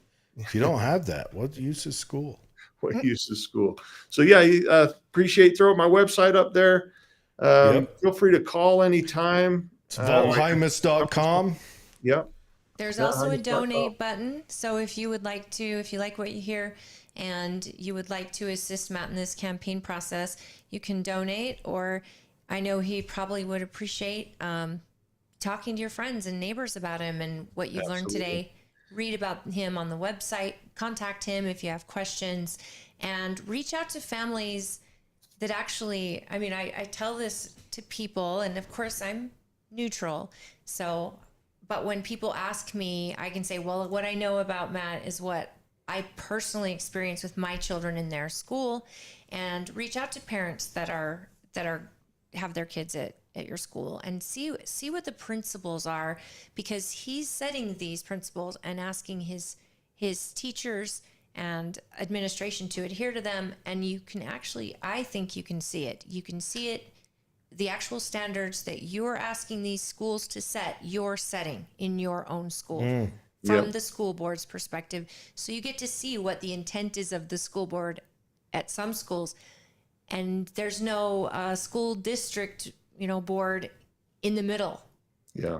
From your school. So we get to see it firsthand. And he's actually a math teacher by trade. And so what more... Which is why he's so shy. What more realistic scientific education system is there than the universal language that has only one right answer and you can't argue around it?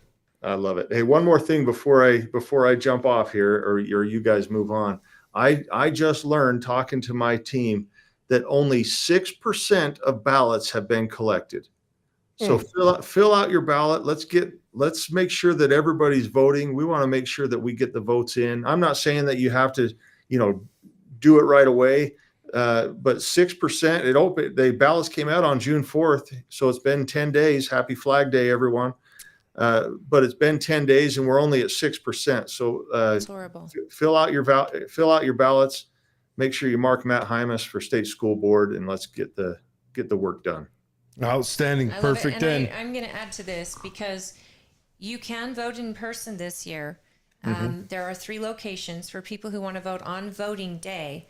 Polls close at 8 p.m. Your ballot, there's many drop boxes around the county. Go to the Tooele County Clerk's website to get those locations if you don't know. Stansbury's is at the fire station. A lot are at the fire stations or locally. Stockton and Erda is also at the fire station.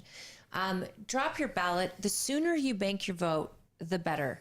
And actually, and I was telling this to a whole meeting, the sooner you get your ballot in, the more accurate our data is, and the faster election night goes, and we'll get results faster. And then, the state party for this election, the national party is trying to reward states that actually can encourage their Republican voters who are voting in this primary to bank their vote early. So our state party gets a huge benefit from the national party if we can encourage that, and candidates love it. At least it tells us how active our voters are. And if you are a Republican in Tooele County, please, you are a huge decision maker for the populace of this county. Those of you who get involved and vote determine so much about what happens, especially with the Republican Party. So please get in, vote. If you got a ballot in the mail, send it in. Make sure it's postmarked by the 24th, I believe. There we go. All right, everyone. We had some news to talk about, but that'll have to wait because apparently we're having a trash war in the Korea Peninsula. Anyways, you guys have a good weekend. Thank you, Matt. Thanks, Thank Matt. you. It was good chatting with you again, man. See you all next anytime. week, guys. We have Derek Brown running for Derek Brown, and we'll fill in the rest of the time maybe a with school someone else. board member, maybe. But That Derek would be Brown awesome. is running for Attorney General, and he will be on the show next Friday. And if you have somebody that you'd like us to reach out to, I've got 2 things. Let us know. We'll be happy to invite them on the show. Tomorrow, happening in... Sorry, Holly, I'm gonna jump off so I can. Yeah, you jump I need off. you guys on this full frame here because you are giving some good information. I'm gonna continue to listen, but I'll jump off. Oh, thank you. Thank you again. Matt. Have a good You guys Have day. a good one, Matt. See ya. Oh, and there's also Trent Stagg's meetup. That's what I'm telling people. Okay, I'm going to So- share it on the screen. Trent Staggs will be in town tomorrow here in Tooele, and he's going back to the Pratt's residence. So the address should be on our screen. I've shared it already. Well, there's a town hall meeting Yeah. at Veterans Memorial Park. No, that isn't Trent Staggs. Sorry, not Trent Stagg's. This Colby Jenkins.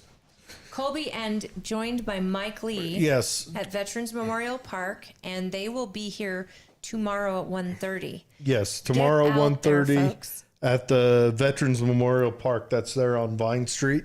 And guys, it's not very often that we get a sitting senator. Yeah, so, Mike Lee is a lot harder to get out this way than you would think. But So after that event, starts at 1:30. I think it'll go till about 3.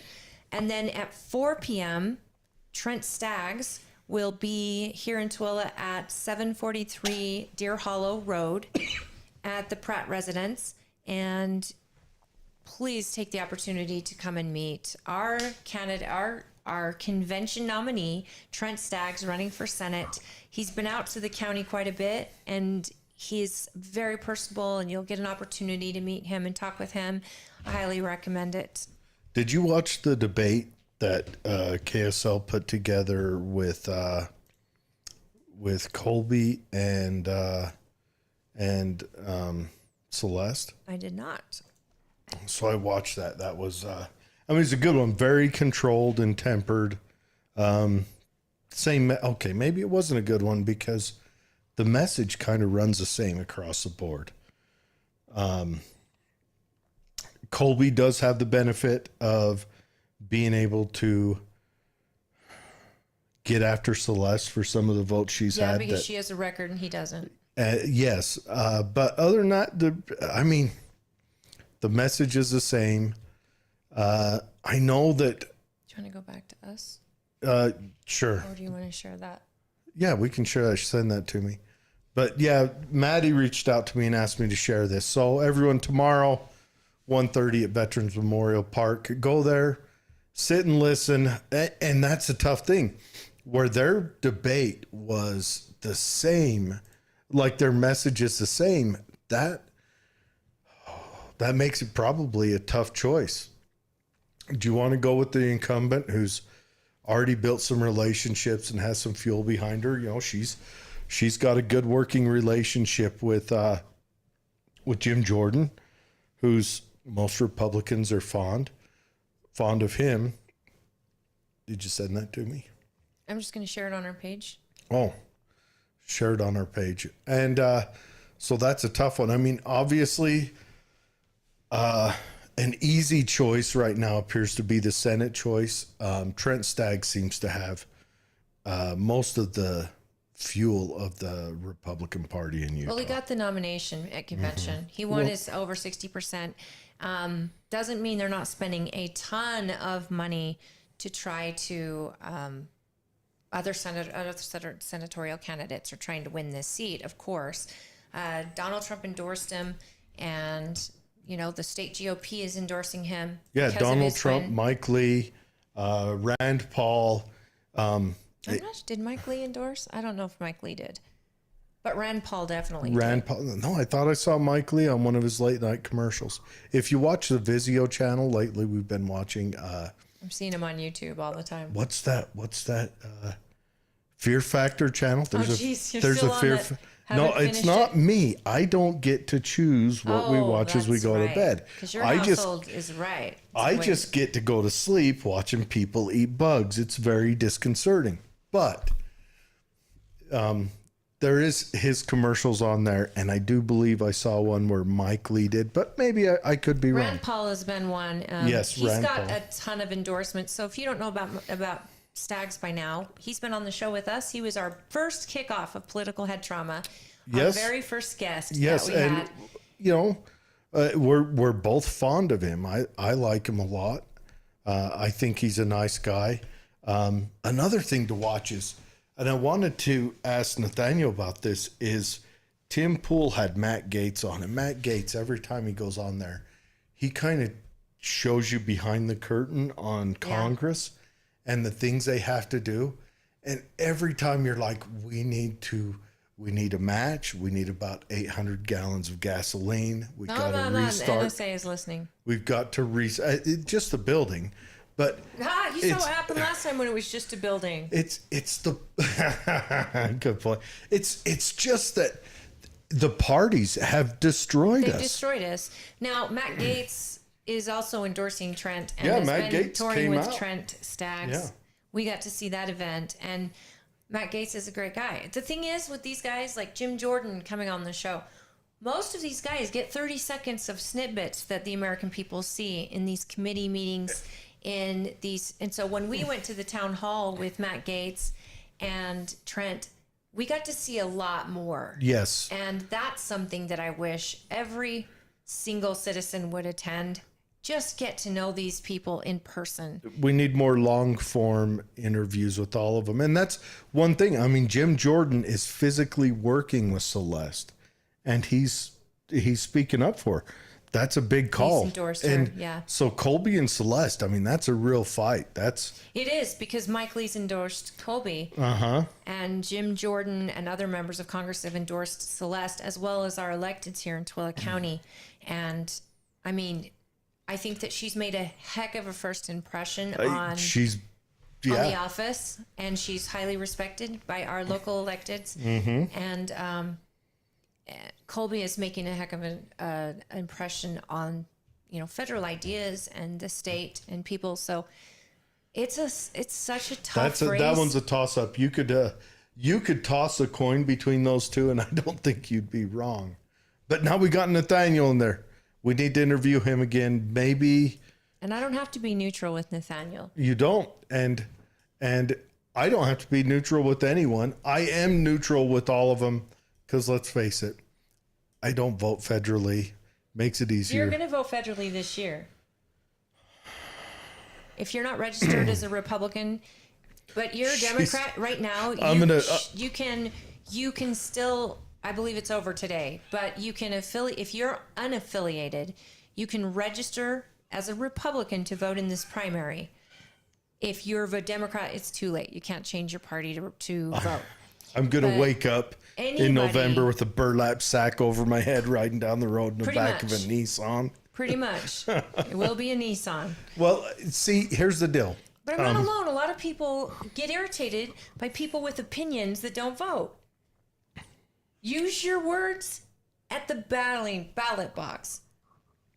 That's my thoughts. If you're going to complain about anything in government and you don't vote, I'm sorry. You've free speech. I respect your free speech, but I don't respect it. I don't respect it. That's why you're going to vote presidentially this year and for Congress. We have these amazing people on here all the time running for these seats. We get a first row seat talking to every one of these folks. At least we should vote. Okay. Fair? Maybe you'll convince me. Please go out and see the candidates tomorrow. Yeah, tomorrow's a big day for meeting both the candidates. And see Mike Lee. We're- We always love it when he comes to the county. We're going to get Celeste back on again. We're going to get Trent back on again. We're going to get Colby back on again. We're going to fight to get Nathaniel back on again. What? Let's worry about getting Nathaniel back on after the primary, because we've got this primary happening, and then we get to see all the parties come together. I want to have them all argue. I want to hear it now. And you want them at the same time? yeah, Oh, you wish. I want to argue. But you guys have a good weekend.